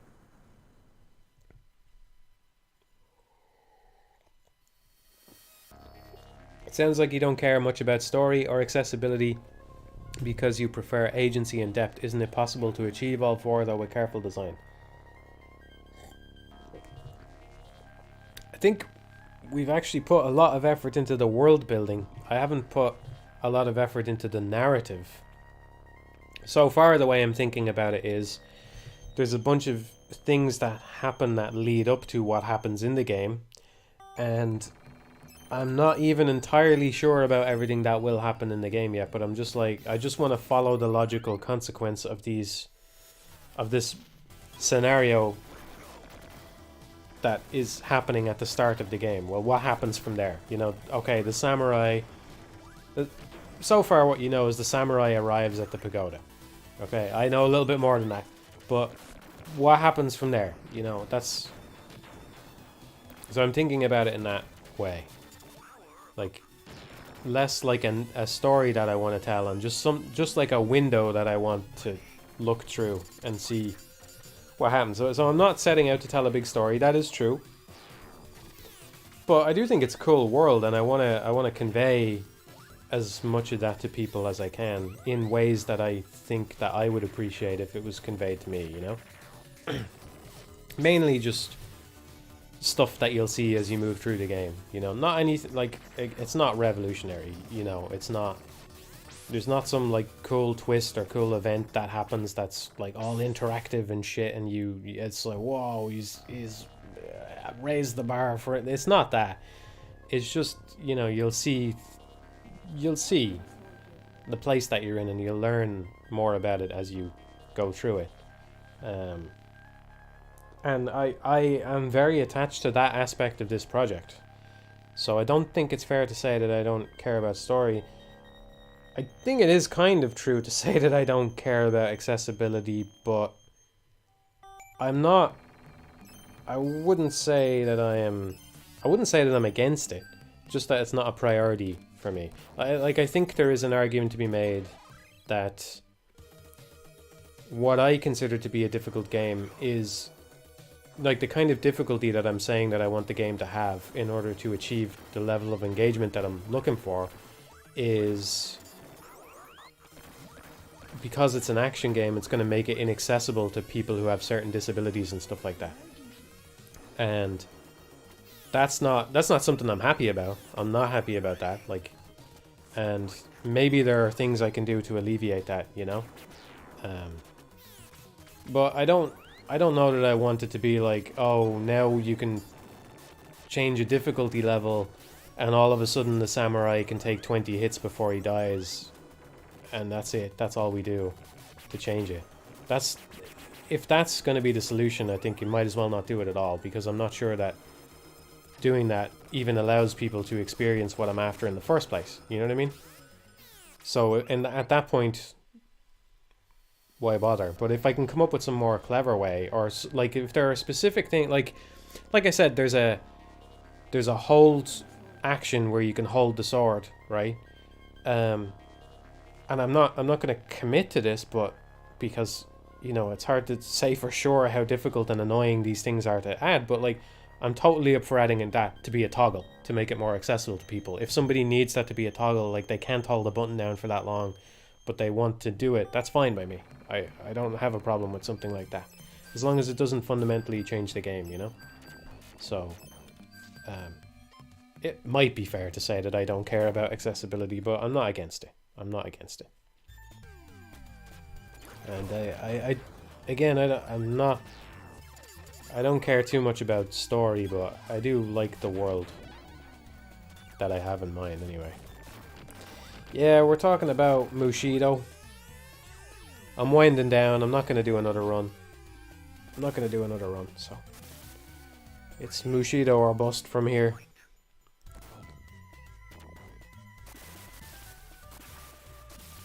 I'm sure everybody realizes this, but this is just a tracked mode video stuff. I'm not playing anymore. You're sick of games having small, unreadable text. Yeah, I can relate to that, yeah. Well, if things go to plan, this game won't have any text other than the menus, so... Well, maybe it will have some text. Like, maybe there are some environmental things that might have text on them. I could definitely see that, but I don't think it's something you have to worry about. Are the other two weapons in Alien Soldier just garbage? I think the spread shot is garbage. I think the other one is actually okay if you use it right. It's I forget what it's called, but it's kind of like a close range thing. It's like a sword almost. It's not really, it's just a little beam that shoots out of you constantly. But I think the closer you are to the enemy, the more... Yeah, sword force. The closer you are to the enemy, the more damage it does. But I think the spread shot is actually worthless, yeah. I can't imagine using it. I've tried and I didn't find any good uses for it. Do a Ranger Force only run. Like, the sword's probably good on that guy. But even then, look, the flamethrower does a better job.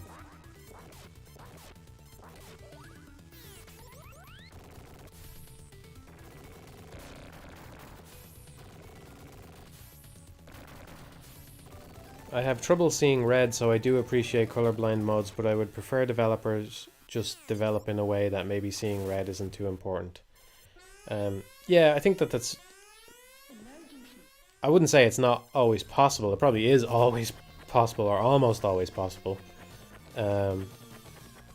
Unless, like, color is a big part of the game. But I'm pretty sure I'm not colorblind. Yeah, I think it's just, if you have full color vision, it's just easy to take for granted using color to convey information, you know? It's just one of those things that's easy to take for granted. Yeah. Well, I agree, you know, like, I agree that if there's, and like generally it's good practice. Like, imagine a falling block game, you know? It's good to, if you have like Puyo Puyo or something, it's kind of good just to do that anyway, right? You have the color, but then you don't just rely on the color to convey the information. You also give them all a different shape or something. Like that shape is almost even more important than color when it comes to split-second decision making anyway, you know? But I think it kind of depends on the game. Like, if you're talking about you need to know when there's blood or something, I don't know. The problem is that a falling block game is so very abstract that it's easy to go, yeah, we'll make them diamonds and them circles and it's no problem. But when you get to, like, imagine something like Alien Soldier, you know, and you're trying to actually portray something on the screen that is supposed to look like something, I do think it gets a lot more difficult then. But yes, I do hope that the game won't be a problem for anyone who's colorblind. I can't imagine a place where color is going to be so important that it's going to be any problem like that.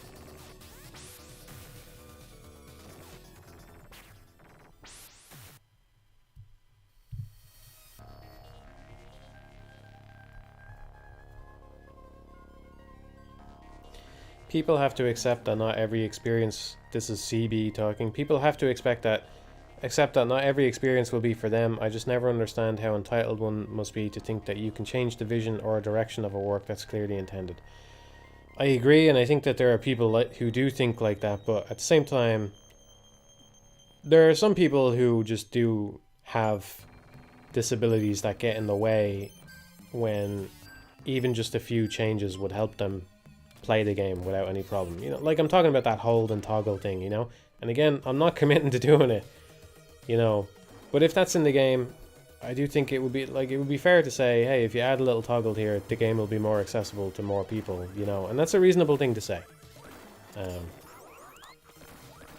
I think the bigger problem is just when everybody wants games to be homogenized because they're not willing to step outside of their comfort zone, even though they don't have any kind of disability or problem whatsoever preventing them from doing so. That's where you completely lose my sympathy. But yeah.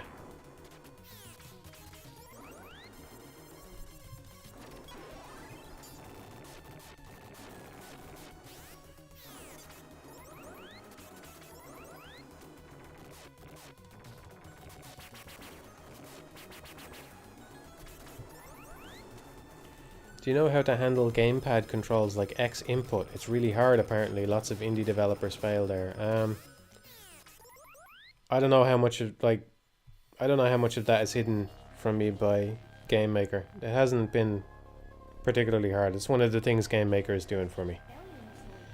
Please put PlayStation icons into the game. Yeah, I like PlayStation icons as well. I do wonder if developers don't do it because they're worried that it'll cause some kind of problem. But I like having the PlayStation prompts myself. I talked about that before. I think it's just the only one that's always perfectly clear because it's different from all of the others, you know? It's just not letters. Because, of course, Microsoft had to come in and swap the letters around compared to Nintendo. But, yeah, I can't remember what I was talking about before that. I felt like I had more to say about the thing that I was talking about just a second ago, but I can't remember. Oh yeah, controllers, yeah. I still don't know how I'm going to do the input buffering exactly. I haven't quite thought of that. I have a nice tidy controller container struct thing, which is just nice and centralized and all, but I still don't know how I'm going to do a buffer. How exactly I want to handle that.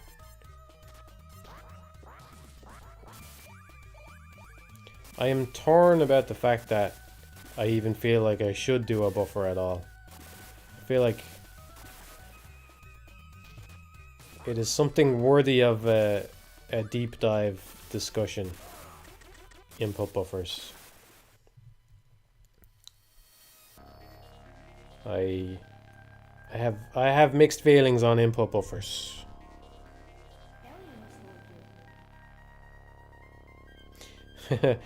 His wings don't act similar to the jetpack. Right now, anyway. They might in the end.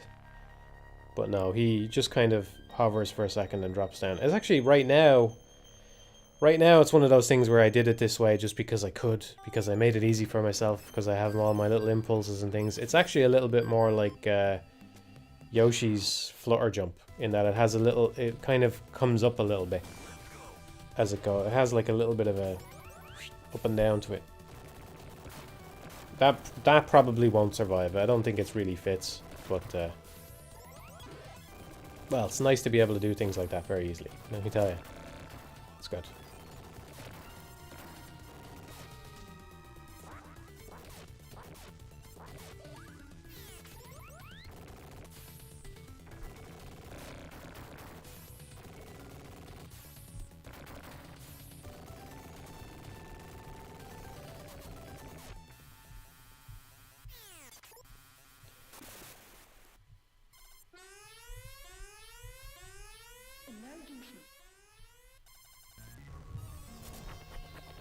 I've seen some games give you an option on how long the input buffer is. I don't think I've ever seen that. But that's not actually enough, because, well, that's not the end of it. Because the question is, when do you ignore the input buffer? It's not enough to say, oh, okay, the player pressed the jump button in the last 10 frames. You have to be smarter than that, because if the player presses jump but then immediately presses slash, well, what do they want to do? They probably actually want to just slash, right? Or maybe they want to jump and then slash. And you have to consider all of these things and be like, maybe if they press this button, they don't actually want to do this other thing that they were queuing up, and we need to get rid of that. So it's a little bit more complicated than just storing the last few. If it was just storing the stuff and executing them whenever they're available. Like, one way to do this, right, is to just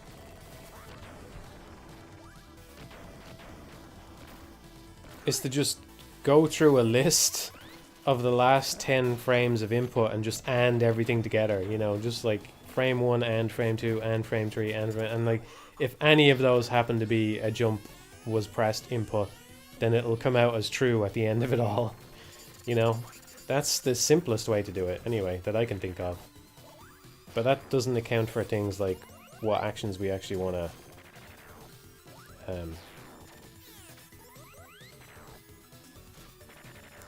yeah, add a dedicated override input buffer, but then is that tied to the state, you know? Are there some states that override the input buffer and some don't? It's just something I need to think about. I don't think we're going to crack it here on stream, but I think the simple version of it would be very straightforward, if very dumb and maybe very inefficient as well, but I don't know.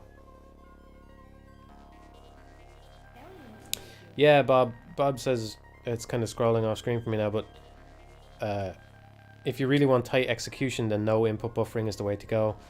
You know, I agree, and I agree in theory, but it's a different thing to experience it while you're playing. It's the kind of thing where maybe I'll just get used to it. I think what I'll do, I think this will settle the issue for now, actually. I think what I'll do is I will just leave an input buffer out for as long as possible, and I'll get as close to release as I can without it. And I'll see if I adapt and feel like, actually, this is totally fine. Because I think part of the problem is just that my experience with other games is kind of biasing me to prefer what I already know. That's basically the crux of my problem with input buffers. It's just that every game has input buffers. So, or not every game, but you know, basically every game out there has an input buffer. So we're all used to them. And maybe I just need to say, well, actually I don't like input buffers and I'm going to leave it out. And people aren't going to like this when they first start playing it, but maybe if you get used to it, this is better. You know? So I think the only way for me to be sure about that is to just actually leave it out of the game for as long as possible. And then add it in and see what happens. Could work as a toggle. That would be a nice toggle to have in the options menu, actually. Yeah, I think I will do that. I think that will be a high priority for me if I'm adding options in. No input buffer. That would be nice, wouldn't it? Let people decide what they prefer. 'Cause I don't think I mind if other people play the game with an input buffer as long as I can play it without. Assuming that I even like it that way, you know. But I don't know that I do. Ghosts and Goblins probably does have an input buffer, yeah. But basically every game you've ever played probably has a certain amount of input buffering. When you play without it, it becomes obvious pretty quick. Just like in Ghosts and Goblins, when you hit the ground and jump again, you probably always jump, right? If you hit the ground and jump, you probably always jump. Whereas if there was no input buffer, sometimes you would have pressed sometimes you actually press the jump button before you hit the ground, right? So if the game has no input buffer, you just don't get a jump. So you land and you press the button within what feels to you like it should be ready to jump again, and Arthur doesn't jump and you die. Now I don't know about maybe the older Ghosts and Goblins, but I don't think that ever happened to me in Resurrection. Probably because there's an input buffer there. That's like, yeah, you're not on the ground, but you were within 5 frames, so we're just going to make you jump when you hit the ground.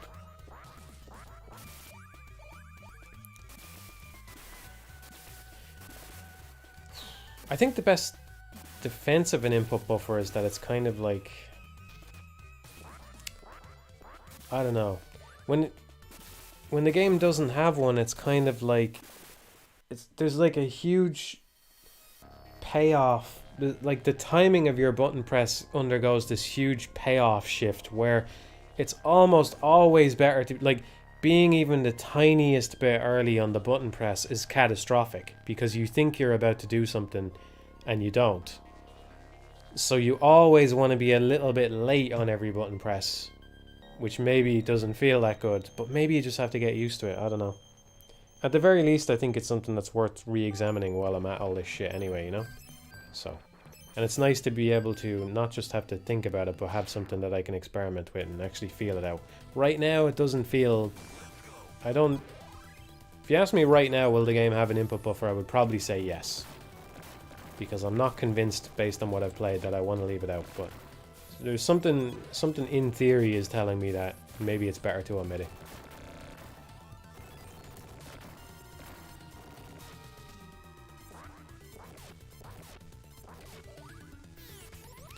No input buffer makes you feel more in tune with your character.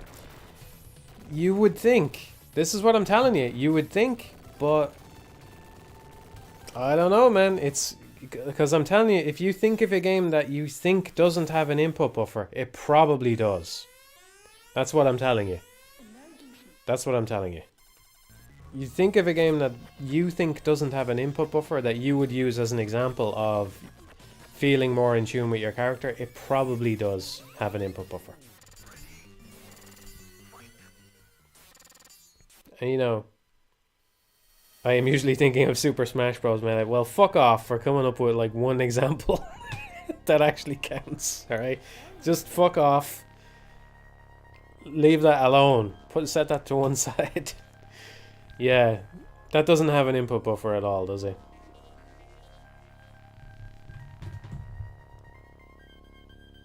I'm actually paying attention to the chat right now, so...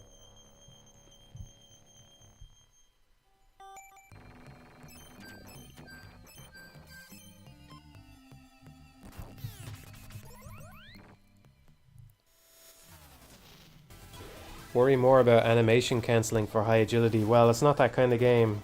But I'm sorry. I can't imagine anything I've said that's given you the impression it's that kind of game, so it's your own fault at this point, but it's not that kind of game. It will not be easy to cancel animations in Bushido if things go to plan.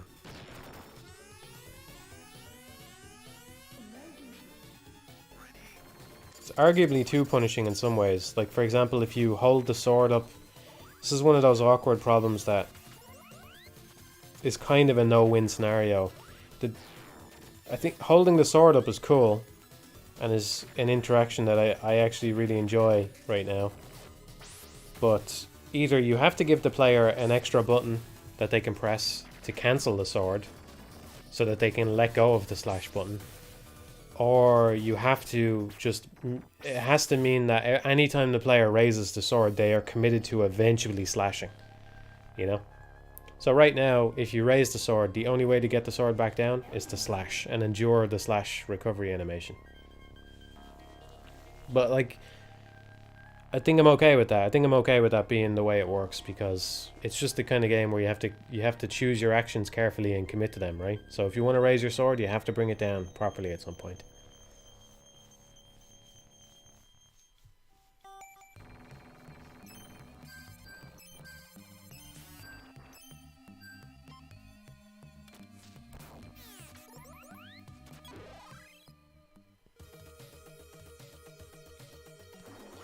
Yeah. MC Cola King says, buffer windows are usually small enough that I don't input something and then change my mind within the window. From games are the only ones I remember fucking me up. Yeah, it's usually much smaller than that. I agree that it is a very, very nitpicky thing to do. I mean, if you thought I was nitpicky when I was a reviewer, just imagine me actually trying to make something, you know. Well, I'm enjoying the opportunity to think about stuff like this without having to just think about a specific game that I'm going to talk about. You know, I get to think about stuff that just seems relevant at the time to what I'm making, rather than going, oh, this isn't relevant to this game, so I shouldn't think about it. I'm getting hung up on all the stuff that... Yeah, I'm getting hung up on all the stuff that I just find interesting. Does raising it protect you from overhead attacks? I was thinking it might, but it is a little bit... I like that your mind went there. My mind went there as well. I started thinking about the hammer in the Wonderful 101. It might, but I'm not sure. When I had that raised over the head thing, I immediately pictured a scenario where that could be really interesting, like where we force you to raise it over your head, and now you have to, because you can still move slightly while you have it raised over your head, right? So wouldn't it be interesting if there was a part where you were forced to have it over your head, and then maybe you could only shoot the gun? You couldn't use the sword for a while because you had to inch forward by having that protect you. So maybe. But it all depends on just whether it's fun.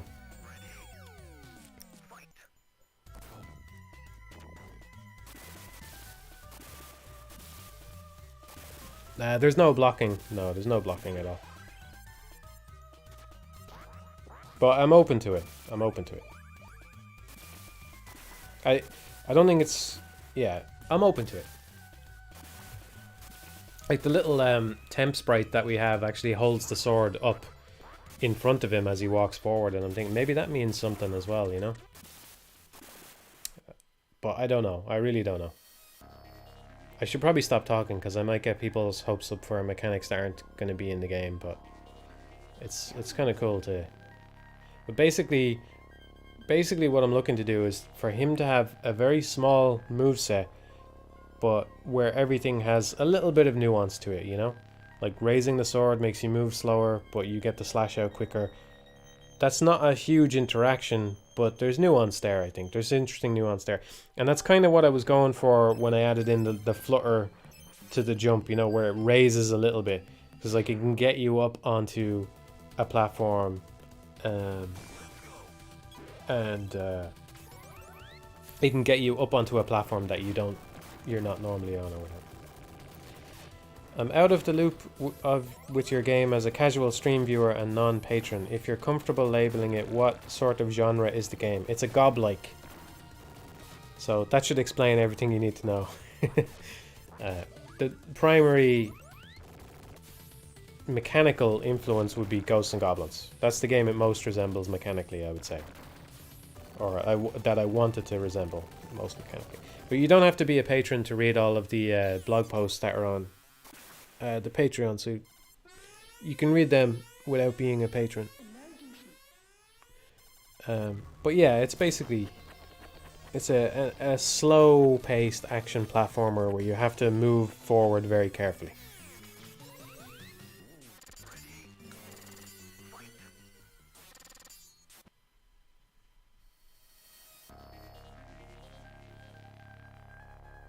You don't want to read them? Well, there really hasn't been much in the way of spoilers yet, I would say. I mean, you should at least go and see the picture of the protagonist if you haven't. It's really cool. I think, anyway. Obviously, I'm biased. I'm making a game. Look, sometimes I'm going to say it's cool, right? I'm making a game that I think is cool. I'm sorry, but what else would I do, right? I'm not going to make a game that I think is going to be shit. Obviously, I'm going to make a game that I hope is good, so I think it's cool.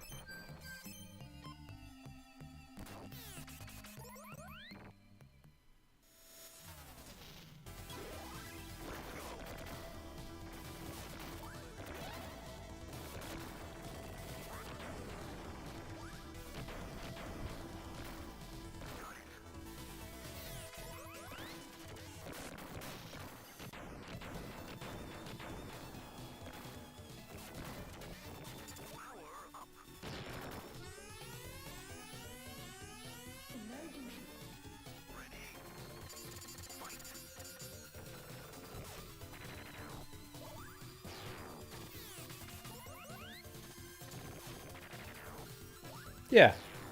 Yeah, my gut says, who's going to believe in the art if the artist doesn't, right? Yeah. I mean, it's not like I'm going to make a game that I think is shit, right? I want to make something that I like, so yeah. I think it's cool. Man, we have a long way to go, but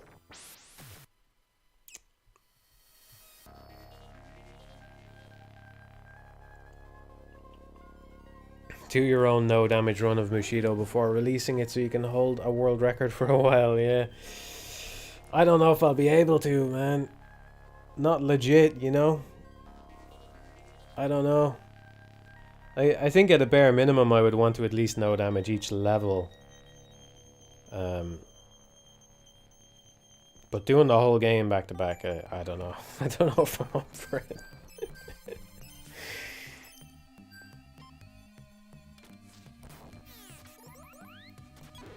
DMC cool? Wonderful 101 cool? Above? I don't think I could...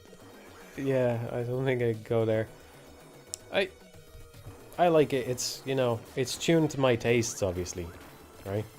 Of course it's gonna be. So, I like it.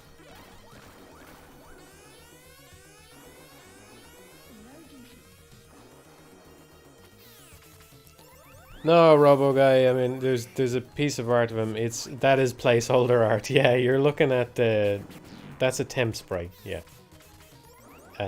Still unsure how the sprites are going to turn out, or if we can pull it off to the degree that we're hoping, but it would look more like a SNES game than that.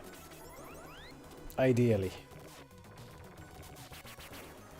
She is really not enjoying the pixel art, fellas. It's not good. It's not good so far. It's not going too smoothly so far. But then again, took a while to get them slopes working, so let's cut her some slack for a while.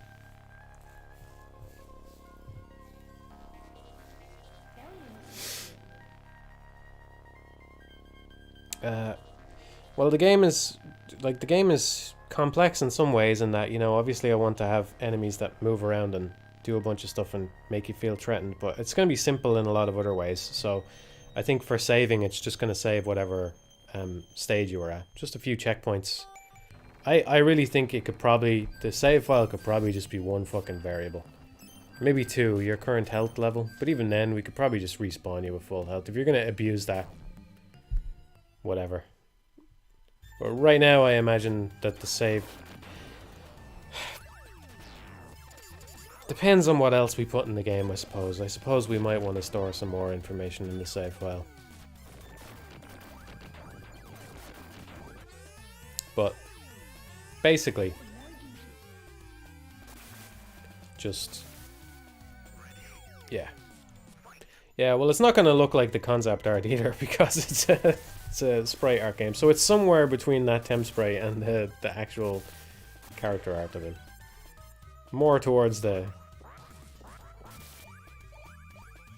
early SNES or late SNES, we're trying to make it not look cartoony. Let me put it that way, you know. Like I said before, that I would be extremely happy if it was anywhere up to the quality of something like Blasphemous, if you think of that. But that's an extremely high bar to set in terms of executing the art. So I don't know, but it doesn't look cartoony. You know, it's not going to have like stencil outlines on the characters or anything like that. Yeah, I don't know if you heard it before. I'm not sure how you pronounce that. Kiwi bro. Yeah, I went further with it now, and now when you get injured, it changes how you walk, so that there's a slight difference to your walk. So basically, if you're uninjured, you walk forward at a constant rate, but if you're injured, there's like a stop and start to it. It's not so extreme that it's a stop and start, but there's a little bit of nuance and strangeness to it, so that it's a little bit more awkward to move around once you've been injured, and then you'll probably auto recover after a little while. And I think it's cool because it means that you, like, taking damage has a really negative effect on you that you want to avoid, so their players are incentivized to avoid it. But also, if you manage to survive after you've taken damage, it feels good. It's kind of like a more ubiquitous but less severe version of the wizards from Ghosts and Goblins. It's kind of like, if you think of it mechanically, it's kind of like a different version of that. Like a little twist on that, where almost like every source of damage is a wizard, but it's not as extreme as the wizards from Ghosts and Goblins. But it does hobble you a little bit to make the game temporarily harder. If that makes sense.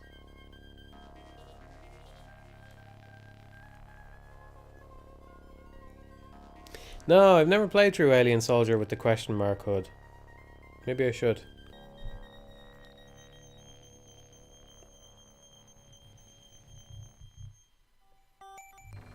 Yeah, exactly. You know, it's just like, if the game is already difficult and it gets a little bit more difficult when you get hit, if you overcome that challenge, I think that'll feel good. You know? Yeah, I think the last devlog was a little bit anemic, so apologies for that. But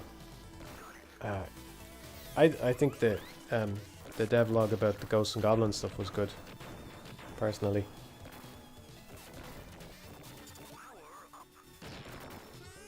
Anyway, I feel like I've been chatting about it for ages.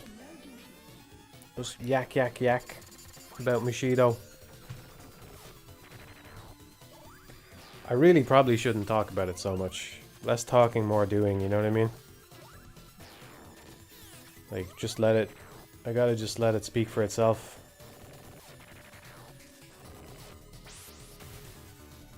Spread shot on the crab boss, maybe. I think the spread shot might be worth taking just for the very first level, actually, to get rid of those flies, because they really bug me.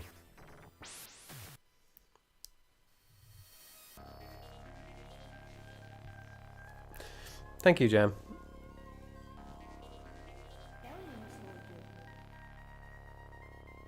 Any disjointed hitboxes like in Ghosts and Goblins? I'm not sure what you mean by that, sorry. I'm not really saying that much at all. Yeah, there is a lot to show. I think I think you should have a good idea of what the gameplay is at this point, right? So, but hopefully there's still some interesting stuff to show, just about the visuals and the world and all that.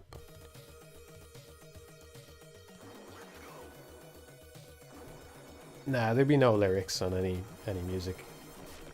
I don't want any words in general in the game if I can help it. Okay. Obviously winding down, I think I should probably leave it here. Thank you for watching me play Alien Soldier a bunch of times. Well, I don't know why I'm saying thank you. You're not doing me a favor here, right? Right? Either you had fun or you didn't. So I hope it was a mutually beneficial moment in time for the two of us. You catch my meaning? You had fun. I don't care that you watched me play Alien Soldier. Thank you for listening to me prattle on. That's what I'll thank you for.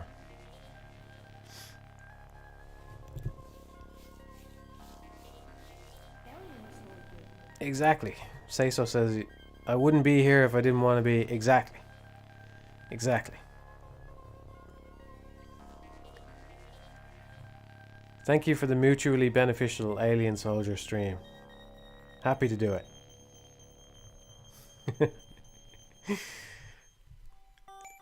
Thank you, Kiwi Bro. Hype. Mushido hype. A bit early. Mushido enthusiasm. We have enthusiasm. We have cautious optimism. That's the stage that we're at. Cautious optimism stage. Get some momentum. Yes, good advice. Good advice. Thank you. We need a little bit of that momentum back.